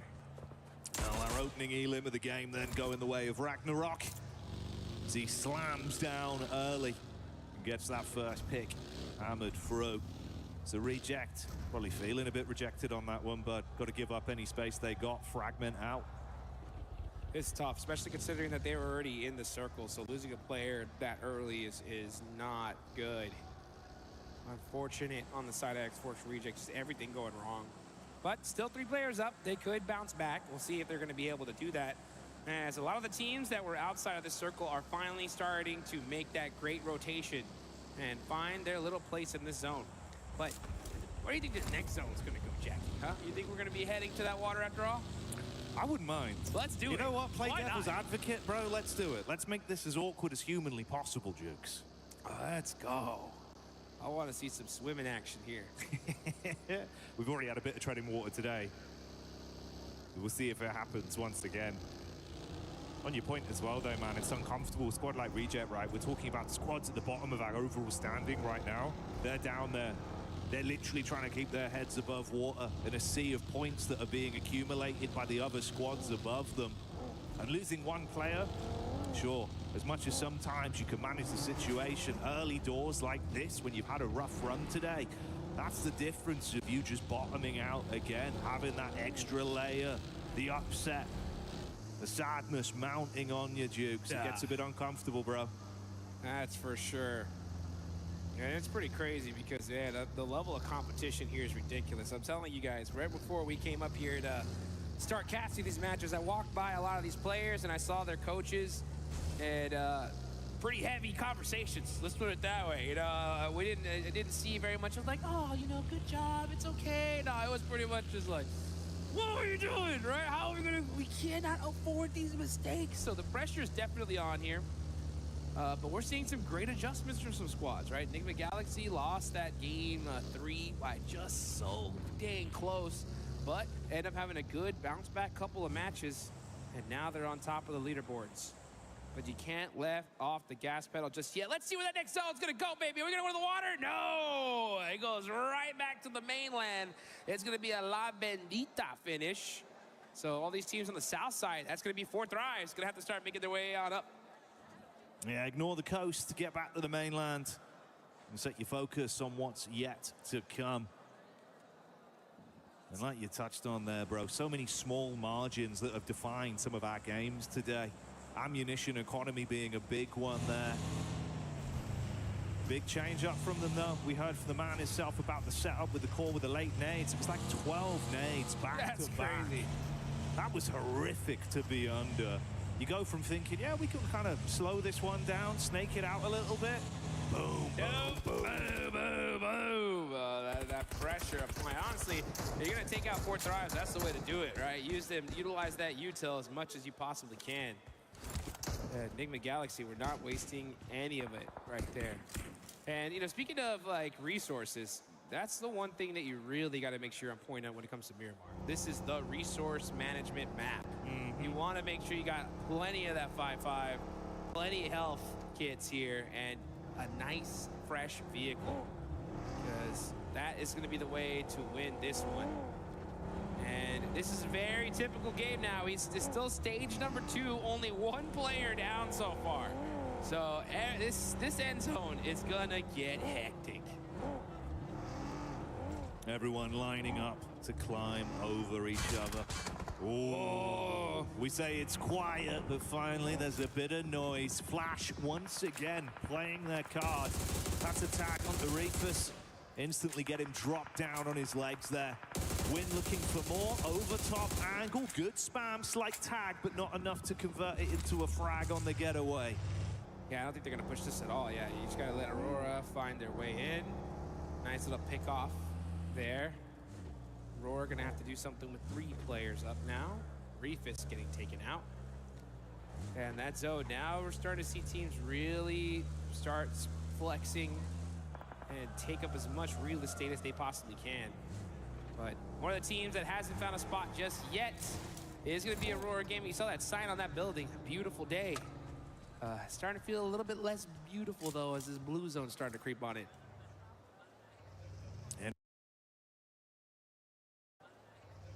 And normally blue skies are a nice sight, mate. Not here. Yeah, not that one. No. No. That's going to be painful. Nip away at your heels and leave it feeling a bit uncomfortable, like some of the squads that have had a bit of a rough day today. But we'll focus on the better signs of life and see if anyone can build off of this. Yeah, I'm waiting to see what... I have a feeling Furia are going to do something here. I mean, they're on that western side of the map, right there underneath that La Bendita sign. And the zone ends up going in their direction, so another good sign for them. Let's see how they're going to approach this next circle. As we still got a lot of squads, Aurora being one of them, AGAL, even 4 Thrives are gonna have to creep their way into this next zone. Gonna have to do it pretty carefully. When you get a northern shift like that northern side is usually wide open, so I'm expecting to see some teams kind of hug that circle and trying to find their way up to the top. Bit of info spotted here as well. Coop's getting the read. That's Flash just up on the higher ridge there. Lord repositioning in the buggy, needs to get into cover, not quick enough. Shot straight on target, Jukes, and they're going to follow up with this, it seems. Instant engage off the opening pick. They've got an advantage for the fight. 2-2 split either side. Coop's got a bail. Should be a free flush on Lord. Aurora on the road as well. This could get pretty spicy. Woo. Flash, being true to their name, they're not wasting no time. They're moving quick here. And now Win is knocked. Bo's going to be able to try to find an angle to get him rezzed. But Aurora Gaming, oh, look at that. Top and Doc are now down as Gaming Stars are putting in that work. Both these teams just kind of driving around, trying to find safety anywhere they can get it. Hey, far back as well. That Scarface from Ulf getting the line up with the bolt action. Quick with the car. Hits that. Snipes one down. And Aurora absolutely wiped off the battleground. Mopped up like a spilled drink, but that was quick. Oh, that was way too quick. Got to pick that up here as Falak now with the shotgun. Trying to get the knock here. Tops is in big trouble. He's down to 1 HP, but Bo's able to get that support. IQ, though, gets his revenge as well, and the instant thirst. Falak is in a safe position for now. T24 going to throw out those smokes and try to pick up their main fragger quick, fast, and in a hurry. It's good to see from IQ. Big brains, but bigger brawn being played with on that one with the quick shots back over to buy time for them to reset off the engagement. Similar scenario for Win here on Flash. See if they can get him recovered and live to fight on from it. All kicked off an awkward engagement, really, right? Yeah, just like that. I mean, that's what I'm telling you. It's just like any little slight mistake, it's going to get punished. And now Aurora's gone. Team Flash are down to just one. Actually, nope, that is it. Gone in a Flash. And that's two of our top squads. That's it. Second, fourth place are out. Huge opportunity, especially for a team like Four Thrives, to put themselves back at the top of the leaderboards and see if they can do it, though. As X-Force Rejects, that's a team that definitely needs some points. Shiva's got that mini, and hopefully try to use it to steal away some eliminations. As we head into our next circle, it's gonna go on up to the north. Shifting on through, GOAT team potentially going to be showing us something to work with as well as this action's been building. And that mini 14 might make a play a little bit later as well, bro. Make that look like a major 14 from the lineup and start to snipe down onto him. Had a read from the angle, but doesn't play his card. And you can see everyone's starting to usher their way forward as well. OG trying to catch whiff of the drive-by reverb from Reject on the move. They're already set up with some safety to play with, so just scanning the periphery right now. Take your time, take your time. Try to catch some of these players out. Devil's wide out in the open here. That vehicle is smoking. It's on fire now. One more shot's gonna do it. Devil surviving. Barely there as that vehicle just exploded. But he should be able to run and get to safety inside that shack with his teammate. Good old reverb. Suppose it makes sense, man. Devil playing with fire there. Able to withstand the heat. Get himself tucked back in with his teammate. Counting his blessings on that one. Yeah, barely able to make it out there. Extend that game just a little bit longer here. Moving on over, we're going to see Enigma Galaxy here. All right, there we go. They're going to be holding this ridge line for now. Geekay trying to catch AGAL on top of this hillside. Nice nades, applying some more shots there. Ooh, nice turn from Easy, but not able to get the flush. Shots ringing out back and forth. Players from all over the place getting knocked here. Ragnarok going to have to make a play here on Flower Age, though. It's got to be huge from him. Looked like Bad Boy had the read with the quick flick, but wasn't fast enough to make him sit down. Ragnarok, two squads to deal with. Knows his teammates' days are numbered. Got to cut his losses on saving them, but look to at least build and survive himself. Tucks further back. Limited cover to play with. Flower H flushing out back onto Bad Boy as well. The DRX opt to just cut their losses. They're not going to overcommit to it. They had a look in, but they play for a better setup rather than forcing the issue. Ragnarok might be able to get one save in here. At least a duo Jukes. Man, he definitely took his time here. I would have liked to see him kind of just make that push and just try to make a play, but instead, he waited, sacrificed one of his teammates, gets the res, and now they're on the move. But for how long, right? This next zone, that's how long. That was pretty quick. Yeah, it was like a few seconds at most, mate. I think I couldn't even count. It was done. Oh, Sapji, though, and he's gone. That happened again. It's unlucky. It's unlucky. It is what it is. Way he goes as GK crumble on that one. Look to reply. Fair play, man. You know, he had a mindset to it. Cut your losses, run off as a solo. Conversion rate probably not great, right? So he at least attempts to reset. Like you say, blink and you miss it, though. Forget about it. Oh, out of there. Hey, Four Thrives are up, though. They're still in the mix here. Got themselves a nice little valley. They're big chilling right now, just playing it nice and quiet. That's what it's all about. You know, when you get a position like this, the best of the best, this is how they do it. You got to have that aggression and passiveness, like a light switch, right? The second you know when it's time to get going, boom, the whole four on the move immediately.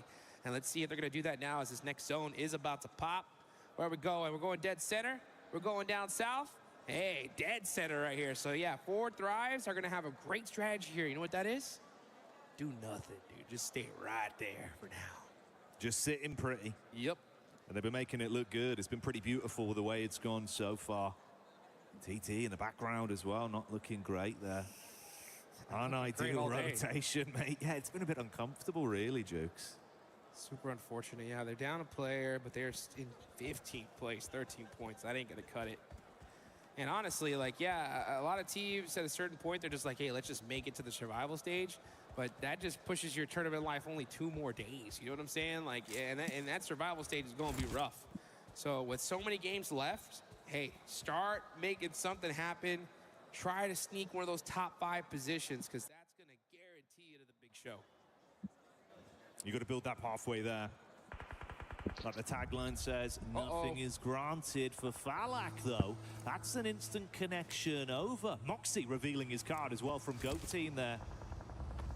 Finally, a little bit of excitement from Goat. Been a very quiet game from them. They might be tested as the compound crash comes in swiftly. Thunder Talk's getting silent, hitting them with a shush as Foops भाई रे क्या खेलते हैं लोग switches to the secondary and makes it look simple. Looking for the pickup play as well, Jukes, as Thunder Talk are out again.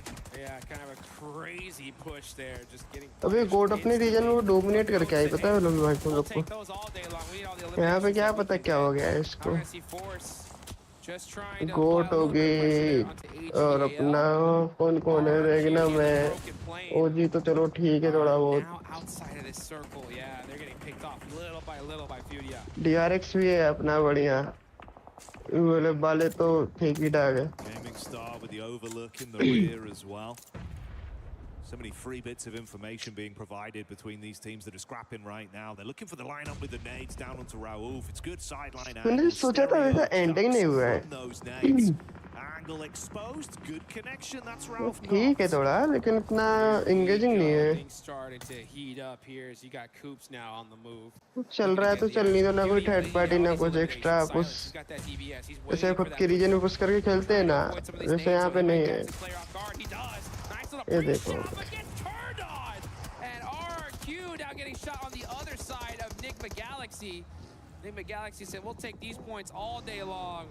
As now they're going to be on the third party. ये Alexei वाले तो free ही ले रहे हैं भाई इन लोग के ले भाई बोल दे पिट गया क्या जरूरत थी गाड़ी लेके जाने की 1v2 है भाई निकाल सकता है अबे डब्बा डाल दिया नाइस अबे भाई पूरा श्री किया We came into this saying it looks like it's more defined. चल अबे हाई टू लो बहुत मुश्किल होता है Getting lit up as well with the push from ONLYI as they take space off them, Jukes. There we go. ONLYI need to start making something happen here, and they do. But it is going to be. अबे वो गोट मार के चला गया उसे. Some of those eliminations. ONLYI really needed every single one of them. They only get 1 so far, and they are all the way at the bottom of the leaderboard. So ONLYI, you cannot hesitate. We talk about that light switch, right?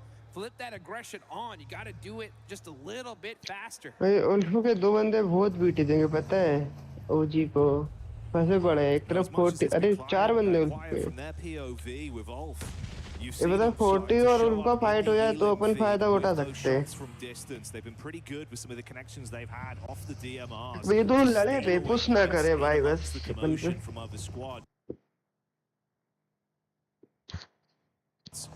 We get their full POV there as they start to advance, get a bit of a read on things. KRX, they've been playing more of a quiet passive KRX वाला कहाँ जा रहा है बंदा? They could have fought Jukes, but they've been thinking about the end game. Yeah. वो zone ले रहा है अच्छे से. Right, you got Nigma Galaxy out, you got Team Flash out. Putting some points on the board here is critical, especially when you got 4 Thrives. ये भी ओजी को देख रहे हैं, भाई निकलने नहीं देंगे उनको. 4 Thrives, Falak getting a knock onto Aaron with that nade. Definitely want to go take a look at that one there. as the zone is starting to मुझे close. 3 में नहीं खेलती क्या? 4th में दिखे नहीं ना मेरे को दिन भर से. So it looks like we'll be able to get that reset. 3 में नहीं खेल रहे हैं. एक का पता ही नहीं कहाँ जा रहा है कहाँ नहीं. अभी भी 3 में लेन में बैठ से 3 में हो जाते हैं क्या? Decent amount of awkward cover to play एक with. प्लेयर नहीं है ना भाई इनका इस कारण. If the fight breaks out from the squads in front with OG and 4 thrives, you could attempt to move up on it. Limited utility though it seems between the players right मैं वो now. नहीं लड़ेगा 40 से अपन पे push करेगा. One nade in the hands for Scarface. Smoke gonna go up so they can close the gap somewhat. Rifles in Vij play, Vij पीछे shots जा on Vij थोड़ा पीछे जा. taking a decent अब amount नेट of से damage फटेगा off ये. it. And to get that one on target. It's ACOP up top. Smooth shots over. Low on health. अबे फौजी रिवील हट जा. T24 and 4 thrives as a roster actually shutting down gaming stars that were encroaching in. It's all starting to bubble मैं up. Panic करके खेल रहे हैं. ले पीछे तो 40 आ गई भाई. They're getting into the action as Orangutan. Nice. Let's see what WizGod could do. Gonna have to make विज ओवर नहीं. अबे क्या कर रहा है भाई? मैं तो क्या हो? Trying to soak up as many eliminations as they can. Meanwhile, 4 thrives, just looking like a lion in the jungle, ready to strike. Clawing through the competition with ease. Once again, Falak comes out swinging. Heavy is the hand of Falak as he starts to slap his way through the competition here. Rotate back over, set their attention around. Nades being primed. Top floor control there with the DBS watching the runner, but it's the nade they didn't expect. Nice. 2v3. अबे 40. अरे nice लेके डब्बा डाल. अब इनका net आ रहा है बे. अरे नाइस. 2v1v. अबे लड़ो 40 सेकंड है. जंप करो. एक जंप कर. जंप करके ले.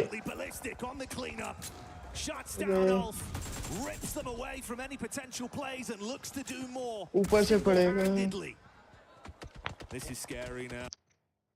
अरे यार पूरा क्या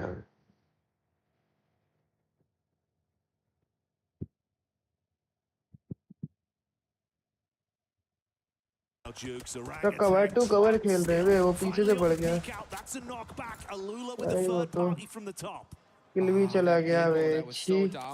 Quick finally crests that hill and makes 4 thrives just slow down just a little bit. कितनी नॉक डाला था उसी के ऊपर ले गया भाई. मुंह के सामने थे उसका किल ओजी का. Only a few points away from that top spot. ले सकता था वो. Chance, right, to get out the bottom of the leaderboards and extend their tournament life. They got 4 points. They've had a rough day so far. Now's the time to make it happen. Do not play this passively. अब KRX तो बैठ गई भाई. पूजी निकालने की मानेगी. न जाने वाली पहले. It's been good so far. But how long does it last? OG suffering heavy casualties as well. The shots are on point. Goodbye, good night. ACOP the only one left in the rear. And that's the Foops man and Goat team starting to build on this one as well. You got to be scared of the Goats, Dukes. They bite. Making it happen. Force getting another shot on the leaderboards there. And that is Orangutan out and eliminated. We got 4 teams remaining here. 4 thrives. KRX, Goat, and ONLYI.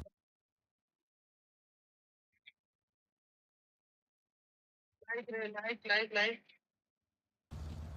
Let's see what 4 thrives could do with their duo. That buggy is in big trouble. So right now, just hugging the circle, driving around, trying to get a little bit more intel.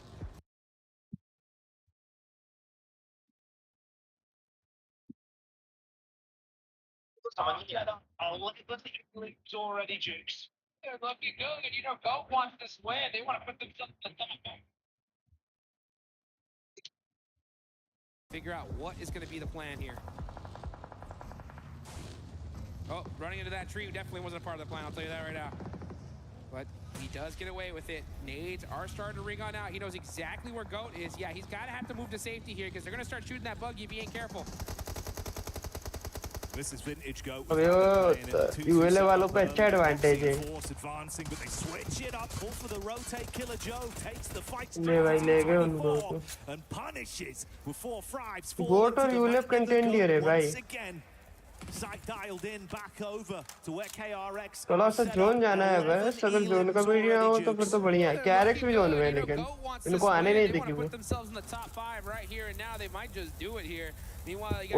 अबे Ulf और कैरेक्स उनका पता है पूरा zone wait कर देगी दो team का। दो टीम का एक हो गया, कैरेक्स हो गया और एक गोट। उल्फ वाले वीडियो देंगे। उल्फ पे है zone. Start spreading your wings a little bit. Don't allow GOAT to catch you on the back foot. A brief moment, a respite falling across the battleground. Trusting Foobs for the push-up. Trying to get a read on it. No easy angle for ONLYI to peek back over onto him as well. Fear of the backline tag. Force good for the lineup. Few bullets on target, Jukes, just damage. Hey, you guys know all about Coops, but what do you know about Foobs, man? I'll tell you what. That's a man right there. Let's see what he can do. 477. Trying to catch some hit markers all the way from downtown. And this is what I'm talking about. ONLYI have been playing it very passively. GOAT spread their wings little by little here. Maybe press down as KRX just stuck super tough. ULA ले सकती है रे। इनका अगर थोड़ा और देर फंस चला ना यूएलए और अच्छा पोजीशन ले ली यूएलए में।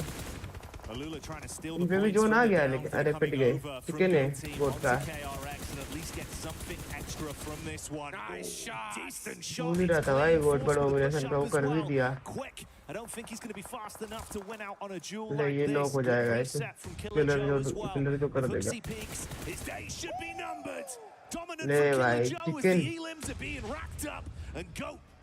जा वाली तो It's looking good here. First Miramar looked like it might just go on over to GOAT. Quick. Net करो वे 3 में न मत जाओ ओपन में। ओए वो throw make a play here. Claws goes down. It's all up to Rev. Killer Joe gets it done. अगर throw था ना with another chicken dinner, and this one was a big one. GOAT team delivering again on the big stage. A ton of talent, a powerful roster. And it seems like even with the changes, it's starting to fall into place the way they play off each other. This added element of aggression from Killer Joe, who lives up to his name time and time again. Sick to see, Jukes. It's sick to see. Yes, it is. You can take a look at their jerseys. You can see what it says right on the front of it. The greats of all time. That's what they want to be. That's what they're trying to etch their name in PUBG Mobile history. This is how you do it right here, folks. When you see that opportunity to get that win, you got to do it, and you got to do it with some serious points, and that's how you get it done. They didn't believe me, Jukes. It's a GOAT team going to be coming out swinging.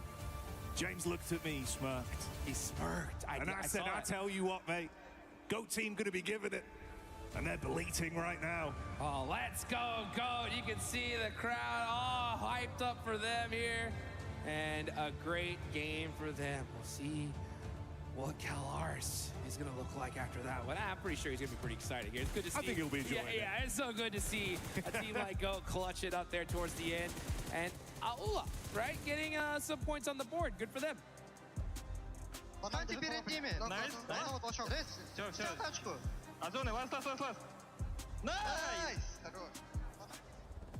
was nice. That was good. Man, it's fun to see. You know, I was saying earlier, from some of what I've seen from these boys, before, the way they've adapted, it feels like, you know what, Jukes, for the strategic side of PUBG Mobile, they're actually bringing it. They've got good defaults, they've got good fallbacks. The splits you see from them are so dynamic, but they've always got quick, clean comms, much like me not speaking correctly. The exact opposite, Jukes. But it's crazy how fast they can rely on that information. And it's good. That's championship mentality, bro. The fundamentals have to be good. I mean, you heard the synergy. right? They all said nice at the same time. That's right? what I'm talking about. They were thinking, right? They got this victory in the bag, and they got it. That's what I love about how, PUBG Mobile Esports has developed here over the years. So there was a time back in the day where there was a few dominant squads. Everybody else was just not even close up to par. That's changed, right? I mean, any team here could win the whole thing, and GOAT just showed, hey, if you open that door, we're gonna walk right through it. We got some more action coming up in just a little bit. अच्छा तो नहीं बोल सकते, better हो सकता था.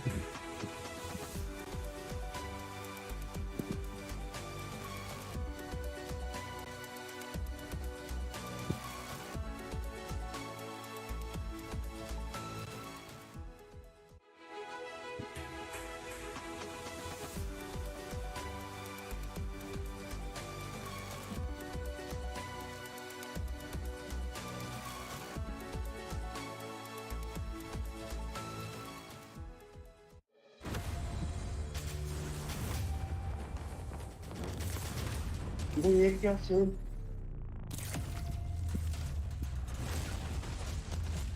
अबे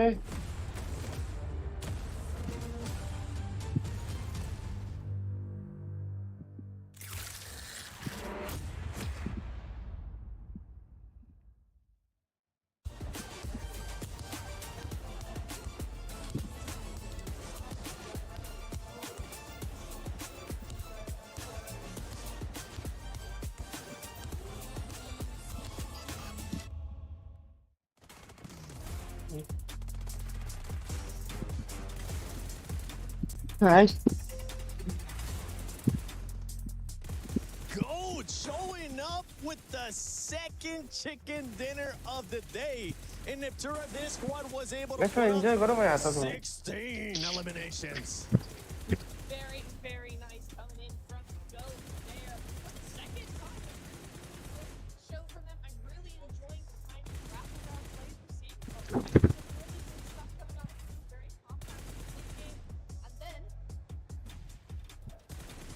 Meanwhile, Alula was trying to just fend off right there, Max, but GOAT was just too much on that high ground with those 16 elims. Honestly, this team has been showing up now.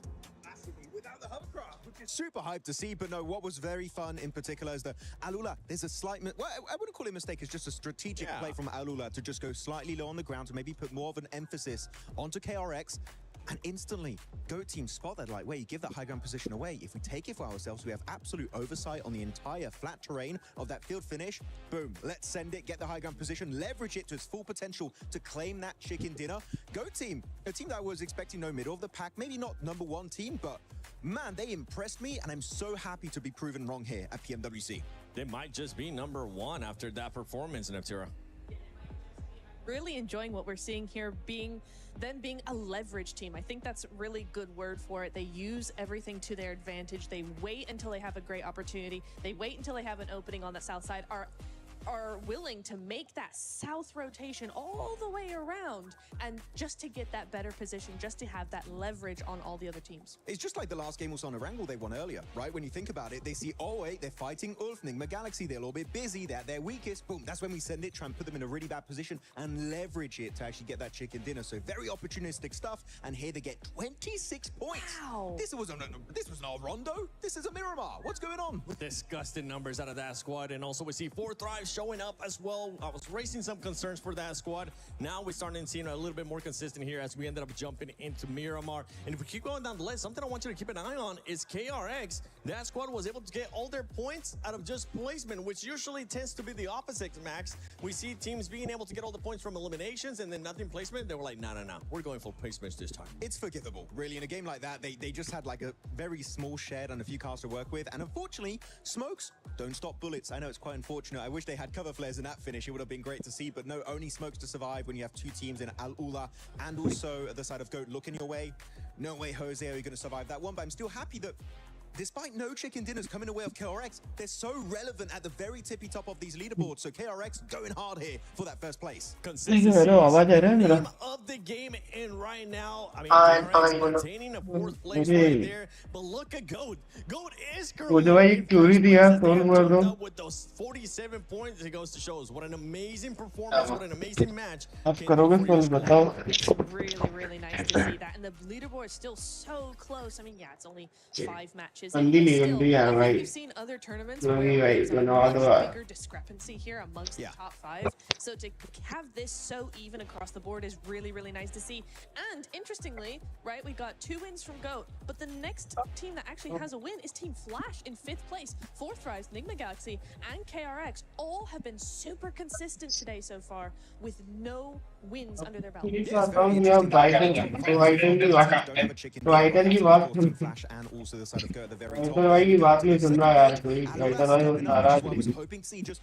be in bottom 3, okay, Nipchiro? You don't want to be in the bottom 3. As we know, if you are in the bottom 3 at the end of your Group A or Group B group stage, you're instantly eliminated. No survival stage for you. So Gaming Stars, Xforce Rejects, and Thunder Talk Gaming, they need to bring it back if they want to continue their PMWC adventure. Kind of scary for those squads too, because between 9 and 14, the only separation is just 6 भाई मेरा देखो ना सोगी भाई मेरा views दो ना मेरी लाइव पे लिंक दे रहा हूँ देखो make sure they finish off the day strong here. It's that Rebel. मेरा एक व्यूज बढ़ेगा सोगी भाई तो देखिए दूसरों की इतनी बढ़ा रहे हो बताओ यार तुम प्ले हो इतना गलत बात Talk a little bit to Alpha 7, but ONLYI were very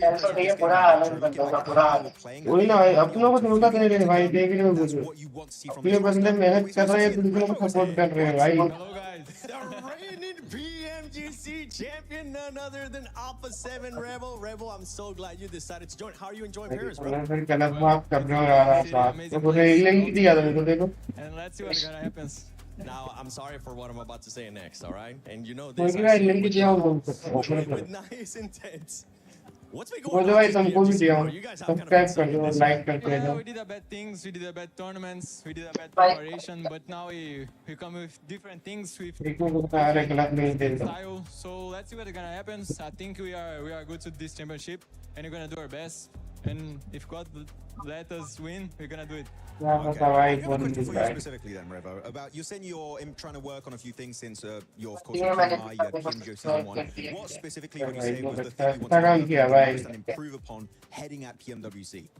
I think like in PMGO, PMI, like we was not too much aggressive. We are like just staying in the same place and don't looking for fights or something like that. And now we are doing that. We want to fight. We want to kill everyone. So we're gonna do it. Are you going to hot drop ONLYI? They eliminated you at PMGO. Are you going to take vengeance? Yeah, no, I don't want any revenge. I just want to play to win and to kill, and let's see what's gonna happen. All right, you want to eliminate everybody? We like that confidence. Anything you want to ask? Yeah, okay, I want to know, right? You do have a hot drop on Miramar. There's a couple of different teams who do want to hot drop you there. What's your response to that? Is there going to be any change in your strategy, or are you saying bring it on? I think if they want to drop on our spots, they can do it. We don't like too much like early fights. We prefer to loot first and then go find some kills. So if they drop, they can stay there. We're gonna stay a bit away and then get them in the middle of the game. You can say it. You can say it, bro. Look at the camera and tell them, bring it. Come to me. There you go. Now, from what we have seen so far today here on Group A, day 1 of PMWC at EWC 26, any team that has surprised you so far?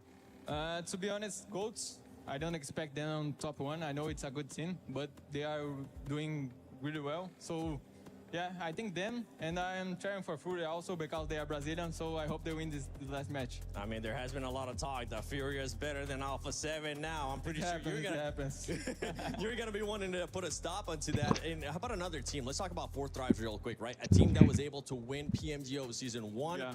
What do you think about them so far? Well, they are doing amazing. Falak is a great player, one of the best. So I just cheering for them, hope they qualify. And let's see what's going to happen in the finals, right? Oh, that's right. You want to see them in finals? You want to see them go directly from finals because you don't want to see them in survival? From your Group B, is there any team, besides the hot drops that everybody was talking about, right? Is there any team that might cost you more conflicts, maybe with the limitations or the way that they play? I think we need to be careful with all the teams because everyone like deserves to be here. So I think we need to take care of all of them. So yeah, all of them. You're giving me the PR answer. Okay. I see how it is. That's him saying, you know what, Seven, I want to get out of here. Thank you so much, bro. Thank you, guys. Thank you. Bye, bye, bye, bye. See you guys. For you guys, it's time to go into the final match, baby. God, how are you? Yes, that's There right, is no bar. Seven. This is what we've been waiting for. Game of day one.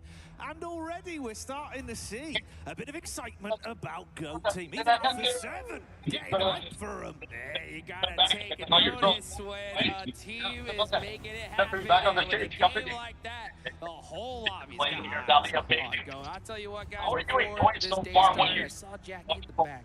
Now he has for Okay. well. You know what I'm saying? I think the new He position looked is pretty inside good. and he said And then all he saw was so gold. high that And he's going to we need to catch up with him. Honestly. But yeah, we did it back in the day. We're going to do it again. About put some encouragement for the players here. Right, let's see what they can I do. think If it's they do it again. all If they do kind of it from the again. international circuit from a not enough time. So I think that they will get back as opposed to going to that second time. It's a good experience for them. And I think like it. You know, it's there's a lot right now. of things They're they getting can fine. so You'll be far. pretty confident. So yeah. Right, making some things Positive result out there. I'm going to put you on the spot real quick. Who is this go? And yeah, we got to see Coops. I remember I talked to PMWC Season 1 when Coops was Alright, Mark, let us know on Coops social media. He's like, Coops, 100%. You know what? But hey, maybe it's his time to shine here in the rest of these squads as we get into the final match of day number 1.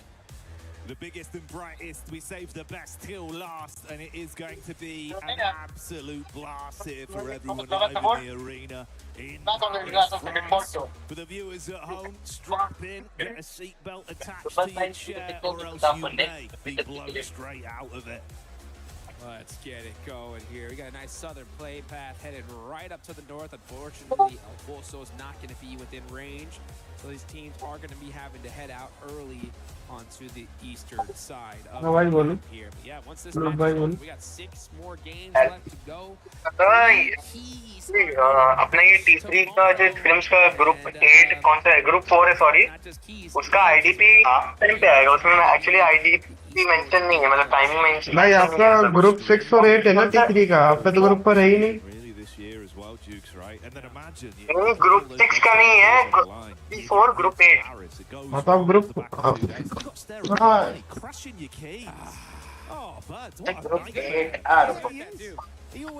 Time checkout करके बता दीजिए actually mention नहीं है भाई वो T3 info में देखा करो ना 10:34 पे है अच्छा 10 सॉरी अरे नॉट सॉरी 8:34 सॉरी अच्छा 8 ओके ठीक है थैंक यू सो मच भाई हाँ 8:34 And it looks like we're going to be heading in a similar thank you as we saw in the last game, right? Los Leones as well. But no hot drops once again. Tomorrow, you know, as we get into the day after, it's going to be interesting because we heard there from the Rebels that there is a possibility he is going to see some hot drops. But hey, even one of the best is like, let's avoid them, right? I think you guys can drop, take your side of the loot, but let us get out of here. We'll fight you later on. Yeah, I think the sheer size and scope of the competition here, right, it's one of those where if we were going for like a max man insight, it'd be a matter of it's just pointless. The risk versus reward is so low, just play your own game, right? And you've got someone like me where I'm saying, yeah, but it is kind of fun though. Yeah, it's fun to watch, that's for sure. But yeah, you're right. Strategy-wise, you probably avoid that. Pretty much at all costs. I mean, your chances of getting all 4 eliminations without losing a single player are just so low, and 99% of the time it happens, it's putting you so far behind rotationally. So even if you do get these eliminations, and you end up with 5 points instead of a possible like 20-point game. Yeah. So yeah, it's just it's really, really difficult to deal with. And that's factored in actually. So response now. It makes it so much easier for the conversions. This level of play as well, right? The drills are so much cleaner. You see a 3-man team, you're just thinking, oh, this is a field day. One less player, yeah, let's just clean it up. Push together, outnumber them, get the trade, easy pickings. That's what it's all about here. Let's take a look here at the leaderboards, all right? We got GOAT in first place now with 47 points, looking really good. 4 Thrives right behind him here. Man, this top 5 is pretty dang close. Only 10-point difference so far. So for these top 3 squads, make a top 4. This is their opportunity to. And for the rest of the lobby, they need to come. But it's already starting to feel like it's going to be a pretty close group here. I think so, man. Especially with some of the results we got out of that prior game, right? Where we hit sort of around the 9-minute mark. We had that awkward encounter on the road with the Aurora drive-by. That resulted in like 3 teams being absolutely crippled for a good late game finish from the amount of eliminations they suffered. Then everyone else just starts to lick their wounds and really play slow. Just didn't work. You come into a lobby like this now with what we've seen, right? That strategic, slower approach that's been working from GOAT. Honestly, I think their defaults have been really clean. Like the mechanical approach from it, it's good rotations. The comms have been clean to allow them to set up. And once again, they want a later wrap in where they will just happily sit in the blue, loot up, look for an end game. It's where they're at their best. I won't lie. Early game, it does look a bit shaky. But they get to a late game circle, they know what they're doing. Yeah, if they can just play it just a little bit conservatively and make sure they can reach to that late game, I mean, we could definitely see some great things from GOAT. Absolutely. Right now, everybody just playing a little bit of game and keep away, just trying to get looted up and set it up for the end game here. Aurora, a little bit of a dry spell here in the past couple of games. They still have some great points on the board. One good game here could definitely set them up. But some other teams I think I would really like to see a good performance here. Gonna be all those squads in that 9th, pretty much on down position. This is a good opportunity for them to go into tomorrow with a lot more confidence. Out of all those names on the list, I'm looking at Furia, right? I mean, this is a Brazilian squad, tons of potential. They got a phenomenal coach in Coach Knight, and we know what they can do. It's just been taking them a little long here to get started. So with this kind of lobby and only so many games left, you can't really let off the pedal this quickly. You got to start putting that pedal to the metal. Yeah, this is the sort of match where you need a big finish for the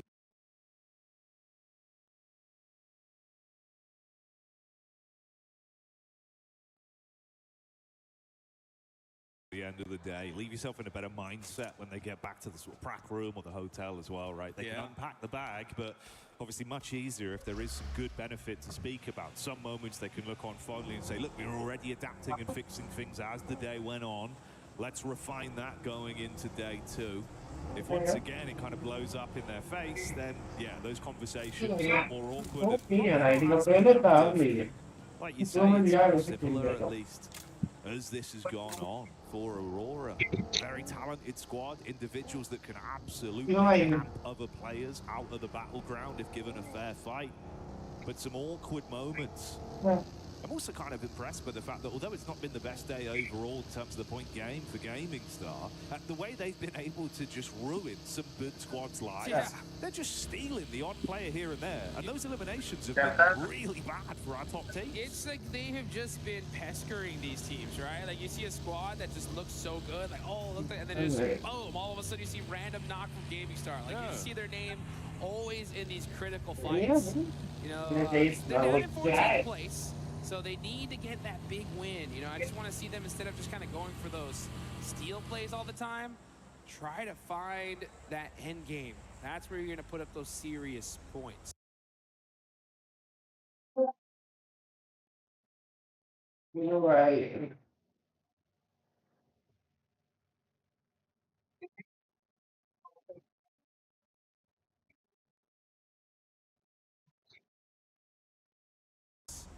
And a team that is definitely serious here in this one is 4 Thrives, man. Great start for our PMGO Season 1 champs here. Looking to get...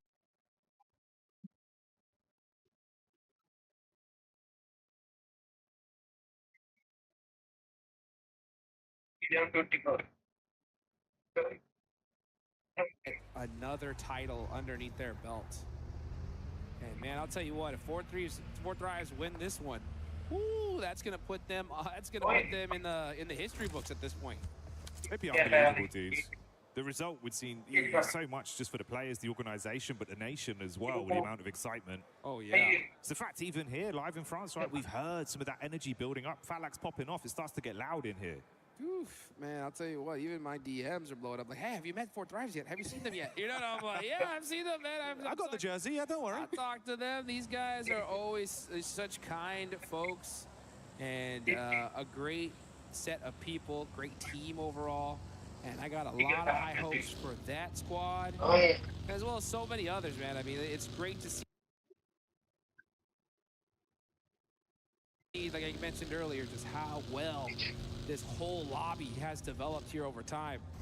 But now I think it's time to maybe even add GOAT to that list, because GOAT could be that new rising star team that is looking to etch their name in the history books. Next zone.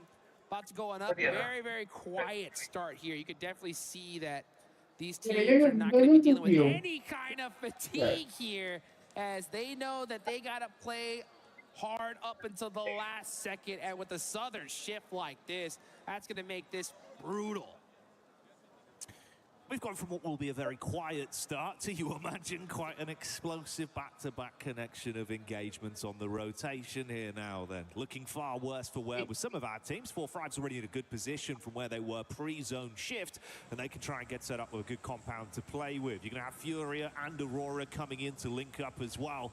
The mass migration of squads that are all condensing in. And honestly, mate, this works out in a weird way for GOAT, because they love those late wraps into the zone. They're happy to sit in the blue outside of circle for as long as they can. Yeah, I mean, other teams are set up pretty, but now they're having, everybody's going to have to move with this zone. Yeah, Furia, silence! The tire has been popped, and there's nothing you could do. That's Fourth Thrives. You could hear the crowd start to pop off the second they saw that elimination. But guys, again, that is what you got to do. If you see a buggy, aim for the tires. You hit the right one of those front ones, boom, that vehicle's spinning out. Not the kind of donut you want at an event like this, mate. Big play there to open it up from them. The first elim goes the way of IQ as 4-5s to open it up with a nice initial pick onto silence. Oh, dive out through the window. The mantle giving free time to damage here from 4-5s again, Jukes. Peaks clean as well. Trader blows, looking for the follow-up off the nade. Barely bursts outside the window. Man, these peaks back and forth are insane there. Falak getting in some good damage on the Chief, but Chief getting a couple shots in return. It's both these teams just peppering each other little by little. But this is honestly a good place for them where they can both just share it out for a little while, you know? Like, you got a good central position. Take your time. Don't put yourself in a compromising spot to lose a player early, and just wait for that end game. Now, looking at the circle, Jackie, quick question. What do you see, right? Anything interesting? You're looking at these late rotations, mate, from the boys at the back there, coming in playing a very slow game from what has otherwise been a bit uncomfortable. Yeah, Enigma Galaxy all the way in Montenuevo. Wow, so they are coming in super late here. A little bit of a different strategy than we saw before. Let's see how they're going to be able to handle that one, because this zone is already jam-packed. It is Los Leones. There's a lot of places you can hide. But we might get that nice urban finish. At least that's what it's looking like so far. Kind of mirrored on either side here as well. You got the coastline wrap in, right? Killer Joe and Foops that have been pretty good as an aggressive duo. With Force and Moxie playing this backline assault. If they run into RRQ, could be an opportunity to take the fight to them. Aurora, if they can set up as well, mate, chances that they're just going to have clashes ushered towards them. But Jukes, that's...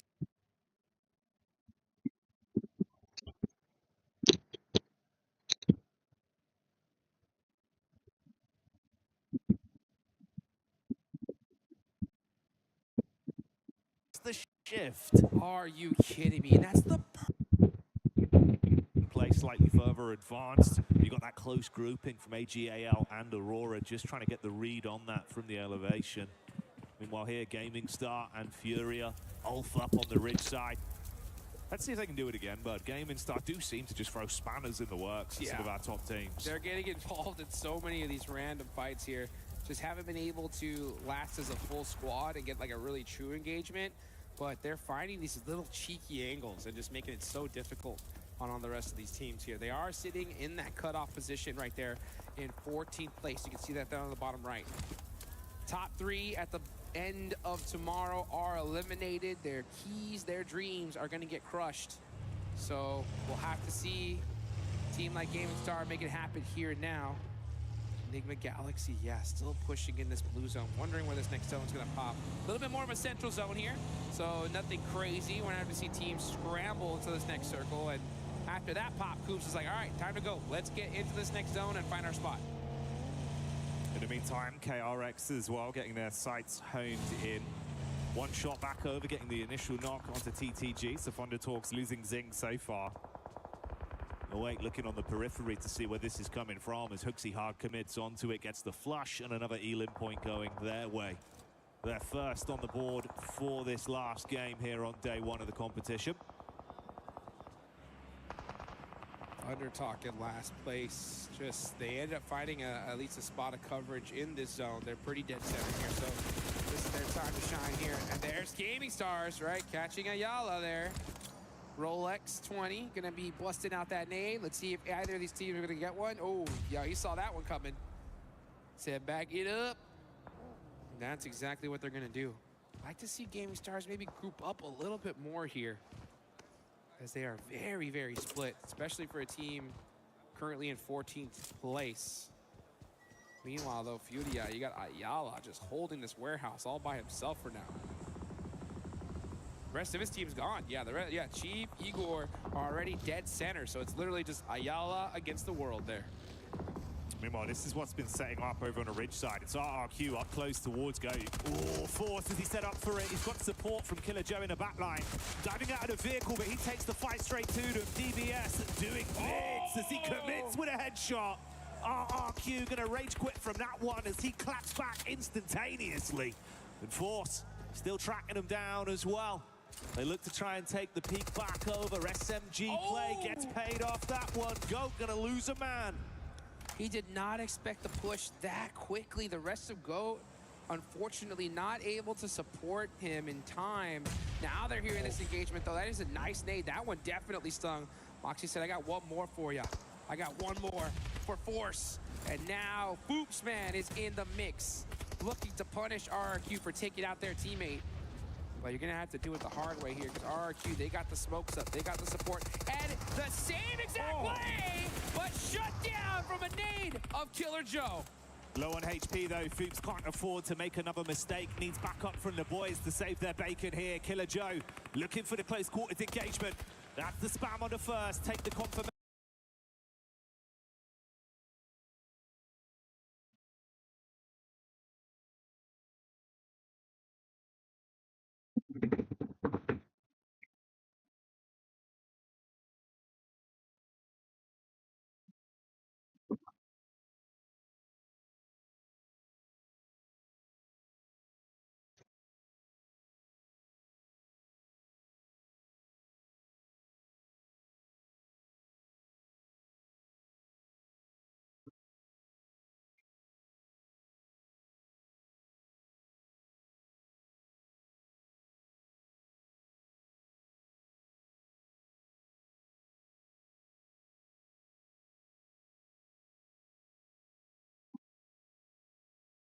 That's the spam on the first. Take the confirmation with a backup of Moxie. Locks inside the smoke, but they deal with it, Jukes.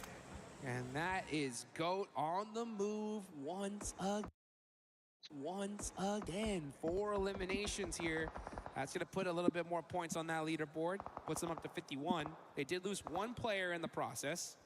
But when you're on top of leaderboards, man, that gives you a lot more breathing room to do what you got to do.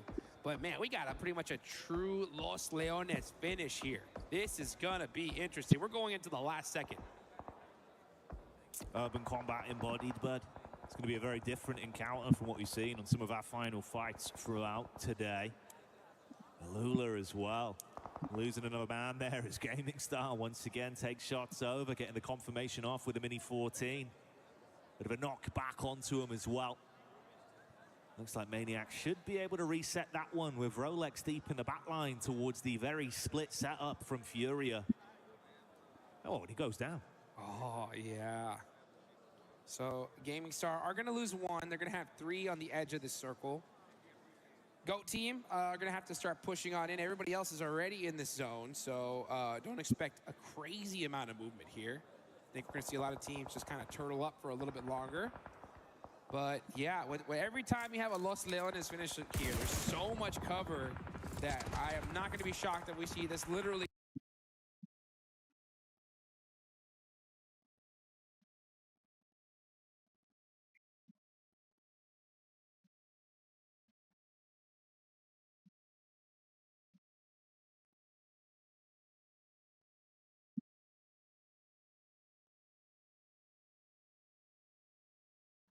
Not going to be shocked that we see this literally go until the final seconds of that zone 9.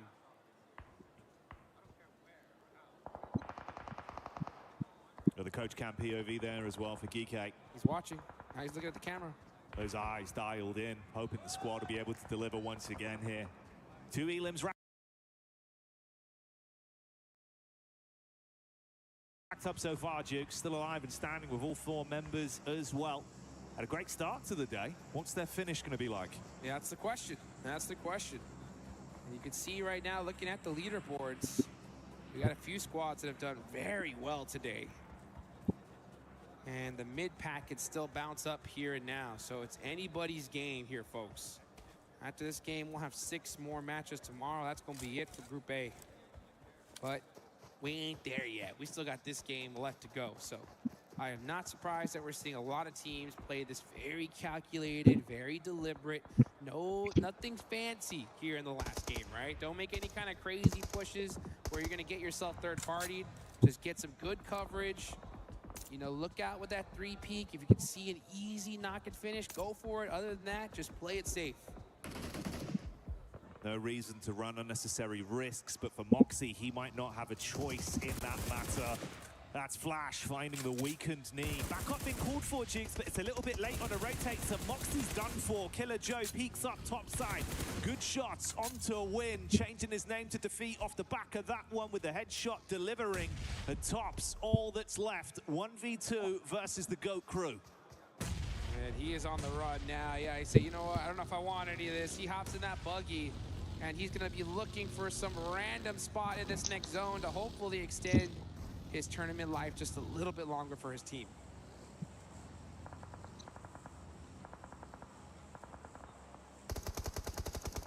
That's Aurora again playing their card. Quick from Alula, getting hit heavy. And Top's actually caught to give away a 3-point over to Enigma there, as they will hit that one on the drive-by. So getting themselves a cheeky elim on the board.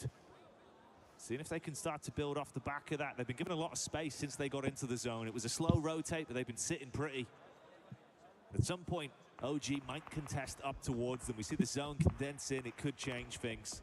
Flower H with a good elevated angle as well towards the window side for AGAL.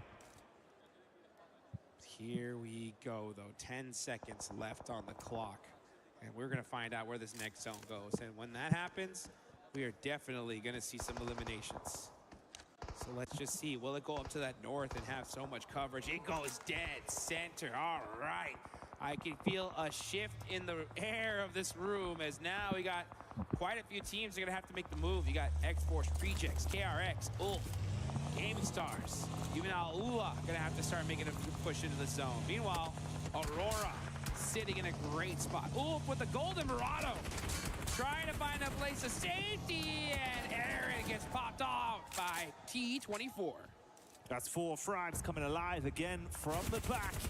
Leaning in through the window, whilst Aurora take the full frontal assault, but Chief claps straight back instantly and domes him out on the stairwell. IQ, eyes lighting up as him and Valak are able to take shots over towards Gaming Stars. So 4 Frags starting to get into the groove of things now. 4 elims to their name, but the difference is, Jukes, that's still a full 4 squad here in kicking. That is right. 4 points on the board for 4 Thrives. Yeah, it's starting to feel like victory for them as they are getting into this end game, playing it very, very carefully. Now, 2-minute warning. My prediction, we're going to see a whole lot of nada for 2 minutes, but then once that zone pops, woo, things are going to really pop off. It's that planning phase right now. Right, now's the time to tell your team, all right, zone goes here, we're going in that direction.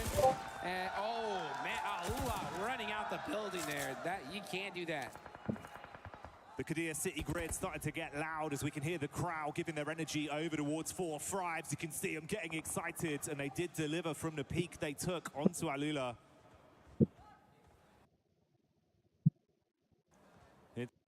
Some nice shots from quite far away. Aurora's POV currently maintained.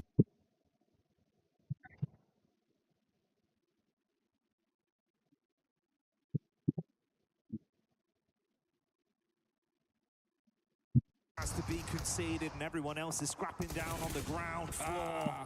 KRX up close on the reject. Kick them out. They're the new landlords of the compound. But can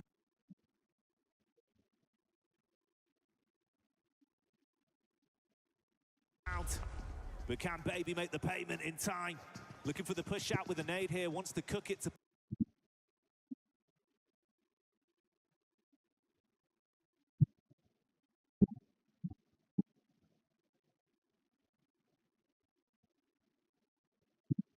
Out with a nade here, wants to cook it to perfection. Jukes timing not going to work for him. Fortunately, didn't.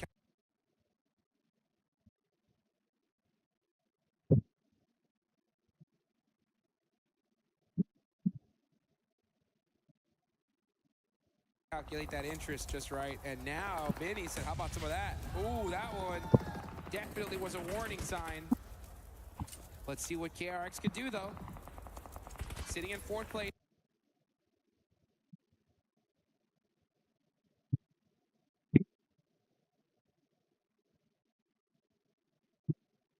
Right now, in a good position, looking to definitely add to that. But X-Force rejects. It's Baby all by himself, trying to make something happen. Hey, man, this is 4-5 as well, dealing with an outside encounter just adjacent to the zone, with Furia taking the fight to them, but Furia being dethroned. 4-5, 7.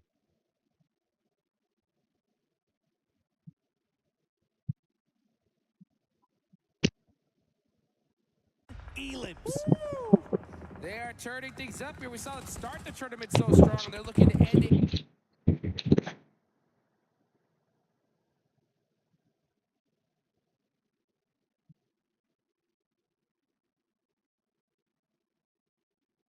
In the same exact fashion.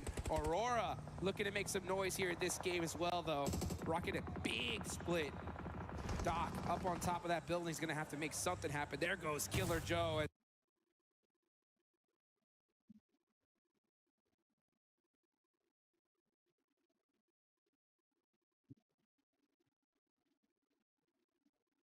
Enigma Galaxy, they're going to take that. GOAT team are eliminated. They had a good run today, but it's 4-5s that are still going, still fighting, and it seems like they're confident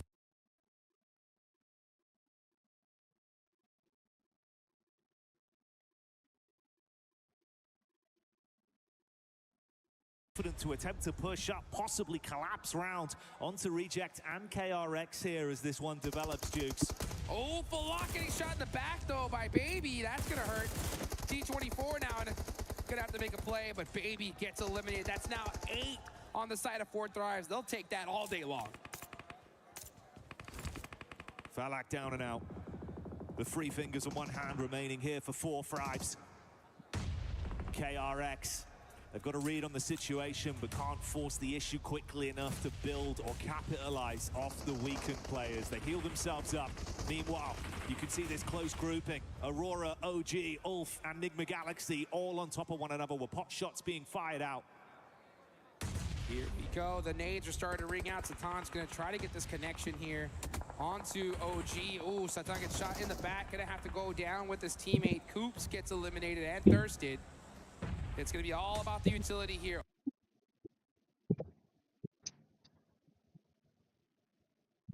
Oh my gosh, a little bit of a rainbow shot there from Satan. That nade looks good, but Ralph getting knocked at this time is the worst case scenario for NGX. It's a quick flush from OG. Lord looking to prime the nade. 2 seconds left, dashes it out. Could be good for the tag. Bounces slightly further.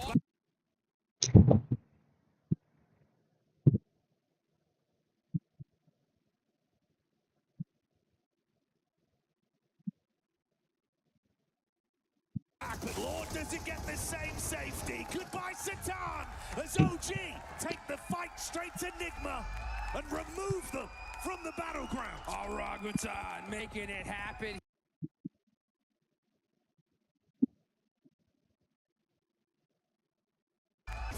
Could be from OG. Getting knocked at this time from Satan. It's going to be all about the utility here. Oh my gosh, a little bit of a rainbow shot there from Satan. That nade looks good, but Ralph getting knocked at this time is the worst case scenario for NGX. It's a quick flush from OG. Lord looking to prime the nade, 2 seconds left, dashes it out, could be good for the tag, bounces slightly further back, but Lord does it get the same safety? Goodbye, Satan, as OG take the fight straight to Nigma and remove them from the battleground. Orangutan making it happen here. Now they're starting to make some noise. Meanwhile, you got Aurora holding on to these silos. Wolf Esports still in the mix with 2 players up. And Doc, what's he gonna do about that? Orangutan's starting to get on fire. Here they go. Thunder Talk, get a knock on the KRX. Shots ringing out absolutely everywhere. They ain't stopping, Jukes. They single-handedly run straight through everything that's put up by DRX. They look to the next team in TTG. They're gone as well. 4 Thrives keep on building. 10 Elims in the back pocket. Oh, for the drop down, trying to withstand the might of Ruthless. He's going to deal with him ruthlessly. Cuts through him for another one. That's how you do it there from the top rope. Coming on down, getting that elimination. These guys ain't messing around. Now you got Wolf Esports hiding in the corner, just waiting, hoping that one of these players will run right in front of them. The trap is set. When will it be sprung? But oh, Shoot 24 gets the knock on to Doc. That is critical. Right now, 4 Thrives have been the dominant force in this lobby. Watch out. They are running through Miramar. Elimination after elimination. Everyone is feeling the reverbs that are coming off of the pot shots right now from the Thrives roster. And they got their eyes lighting up, looking for more peaks from Geek, hoping they'll take the fight, but it's AGAL with a connection up. T24 hits the deck. And Geek might try and advance from it, Jukes. Let's see if they can. AGAL. No, only 1 elimination here so far. They still have their whole squad up, but now they're starting to push. This is stage 9, folks. This zone is about to go into nothing. And we got a whole bunch of teams still remaining. Who's going to win this one? It's all about who can hit those shots. Who's got that clutch factor? We're about to find out. In the ground floor, Geek set up for the aggression. Top side, T24 low. Looking for the pick-up play to save things here. IQ with a nade in his hand, but Maple's got one of his own. Good chuck on it, could be primed! That's a big connection from Maple! AGL absolutely giving it right now. And the squad that's been on top might come crumbling down. They're hurt. 4 Thrives is in trouble. It's all up to Zypher by himself. Gonna have to make a play. He gets 1. Can he do the drop down? Can he hit the shots? EK Safji is still alive, and that is it. 4 Thrives go down. Now it's up to Aurora to make something happen. It's Yol all by his lonesome, but Orangutan are looking too strong at this point. They got the firepower right now, Jukes. Response back over's good. Say goodbye to Geek as they go down as well. Ragnarok's time as well, and truly pass. There's the shot over onto Aurora. And easy pickings for them in the final moments. OG, bring it on home. And Ragnarok's time as well as Spawn's point. They got the firepower right now, Jukes. Response back over's good. Say goodbye to Geek as they go down as well. Ragnarok's time as well, and truly pass. There's the shot over onto Aurora. And easy pickings for them in the final moments. OG, bring it on home with the last chicken dinner of the day, Paris! Let's go! Make some noise for OG as they end the day with that chicken dinner.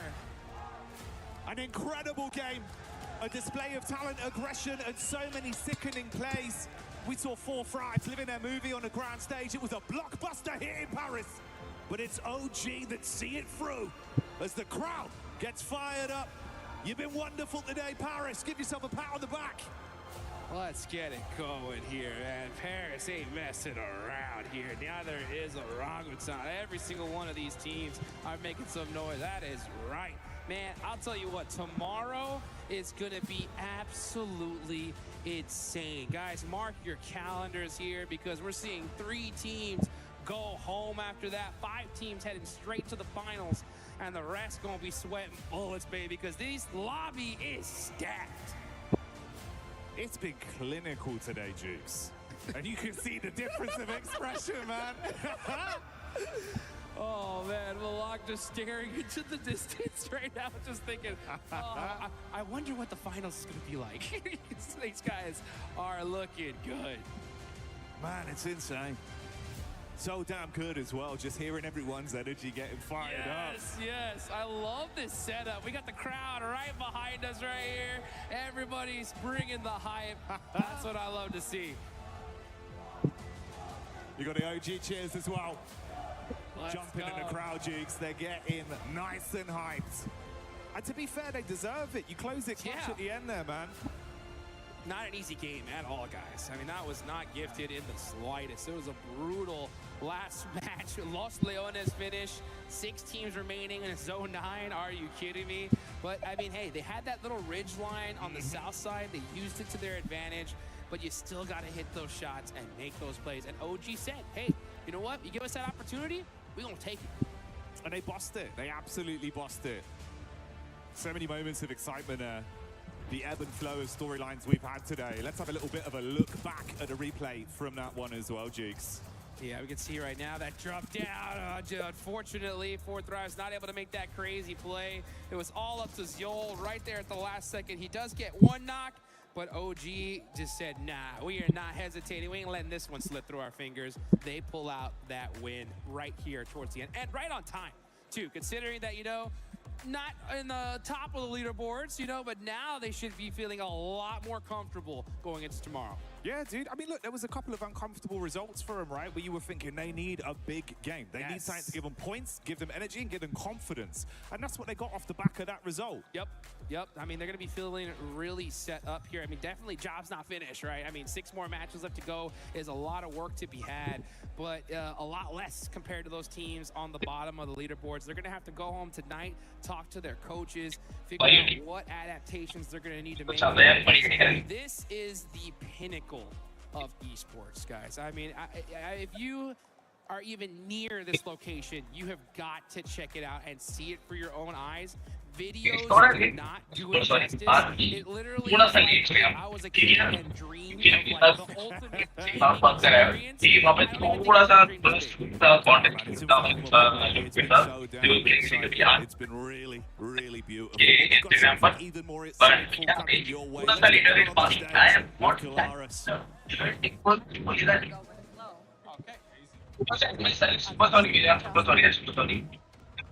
We are with team after they get 2 wins on the day. Looking fantastic here. My first question is their first win on Erangel. Were they concerned about Enigma Galaxy's position going up against them because it was a good spot? And how quickly did they know that they'd run out of ammo on the other side?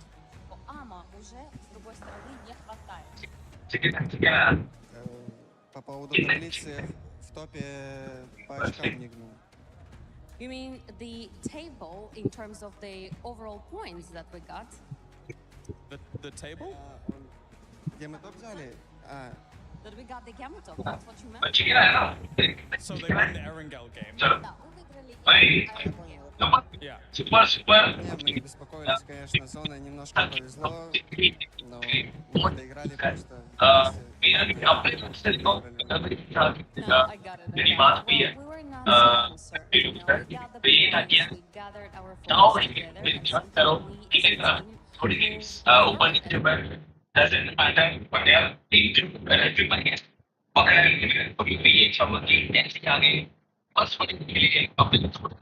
it's all about India.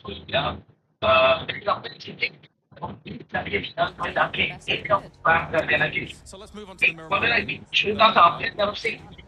अपने तरफ से जितना अपन हो सकते हैं always spread positivity ताकि प्यार तो ताकि बढ़िया खेले मेरा तो यही है बाकी अपनी तरफ से अपनी कितने जोड़ी आज की तरफ से अपने दोनों भाई को बहुत बेस्ट करने को चाहते हैं बढ़िया करना है Открытая, но с нашей позиции довольно легко разыгрывается это поле, и мы без всяких проблем просто выехали с кемпа и выиграли игру. It is indeed very open field, absolutely, you're right. It's just that we also have a very good position, and that's why we sort of like smoothly slide it from the camp, and that's why we got a pretty good score, and that's how we Thank you very much, Moxie, for joining me here. As we are done for this one, let's head over to Barney to check out what he's got going. Thank you so much, Kalaris. I've got Ketch here from ONLYI Esports. Not a great day, not a bad day. Pretty kind of standard across the board, but I want to know from your perspective, Ketch, you know, coming into this tournament, you guys typically have a pretty slow start in these tournaments. You build, you gain some momentum, and then you end with a bang. As the IGL, obviously you're trying to gain momentum quicker. You're trying to kind of get points on the board quickly. How are you trying to tackle that as the leader of this team? Bugün ilk gün çok iyi de geçmedi, çok kötü de geçmedi. Birazcık ortalardasınız. Böyle büyük turnuvalarda yavaş başlamak her zaman zor oluyor. Bir IGL olarak bu momentumu veya nasıl takımı yapabiliyorsun? Yani şöyle kötü başlangıçların görülmesi biraz oluyor. Vazgeçerseniz yapamıyoruz. Neyi doğru biliyorsun onu yapmaya devam ediyoruz. Yani olay varsa ölürsek de öyle ölüyoruz.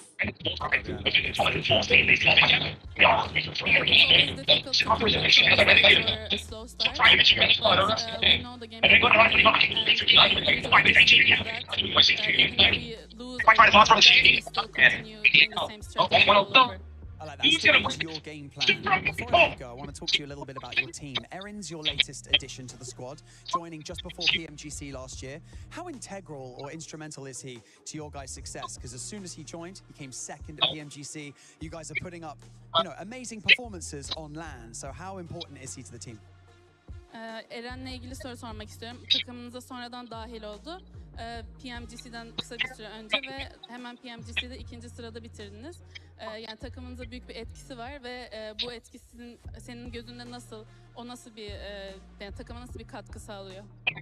Yani Eren bizim eksik parçalarımızdan bir tanesiymiş. Hani Lego parçası gibi böyle boş olan yeri direkt doldurdu. Takımda gerekirse agresiflik, gerekirse biz pusma diyoruz yani. Gerekirse pusabiliyoruz. Yani her şeyden azar azar ve yeterli derecede var. O yüzden bir eksik kısmını herhangi bir pozisyonda Eren tamamlayabiliyor. O yüzden bizim için çok değerli yani. Yeah, Eren is really precious for our team because he was kind of like the missing puzzle piece for our team because he's like both aggressive but also can play in a more like slow style. So we definitely noticed that he was that missing piece for our team, and we can utilize him in many different ways. So we're really happy for this addition. I love that. Shout out to the young guns on the team, bringing forward this esport legend. Thank you so much, Ketch, for joining me in this interview. What a brilliant day it has been so far, but we've got so much PUBG Mobile action coming your way over the next few days. So let's round out day one by going back over to the studio. Yes, we do. Barney and Kalaris for doing amazing interviews today. But I got one thing to say, especially after that last round. Because this team, I mean, gotta give them props. Earlier on saying that this team was not being aggressive, but in that last one, ladies,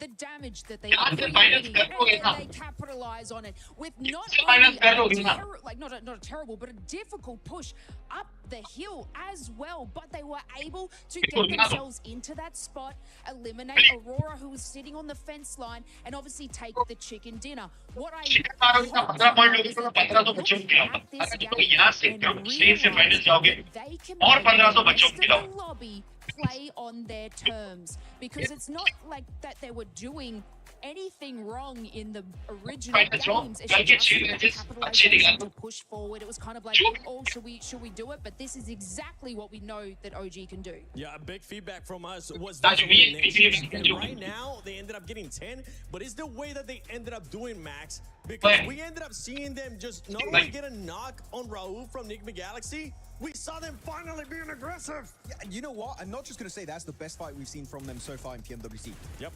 That's also the case with PMGC included. This is the best so far we've ever seen of a fight from Orangutan globally ever. And I love to see the commitment to the play. You get a knock, you have the man advantage, leverage it, like send it, bloody hell, and they did. I love seeing that from this squad. Hopefully it's not just a flash in the pan, right? I want to see a continuation. I want to see chapter 2 of these kind of fights, Niptura. And if they do so, hey, maybe first time we can see an Asian team in a global finals. Wouldn't that be something? I would love to see that. And going back to that play is like, I love that they made that push and committed to that push because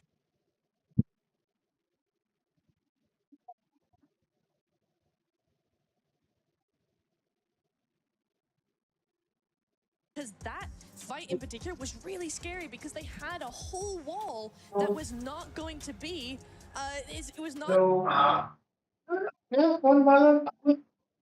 easy for them because they knew there was going to be somebody hiding behind it, so the commitment is really, really good there. You get the honors for this one, Natura. Yes. Give it to them. There you go. OG, congratulations. Is one other thing for this one too, as we're hyping them up here, well deserved, is how they were able to adjust throughout the day. Usually a squad is not able to do that, but the fact that they were able to do it is what we want to see. At the end of the day, we saw more drives as well. Put some points there. Let's see what that overall is going to look like for day 1 as 6 matches are done with, and it's no surprise that the pride of Pakistan, baby, 4,000 बिल्कुल गया motherboard ऐसे मेरा पुराना phone का हुआ था 1.5 गला सूख गया मेरा. And one thing that's really important, right? Goat team, despite getting 2 chicken dinners, Niptura, they've only got 20 placement points.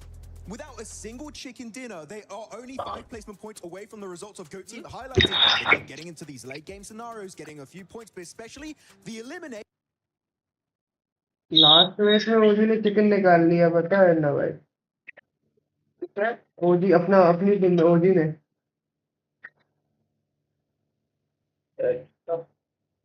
तुम्हारे पे भेज दिया मैंने. ठीक है ठीक है 3 उसको दे दो.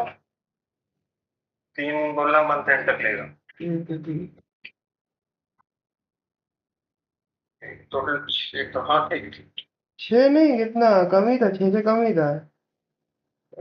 6 और आता तो 600 में दे दिया था उसे, तो 5400 देना है बस उसे अभी. 5400 देना था. हाँ तो 3000 यहाँ जो है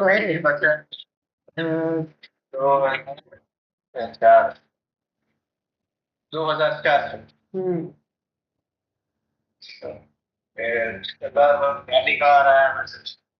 क्या? अरे वही पता नहीं कौन सा बैलेंस आयरन का बचा हुआ था जो उसके लिए आयरन कुछ मैसेज ही नहीं करता है. आयरन का पैसा आयरन मैसेज नहीं करता है.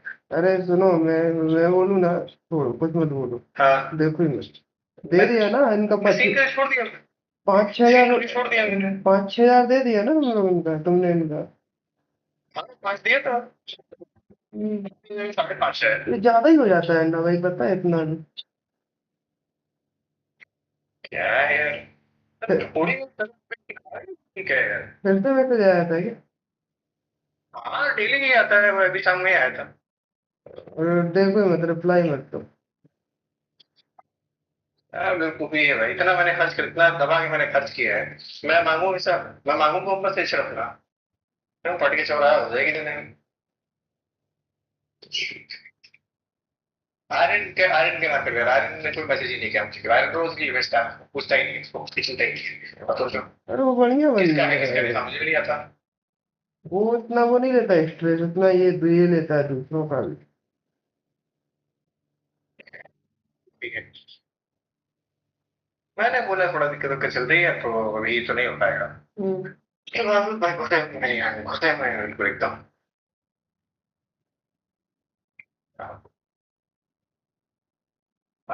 बता के मैं तो वहाँ कट रही मेरी यहाँ ये दे दूँ आप कट देगी. अगर तुम बोलने लगो तो कहना तो नहीं चाहिए, मैं बोल रहा हूँ. मतलब अगर तुम बोलने लगो कि अपन इंदौर गए थे, हेलो,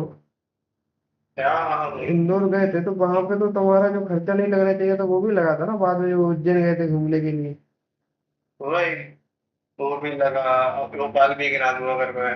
नहीं भोपाल का तो ट्रिपल भोपाल तो सर लेन तो मतलब तुम लेके गए थे ना खिलाने के लिए. इंदौर को बोल रहा, इंदौर में खिलाया तो तुमने लेन खिलाया. उसके बाद अपन उज्जैन गए थे, मैं उसका बोल रहा हूँ. उज्जैन तो कोई था ही नहीं ना अपना, वो तो अपन घूमने गए थे अपना. अपन तो जाते वो भी पूरा तुमने किया था ना.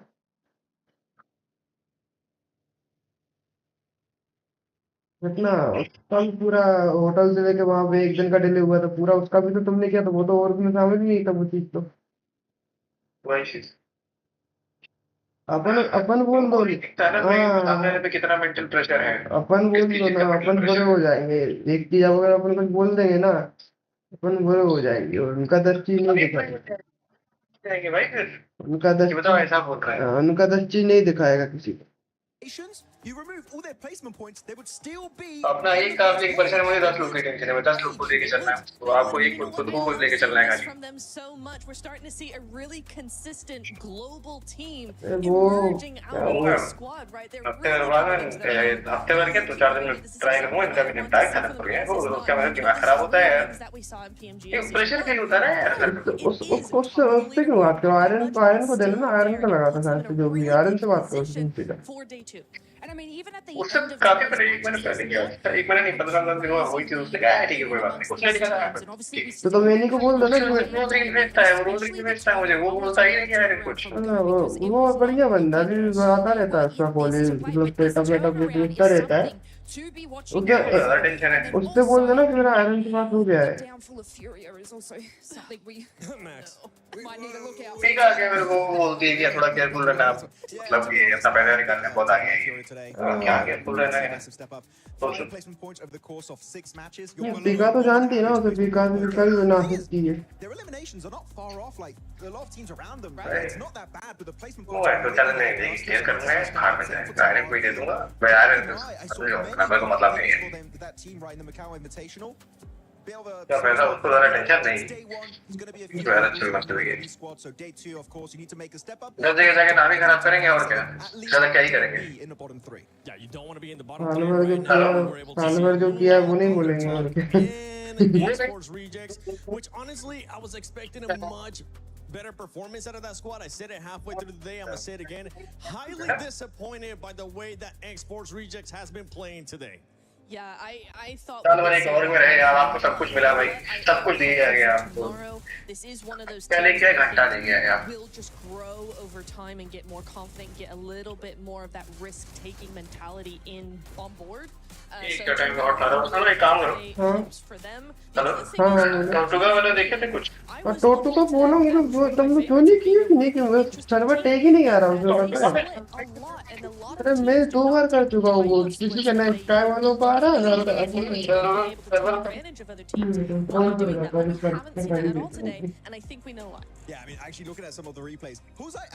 3-4 दिन पहले किया था, किसी का नहीं आ रहा था, अब करके देखता हूँ।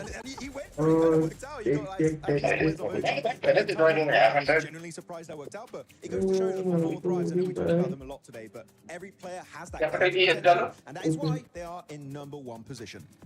4 Thrives. They have the best loyal gamers.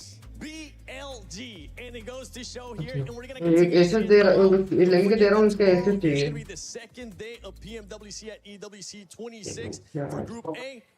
Day 3, Day 4, we'll get a chance to see Group B, but until then, we'll get a chance to find out which top 5 teams are going to be going directly to the finals. And something to note that we'll be talking about tomorrow too is that OG ended up being in 6th place after that amazing win. We'll see if they can keep it out tomorrow. Make sure you tune in.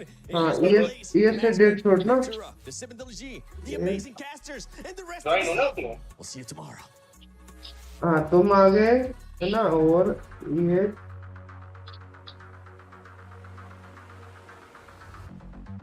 मैं तो हुई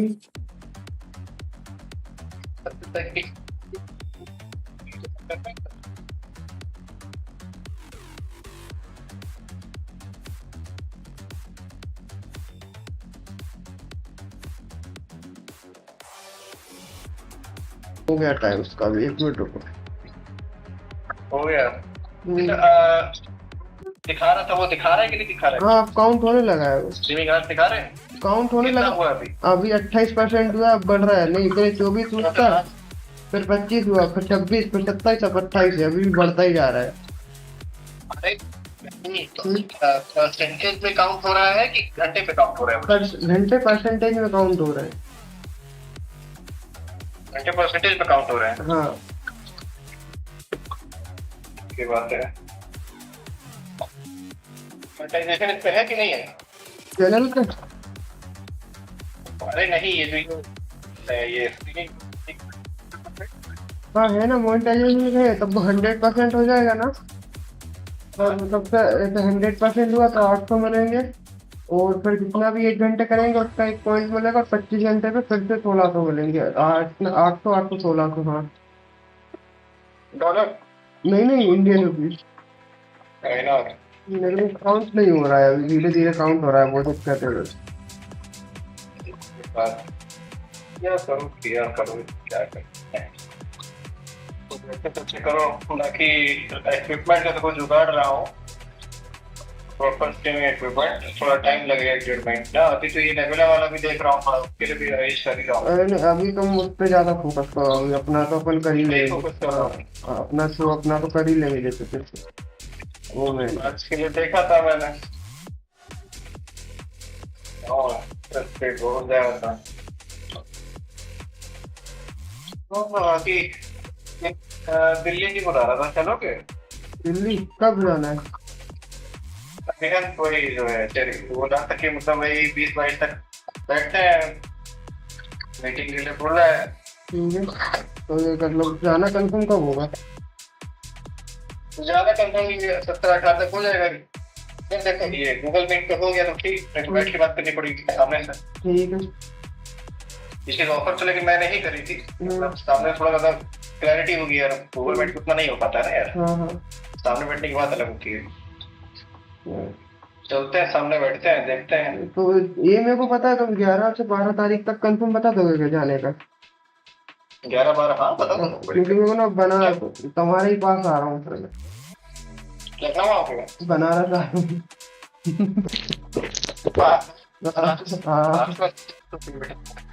नहीं नहीं, अरे भैया रहते हैं ना, उन्हीं के रूम पे रहूंगा मैं। घर पे बहुत बेटी हो रहा है फिर। ये बनारस 400 किलोमीटर दूर है मेरे। हाँ बाप रे, और आना तुम बनारस घूमने। और क्या बाहर निकल गए? नहीं अगर नहीं नहीं, अरे ये बोल रहा हूँ मैं, बाहर पे जाने का हुआ ना।